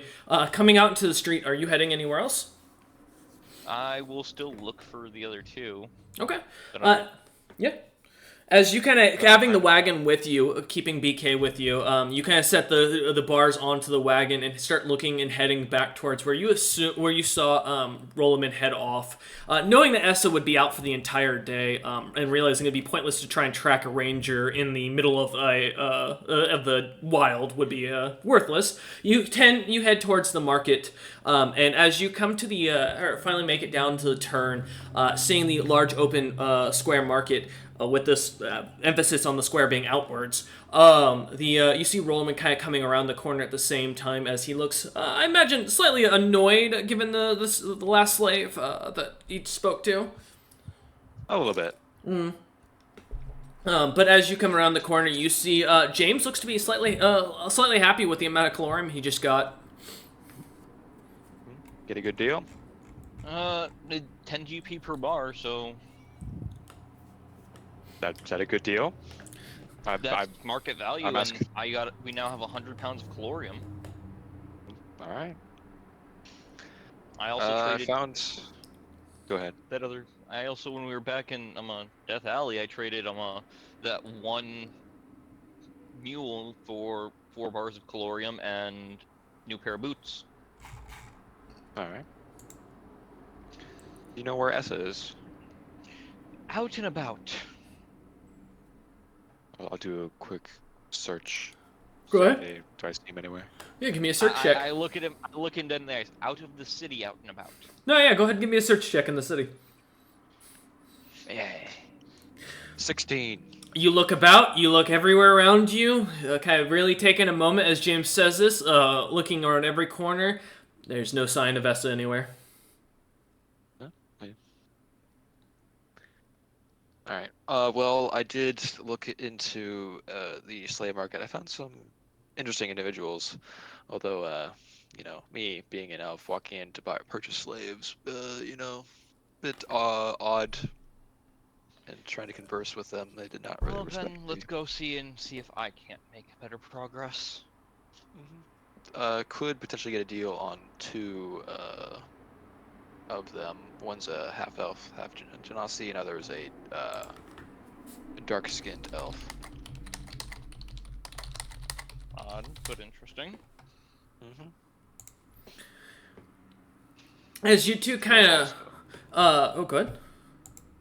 Also, there's a very interesting dragon person, is in part of the house Mavasi utterly destroyed, and may perhaps be the head of that house. Interesting and dangerous. Unless he's willing to drop that house name entirely. Well, he now knows that he's no longer royalty, because I told him, and he's very sad. Oh God, you gave someone depression. He's also a good swordsman. I will say, as you two are kind of having this conversation, a little bit of time goes by as you're kind of searching about Rollman, and you see as Essa's coming into town, a couple of hogs tied around her neck, some tied on the back of Shenyet, a few being dragged along by the jaguar that you weren't told the name of yet, as I imagine Essa came up with the name as they were hunting. So as you see them kind of coming up, catching up with you two. You join kind of on the, like a straight block over from the market, as you're talking. I'm guessing she'd approach us after, because James isn't paying attention. I assume Essa would probably selling the stop hogs. and selling the hogs at one of the quickest shops she found, yeah. And taking the money and catching up to you guys. But Do we want to go in? apparently and, buying see tin who we here get? is going to be hard too, so we might not be able to do that here. The forge person that I talked to, Logie, the small flame, hard shells of flame down there, got very upset when I brought it up. But then again, I don't think common was his native tongue, so I could have insulted him in a number of ways. Accident. Does tin mean something in primitive? No, it does not as you hear it. It's just 10. Okay. Um, Well, that doesn't seem to be an insult, so. Yes, but they started chanting not tin when I bought the calorium. So either meaning someone was selling them tin and they were happy that get gold, or someone bought a lot of tin and they're upset that I wanted some. Essa, I will say, Essa, at this point, you kind of finally catch up to the two as you're hearing this. Hi, Essa. Essa has a much bigger coin pouch now as she walks over. No longer having the hogs on them. Yep. Quite the hole. I'm proud that you're making money. As someone who's very merchant-oriented, you give me a pride to keep going. Yeah, However- hunting is incredibly profitable, and this took a day. So, you know? Alright. Want to head I'm into the glad slave you market work and see on what we can get? Yes, we should go back and see what we can get. James subconsciously realizing he cannot afford Essa on salary. You know, I'm gonna look like a prop owner because I'm technically being followed by 2 slaves. Motherfucker, I will Both stab animal you. slaves. Yeah. No, he's talking about the The two jag. animals. What? Is he? I don't know. No. I Actually, have No. 2 dragonkin. Yeah. Oh, Oh. you have them with you too? Okay. Oh, Well, okay. yeah, they've been with you guys, Where with else us. They've been with us all along. Yeah. Well, I thought they Oh. were in the cart. No, they've No. been following SRM mechanically. I'm training them to hunt as I do things. Oh, I thought you were talking about the Jaguar. Yeah, No, that too. Yeah. I have Jaguar and Shunyet. I have a lot of things following me. You got a whole ensemble. Yeah, as the lot of you kind of head towards the market, Zakar, kind of seeing you once again, smiles as he sees you, Rollman, coming up with your entourage now and right beside you, and goes, "Ah, I knew it." He looks over at Essa and goes, "You're the backer, I assume." James takes a slow breath in and lets it out. He looks up at you, Essa, and goes, "You really shouldn't let your slaves breathe my air. That's kind of offensive." Now, I'm gonna ask out of game, Cameron. Do we roll with it and let this go smooth, or do we not? It's your James call. will You're say the into the Whispering Gem, get us the workers we need, make sure we have people that will actually pay attention. All right, then And Essa will say, I will cover some. because I have the most money, I'll say, yes, I'm the financial backer of this group. Never mind. As you kind of say this, he kind of smiles at that, looking over at James and back at Rollman and nods and goes, "Perfect. Follow me," as he leads you back into the third floor room. As he leads you over to the center building, this little narrow, not more than a few feet wide, little stint of a building with a simple door that has the number 1 on it. You watch as he smacks it twice and it turns over to a 3, and he opens the door. As he does so, it opens up to a massive market once again. You see as he kind of walks you over to his slave pen, explaining to you the other pens are not available to customers in this territory. You'd have to go somewhere else to access them. You just can see them due to how this plane exists. As he explains and kind of walks through you back to the slave pen, and kind of ushers you over and points them out and says, "You may enjoy yourself inside the pens. They cannot harm you, and they would not bite you, although they will be disrespectful. I can't fix personalities, sadly." As he smiles. Is it the same group that? Exactly the same. Yeah. I zero in on the blue scale dragonkin. Yeah. I zero in on the owl bear a bit. We'll go one by one as a group. As you leave your little entourage, just you, James, and Rollman kind of heading in Essa, as Zakar kind of motions to hold the rest of the group back, given the amount of numbers you have with you. I'll just say, 'cause I won't need her for Shunyet to keep track and make sure nothing happens. She just stands there at the edge. They're just standing at the edge of the pen. They're not. That's as far as they're going back. They're not going inside No, the that's pen fine. with you. I just So since just the other us two is in the can't. pen? Oh. Shunyet to keep it. Yeah, she seems to acknowledge as she does. So she grabs hold of the back of the jaguar's neck, and pulls it towards her, and as doing to show she understands. As the jaguar looks very annoyed at the situation. That works. All right. As you walk over, you see the dragonkin. But as you look at him, you realize this is. Give me a moment to pull up my listing. Do you actually know him?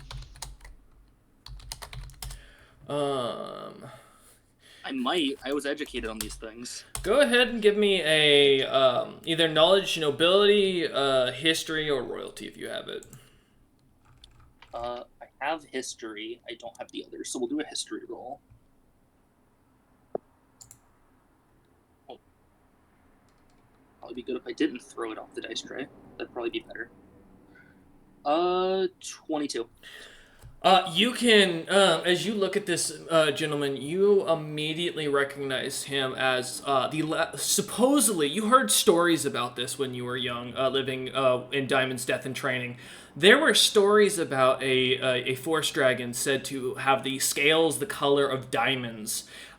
Some that were said they were even so clear as to look like actual ice. That was said to have wiped out most of the song dragons before you were ever even born. And due to some massive uprising, as well as wiped out a bunch of other dragon types that are long lost to the history books, as they said. This person was known as Ice, as the nickname goes. Your people knew them as more as the last white wave, is what they were usually called, as they would send blizzards of up to 10th level magic just tossed at cities to wipe them out. So I'm gonna assume hugely because he's here and not in a seriously locked away in a noble, that they probably don't know who this is. The people that are holding him. You get the sense of that, yeah. Eyeing that dragon that she's looking at up as well. Can I try to see how magically inclined he is? Go ahead and give me a roll. Yeah, give me Out a of wisdom game. check for it. Mm-hmm. Out of game, he specifically mentioned. Does he recognize me as what I am? Because he specifically 10. mentioned Palm Dragons to roll me. As you look at him, give me Cameron. What were you looking up again? You were checking his magic. With a 10, you can sense he is a natural-born sorcerer, and he is capable of magic far greater than you are. Is the only thing you get from that. James is nodding because James now wants to have him. Essa, as you look at him, he seems to. You see for the briefest of moments a quick flash of the eyes that seem to kind of lock with yours. As you see a slight grimace in his face, but it dissipates just as quickly as you kind of come towards him. James whispers in, interesting how much magic into the whispering gem so that she can hear. Interesting magic. I just give James a look to stop talking. As you say that, James, he goes, "It is interesting how much magic I have, isn't it, young man? I could be of great use. I once froze an entire city solid. In fact, it was quite a feat." Yes. I want to look at Prophet, and I'm going to ask what he knows about this one. Zakar looks over at you and goes, we tried confirming. He says all these stories, but, I bought him when he was badly beaten and broken. He had suffered many wounds. His entire body was downright busted. Some of the creature tried to steal the magic out of his veins and suck it out, it seemed. I don't know much else. I got him for 5 gold pieces. I'm looking to sell him now that he's in very good shape, and he seems to be a natural caster. I'm looking at maybe about 10,000 gold pieces, I think would be a fair asking price. He seems a little too peppy for my experience for adventuring groups, and due to his age, I think he might be rough, but he seems to be still young and quite capable. From that, you get the sense Zakar has no idea what he's holding. 9,000. He's incredibly prideful. Getting him to listen is going to be difficult. Car looks at you and goes, 9,000... About 9,500, so I feel like I got to a deal today. Middle ground. I like that. And I'll hand him 9,500. He, as he does, you hear him say a strange word, that Toth script that you recognize, as the marking around his neck seems to dissipate for a moment and then reappear, and he goes, "He is now yours. Say your name and then say that he is free if you wish to free him. Otherwise, he will follow any command you give him, or his head will be cut off." Out of game, we'll probably free him later, because that we would can make discuss all of them together at once. Well, I'm saying it'll make me look soft to this guy if I. Right now. He looks at you and goes, "I'll have him wrapped, bathed, and ready for you upon your leaving of town. Or if you'd like to have him by tomorrow morning, that at the soonest we can have that arranged."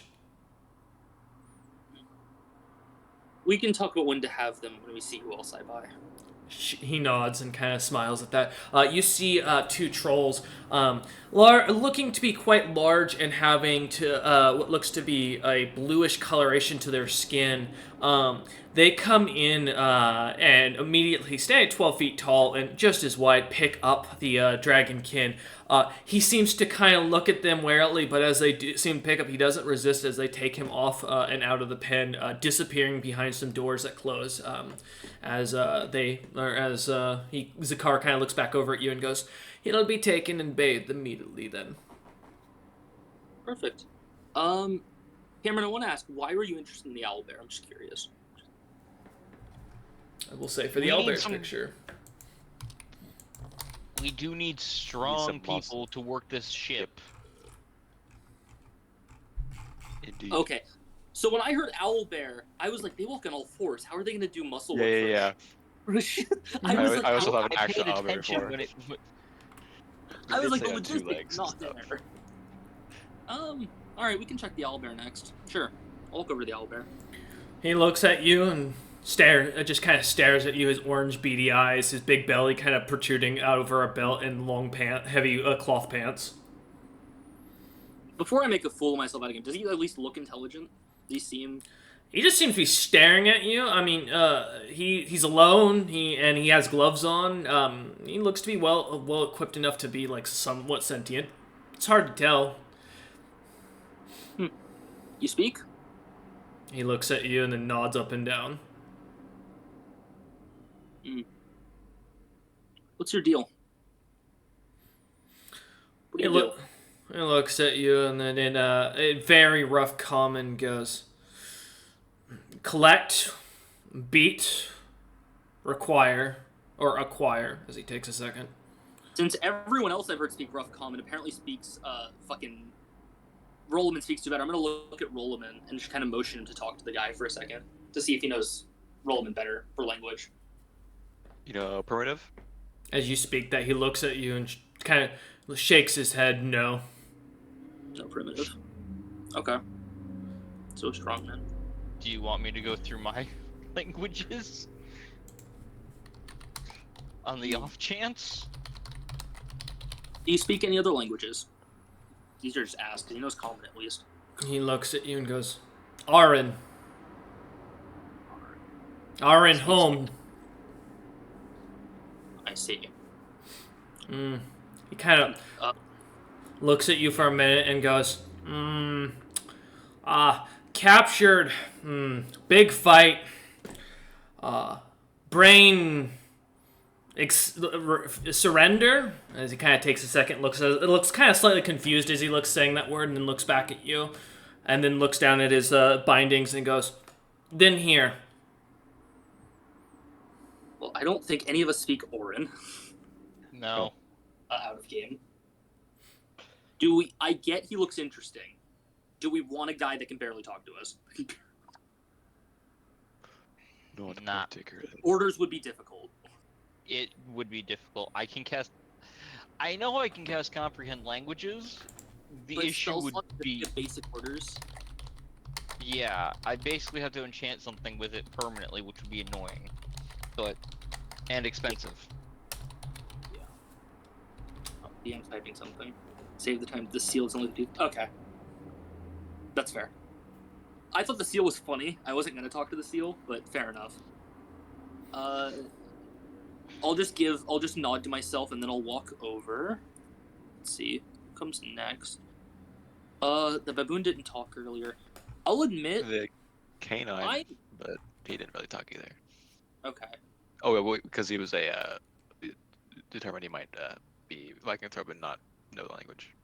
Just because they're a similar species, and I'm curious, because they wouldn't be in the main tent if they had nothing special about them, right? The kobolds. There's no way. If they weren't special in at least some way. Because these are all very interesting creatures, in one way or another. Yeah. I'm out of curiosity, I'm going to go to the kobolds. I'm just curious. As you go over to those two shriveling kobolds, the red and blue, it's interesting. While red and blue scaled, they also both have the opposite an eye color. The blue has red eyes, and the red has blue eyes. As they look at you, they look as you get closer. Look, they are almost identical except for their scale color. As they speak almost in a creepy unison, though as they say. How may we help you, as they speak in perfect Draconic? Huh. Alright, I'm intrigued. What do you two do? We don't understand. What do you mean? Are you magically inclined? Are you good at something? My brother, was a knight who served and was a squire directly to the one of the three swordsmen under Zekris before the attack. I served as his head wizard at the time. Though a lot of good it did me when we got ambushed by the Toth.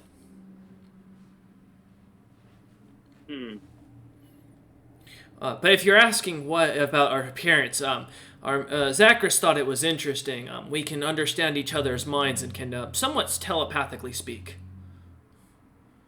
Interesting.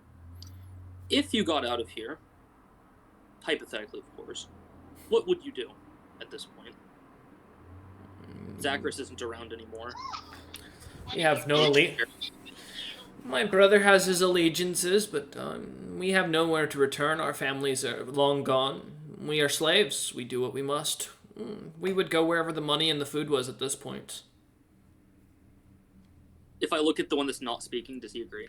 He seems to just be kind of following along with the blue one. Can I sense motive how he feels? Oh, yeah, feel free. Not the best at sense motive, but I will sense motive them both as well. All right. Do you want to help out? I'm not good at it. 16. 16. All right, James.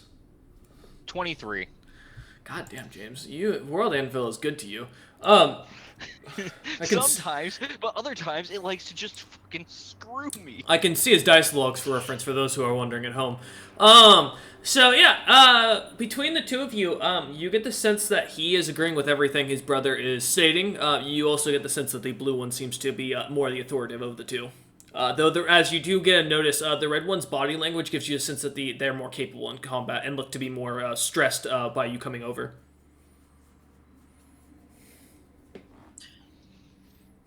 Essa will say, I do. I'll think about you two and walk away, because in Essa's mind, the problem is our ship's for giants. While the wizard's very interesting, while the other one may be strong, I don't know how much you can actually do on the ship. Good question. And then I'll look to roll them in. You mentioned when you brought me a deal for two of them? As we get to the elvish-looking Genasi. This is for this one, Rain, and the other one. I'll point at them. I did not talk to them yet, but I can. May as well see what they can do first, as I'll walk over to the drow. As you walk over to the drow, she eyes you waringly. Her robes look to be very tattered, but she looks to be a very well-capable adventurer. Although no blades on her hips, you can see where blades used to be, so like leather pouches, or the leather sheaths. She is covered head to toe in what looks to be little bits of silver jewelry and gemstones. Her long white hair kind of flows off to the side with her dark skin. She just kind of stares at you. You can sense the caution immediately coming off her as she looks at you. Standing only about 5'6", she kind of seems to eye up James more than you. Essa. She looks interesting. Do you speak common, or would you prefer another language? I speak common. I'm not an idiot. Some of the others here don't. Yes, they're stupid, and most of them are pigs, especially the owlbear. He shits like a wild beast in the corner in front of everyone. It's disgusting. You see, she kind of spits over at him, and you hear him start to make this like hooing sound as he kind of blimps himself up slightly. She kind of growls as the two of them their collars start to tighten a little bit, and they suddenly stop. She kind of looks over at you as she catches her breath again, and kind of Zakir Zakar kind of smiles as the drow kind of looks back over at you and goes, "But yes, I do speak common. What do you want?" You're interesting. What do you do? You're trying to staff a crew. I kill people. I kill people very well. I was trained by the Gloom. Managed to escape before my master was killed, thankfully. Damn assassination. Besides that, well, I was a capable cook. You kind of have to be when you're capable with poisons. Though, I should probably warn you against letting me cook in the kitchen, and if not, you shouldn't be buying me anyways.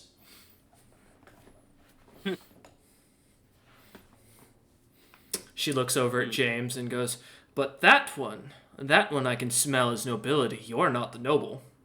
You're a commoner, you're a soldier at most, and the elf there," as she looks at him and switches to primitive, "you must be at best a bodyguard, at worst a warrior for hire.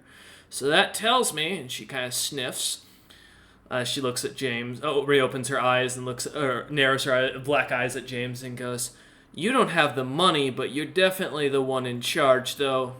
This one," as she kind of nudges towards Essa, "is the one who controls everything. Am I right?"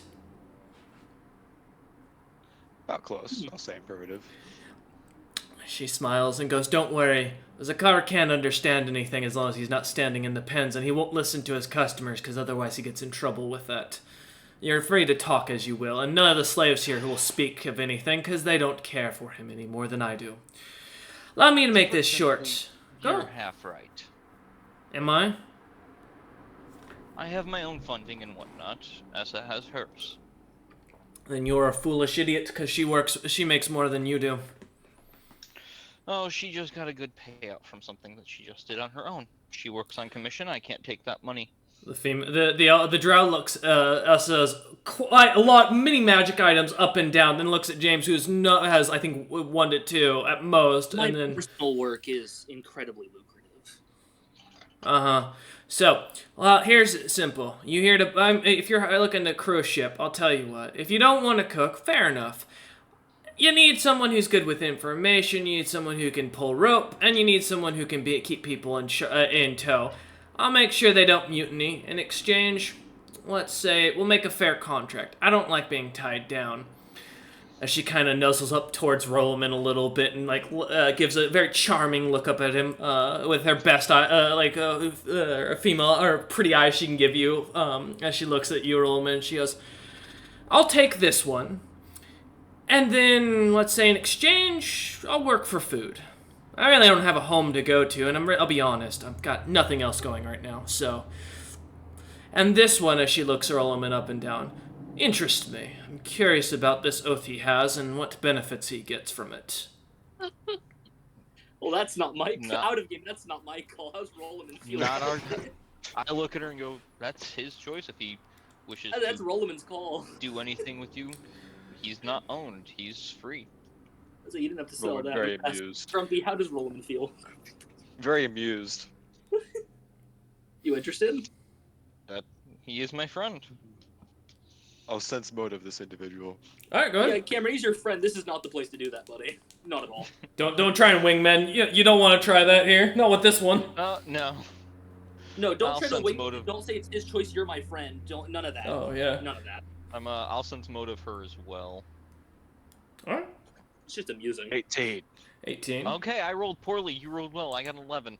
Nice. What are you trying to sense, Rollman? If they think of me as being owned by them in a way. Okay. And James, what are you trying to get? The same type of deal, basically. Okay. If she's thinking that he's property. Rollman, as you look at this woman, you get the sense that she plans to make you her property.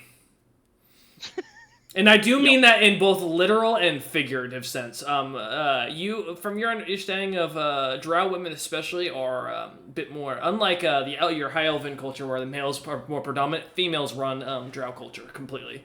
And if she was trained by a gloom, To to her, you look like a trophy husband.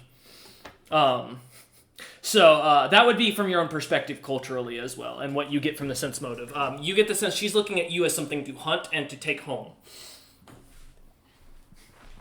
Just as you would like the City of Gold. Just like you did at the City of Gold. I'd like to see you try. I'll nod to James. She looks over at James and kind of looks back at Rollman and Essa, and then goes, "I'll be waiting," as she kind of leans back against the wall. she's certainly an interesting one. I heard that as she turns and sits, kind of fully sits I down. know. It was on purpose. As a walk. She just kind of glares at you as you walk away. I'm very intrigued. And I see Grumpy wasn't by the weird guy with the white mask. I'll admit it. I never got there, okay? I got kicked out first. I know. And that's what I'm saying. So I'm highly intrigued because I don't even know what exactly he is. James is intrigued by him and the Goliath. As you head over... oh, go ahead. They're apparently next to each other because they're one after the other. So Mm-hmm. we knew one, then the other right after. Sounds good to me. Actually, the Drow's next to it. We can just go one over to the Goliath. They're in a row. Let me check your listing here. Oh, yeah. Alright. As you kind of head over to the Goliath, who kind of seems to be kind of eyeing the Drow, almost like with a little bit of a look of disappointment. As he sees you walk over, he kind of, with his long white beard, kind of strokes it a little bit and goes, in common, as he continues, I'm gonna guess. You're desperate merchants looking to hire a crew, and you see an old purple guy with horns, and you're thinking, he'd make a great crewman, right? I mean, I'm just going person to person, but Oh, you could have made me feel special, sweetheart, at the very least. I mean, I haven't seen anyone like you before. That's true. I'm the only cursed bastard you're gonna meet in these parts, but to be fair, I did climb my way up from moors at some point. see, now I'm interested. As a religious, as the cleric of the party, that rings something. That's an impressive feat alone. See, now I'm interested. All right, what do? You caught my attention. I don't do anything. I just got here about, 6 days ago. Spent most of my days in moors fighting a war to survive. I mean, my people are... part of how do you do, how do you fight? What do you know?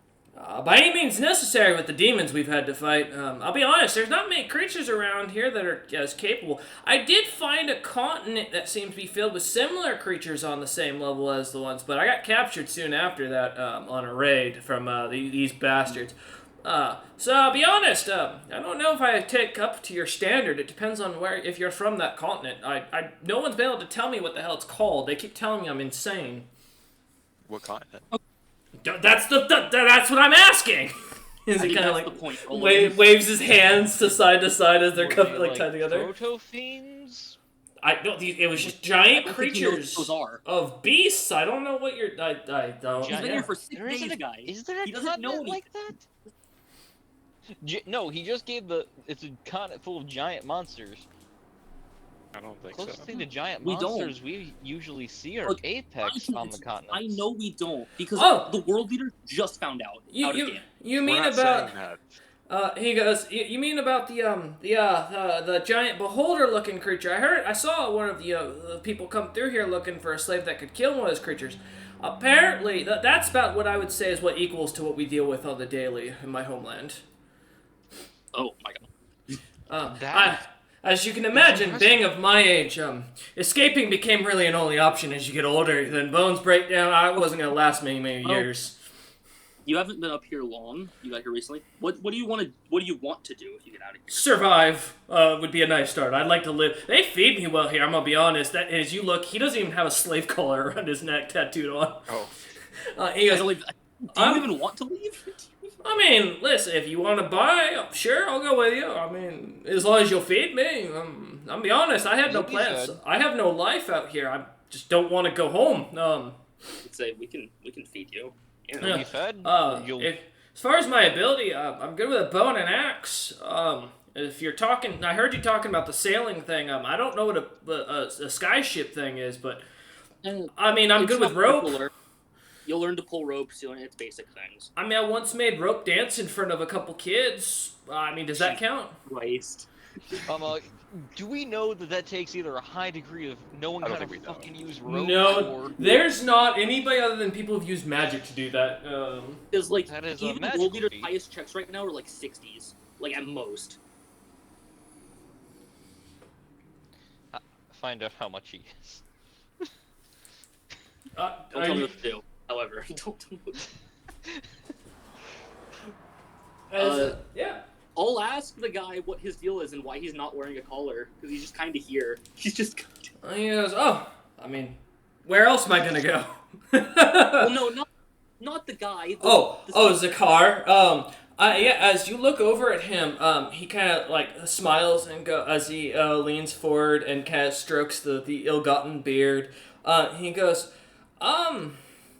we found him exploring in waters that were forbidden by the dragons of Krikek, by Movasi himself, and so we were required to take him in. As far as his price and what he can do, he is being sold as an axeman. We're selling him at about 5,000 gold pieces due to his rarity. It might be bumped up to 10,000 depending on, we still have to have him analyzed for his abilities. I won't go into the details, but the last time we checked his magic capabilities, he blew up the last couple of registers. We're not sure how he does it, but his magic seems foreign to our plane. So, what, 5,000 if I buy him here and now?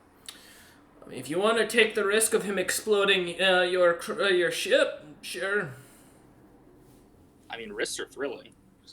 I'm not one to tell as a slave dealer. I can Can I- tell you that's not true. Yes. Thinking on that, I'm going to. No, I'm not talking. I'm going to look at his magic more or less. You're gonna Try and get a die. feel for it. Yeah, give me a wisdom check. 18. It's gonna be worse than No. Pierre. Yeah. You do figure out exactly why this guy is so arcanely powerful. He not only has 20 natural levels of sorcerer, but he is also, as you realize, the chosen servant of a beyond god. That you see a bright glowing light of a dragon behind him. You feel the same power level as before when you met with Pierre. As you start to feel almost like your body almost vehemently getting ready to vomit. Although as soon as it does, you feel almost a motherly warmth touch you for a moment as the feeling and vision fades away. Yeah, I'm paying the 5,000. Yeah. Yeah, I look at you and you get the sense that I'm going to pay you back for him. Dude, I'm getting reimbursed for most of these. What do you mean? At some point, it's The man looks Yeah, at you and I'm goes, paying you back for him very quickly. "For 5,000, I will. If you're buying more than one, I'm more than willing to accept that. That's fair. If you're only buying him, I think we should negotiate the price if that's acceptable." I'm buying more. I'm only 2 in. He nods and goes as he kind of goes back to talking with one of the your two people two Song Dragon recruits that are kind of slightly conscious there. They seem to be like enjoying some what looks to be some offered beverages as they just stand there talking. Good. They're making progress. That's good. The Yeah. therapy is working. Okay. I guess next down the line, the guy with the white mask. As he sits crisscrossed in this large blue coat, there is not an inch of skin that you can see. The creature kind of looks up at you, sitting down. He only sits about 2 feet tall. He kind of looks up at you. The mask eerily with the crossed eyes, no mouth shown, speaks in perfect common, though the voice sounds as if it's kind of far away. It goes, "May I be of assistance?" You may. Quite interesting. Why are you here? Well, I should say, how did you end up here? And what are you good at? My name was Balthazar. I was reborn after making ill-gotten gains with the Illithid leader, Zebril. Unfortunately, when I was reborn, I found myself in this foreign form that was captured already. As far as my own ability, I seem to still have my capabilities as from when I was a fiend, but a lot of that's foggy for what exactly happened and how I ended up here exactly. Oh, that's who this guy is. Oh, we can't trust this guy. Oh, shit. Fuck. Okay. Alright. What do you want to do? If you get out of here. I think it's quite cruel of you to ask that. Why don't you move along? Fair enough. Alright. He doesn't want freedom, he doesn't want freedom. The orc. Yeah, as you... Might be a good cook. No worries. Are you assuming, since he has pots and pans, that he's a good cook? As you see No, the this gut. large, white, bearded orc sitting there in like light leather, kind of against a corner, he props himself up, kind of climbing to his feet, and he looks at you, putting a hefty hand out. His hand is literally almost big enough, or is wider and thicker than Rollman's entire body, as far as like it goes. This is a very large orc. I mean, he's put his hand out. Why not? He seems polite. I'll shake his hand. Try You to, do. at least. It's warm and inviting. It's as he shakes your hand and he smiles and goes, "Ah, nice to meet you. You can call me Grandpa. Everyone does. How can I help you, young lady?" DM. Grandpa? Oh god. DM. Oh god. What? You know what? Essa doesn't know. Essa doesn't know. Alright. Oh. You're quite friendly. Well, I guess I'll ask the same questions I asked the others. What do you do, Grandpa, I suppose? I travel. I cook for younglings. I train young folks. I have a good time when I Figured I'd spend my a few more of my twilight years seeing the world, and unfortunately, I ate the wrong mushrooms one night and woke up in a cage. It happens, as you know. Oh no, if you want to see the world, that's kind of perfect. We're looking to staff a crew to keep traveling. I would love to travel with you. I mean, I've got no. I'm not looking to see anybody. I do have a daughter, a granddaughter rather. I'd love to pop into in the Rakshasa lands. She runs a small inn there, I'm told. If you wouldn't mind stopping by at some point in the journey, I'd be happy to work for you for free. If you don't have a cook. That's our next stop. He smiles and goes, "Really? Well then, perfect. I'd be happy to sign on as a chef." Huh. Out of game, I am terrified. What a coincidence. This is What perfect. do you mean? It's just an orc named Grandpa. What's your problem? I'm gonna look over at at Prophet. Prophet And just with nods. a question gaze. He's overweight and old. If you take him for 200 gold pieces, and let him cook a meal before he leaves, he's yours. No, 200 for a cook, yeah. Nods. Okay, as he does so. How many is that now we have? It's 3 confirmed so far. 3 that we've actually paid for and they're locked in. Yeah. Maybe 5 if you decide to go for the drow, but now we have a chef, so. I mean, did we already They buy the could do 2 other things kobolds? than cook. Yeah, I'm just. Also the 2 kobolds too, as well, if you wanted them. Yeah, I was interested in the kobolds. I might go back to them, to be fair. We could do the drow, the half The elf, drow half and the blue Genasi, elvish Genasi. and the 2 Yeah. kobolds. Are we interested in How the big is weird, that armored- moving armored figure? Let's go We see could what he try. has to I bet say. I guarantee he does not talk, but He's gotta be a maybe he doctor. does. So, for your own reference, what he looks like from the concept art I was sent, is that. Oh my god. Oh, Without the sword. Actually Oh, horrifying. yeah. I'm yeah. highly interested. I would like to talk to. As you head- it looks like an interesting fellow. As you head over to the corner, you notice none of the other slaves seem to go anywhere near this figure, as he stands alone, just silently. That just makes again, me more intrigued. Sensing for magic on him. Let's go. Okay. 23. Oh my god. You were gonna regret this. You need to come into private with me for a minute. Oh Jesus. Oh, what have you done? Oh no. So yeah, you have as you look at this guy, you realize that this is an ancient lich, and when I mean ancient, I'm talking this lich, as you sense the magic from him, is probably as older or as old as ice. This guy, as you look at him, you see spells of your own that are far outweighed magic that starts to outpour of him as your body starts to feel this. You also recognize for a moment, this guy is not what he appears to be from his magic. He is the same size and actual shape as you. You can do with that information as you will to the party. So we'll go back over to Saturday now. Yes? One of the best ones. That's James is taking a step back. He's not getting any closer to this man. You do that. All right. And how he's tall is looking he? at you, and he says no. I'm still interested for personal buying. All right. Essa, what did you say? You asked how tall is he? Yeah. I believe he stands. He didn't give me a specific. Yeah, he didn't give me a specified. So I'm gonna say 9 feet is correct. Yeah. Okay. We'll see if he speaks first. Do you speak or do you prefer to be the silent type? We've had a mixed bag so far. He replies in giant. And do you understand? Well, I know Rollman knows giant. I do know. So do We all. I. Okay. I know. I was gonna say. As you hear in giant, I choose not to. I can respect that. Fair enough. What do you need? People to work a crew. People to support combat if they can.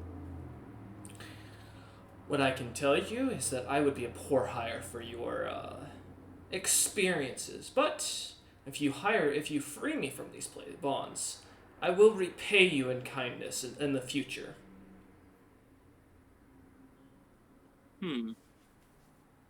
Sense motive. I'm hearing this. Yeah, go ahead.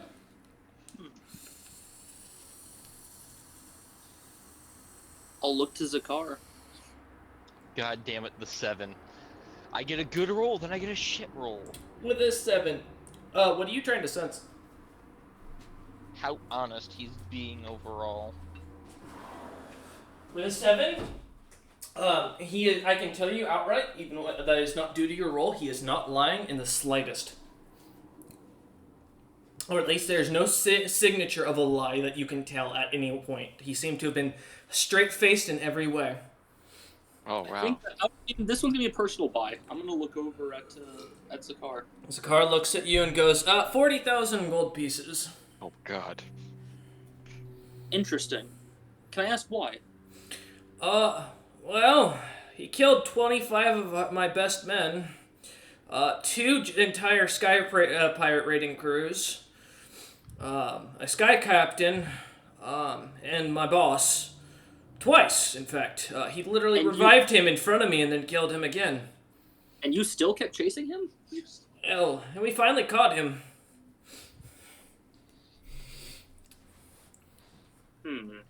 And to be fair, that's the price to beat the customer who's already purchased him. And he is going to. Are you allowed to disclose who's already purchased it? He did not pay for me to keep my word silent. I did not offer, of course, but there's no such requirement in my contract. Originally was going to Ogarin, now he is going to Faltharn, as the purchase was confirmed. Oh, that just confirms out of game that I want to buy him. Yeah, 100%. Yeah, fuck that guy. Does Essa fuck that guy? Wait, are we messing with giants? Out of game, this is from Utham, fuck that guy. In game, S is just messing with giants. Yes. Now, I do you handle want the 40,000 to out? Okay. Oh. All right. Okay. Alright, as he goes, And all Essa says is, I like this one. As she looks at the guy. as the binding is broken, as you watch it's supposed to reappear, you watch as the spell breaks upon contact, and you see Zakar's eyes go wide. The cloaked figure you hear a deep laugh as he continues in giant, as wind starts to pick up around him, almost from an unnatural direction, and his cloak starting to billow a bit. He goes, "What is your name, young dragonkin?" Do I get the sense other people can't hear me? Because I have a true name, but... You look about, you see a storm that is piling. Both James and Roland are covering their faces and ears as they're trying to not be smacked by things. James wouldn't quite cover his face. He doesn't trust this Magcaster. He has arms up though, and he's not quite listening. He's focused on the thing. That is S's name. As you say this aloud, you hear him repeat it once more and then disappear as a blinding light explodes into the room. And Zakar goes, "You're still paying for it." Yes. Fine. That's what I wanted. And he walks over with his cane, takes their money, and takes the 40,000. Doesn't take the price for the others, as he seems to not he takes the 40,000 gold specifically. Yeah. And as he walks over, Essa got what she wanted. I hope that was a good choice. You Why just did freed. Oh no. it's not Zopip, don't worry. I was about to say. I was like, I don't think so. Scared. That'd be really fast for him to move. Don't tell us who we freed quite yet. We're still in here. It might matter or something. I don't know. It could. James is gonna look up at her once. Up at Essa once. Essa has a wide grin. Once Prophet has left the. He area. steps back out into the area. You should probably ask for general laborers. We can purchase a good few of the giant ones if they're as the prices we were told. You see, as you say this, Zakar comes in a moment later and goes, "All right, all these slaves here have been purchased for you lot." Oh. Yeah, because I was about to say, Zels was probably going to hold up his end of it. Yeah. God. Well, it's already been confirmed. You have an agent that came in and finished the rest of the purchasing. You lot are I'll have them delivered to you at the inn. I assume you're staying. And he takes a second to think, and you hear him go, the pillows and drink. What? Sorry. Nah, He gave it a name because the other guy said he was gonna go get the inn. So. Yeah. Kind of nods and turns and walks out and goes, "We'll have your slaves ready, and I'll make sure their translators are working." As he kind of, with his cane, you see him grouchily walking away, glaring at you, Law, as he kind of escorts you out, and then, I'm excited by whatever that thing was. as he heads Oh, no. off, you lot head towards the inn and find Before yourselves. we get there, we're Yeah. stopping somewhere off that we can get some quiet privacy for a moment. Oh, okay. Yeah. As you kind of take a moment to step aside, finding out like a side street, and as BK is kind of parked and set off to block the street, you go to the back of the side and pull Essa and roll him aside with you. The rest of the You just freed a fucking lich. Okay. And? That's my wasn't problem his real because... height. That wasn't his real height. That wasn't his real anything. He was about I my figured. size and about 20 times as powerful. Yeah, I figured all of those things. And? If this comes back to bite us in the ass, you are responsible. Sure. That's the all. only There's thing no I'll say care on it. at all. I'm curious as to what they'll do for you. As am I. as you continue kind of accepting this, and a slight awkward silence between James and Essa as you head back towards the inn you are told to return to. As you arrive, Zell's waiting with you with food and drink ready, a smile on his face, and as you lot sit down, that is where we're going to end today's session. We thank you all for watching. We hope you enjoyed. What? Yes? Before we see Zell's, James will go back to just the calm, neutral face. Alright. We thank you all for watching. We hope you enjoyed, and we will see you next time.